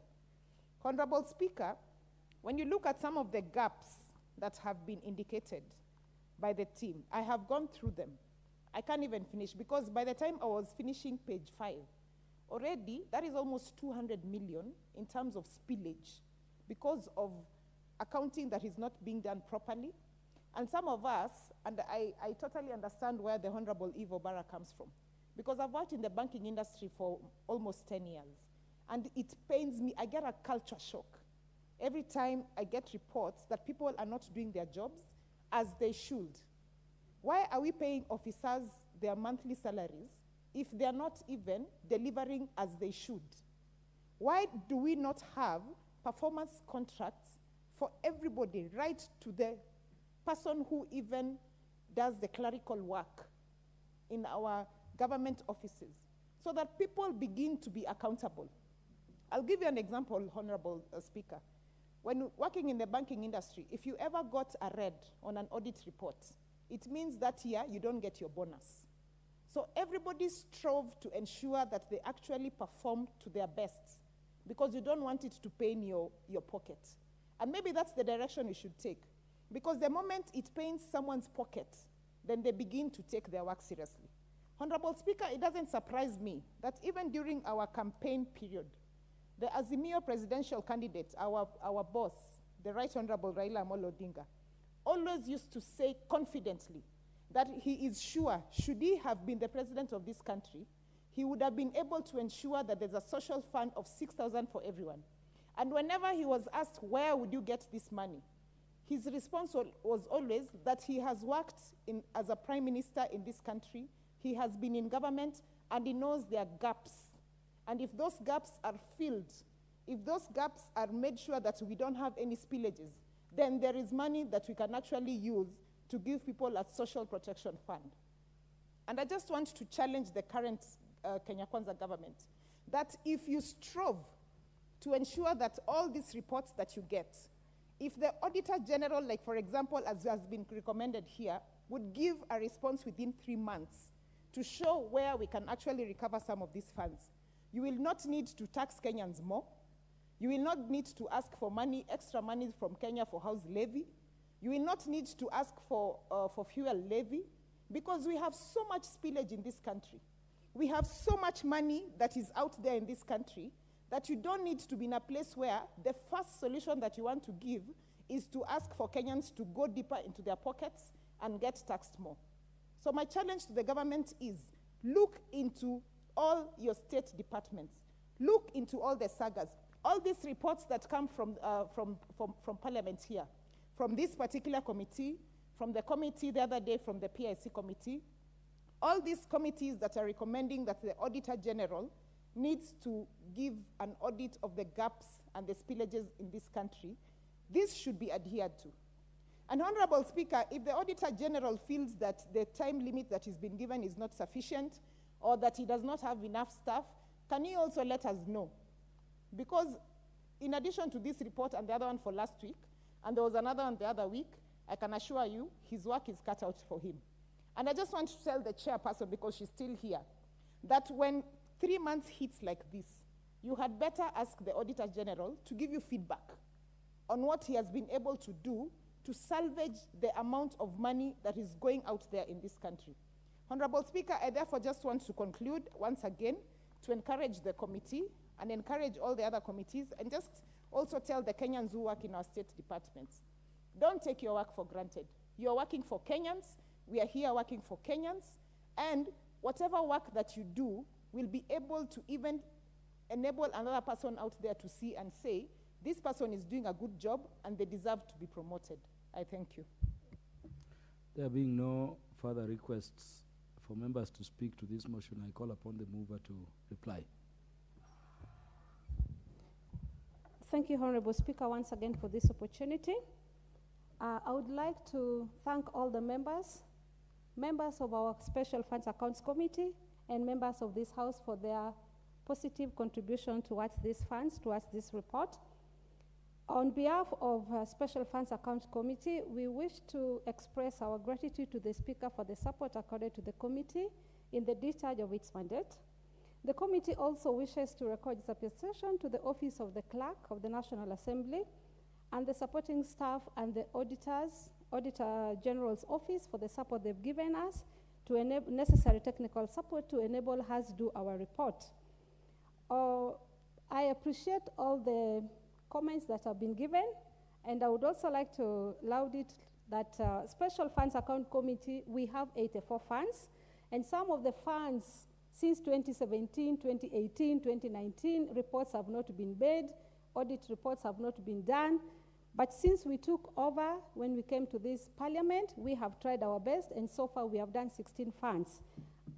I personally appreciate the commitment from members of this committee, and I thank God for all our members who are here in this house, and the committee, and Kenyans, and I request Kenyans who take loans that these revolving funds need to be paid back.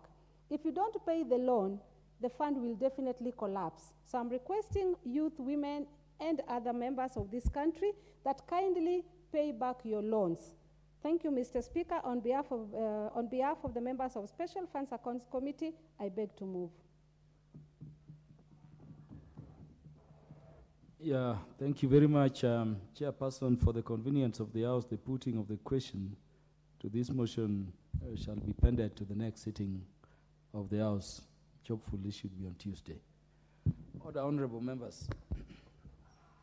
Honorable members, the time being 7:00 p.m., this House stands adjourned until Tuesday, 15th August 2023 at 2:30 p.m.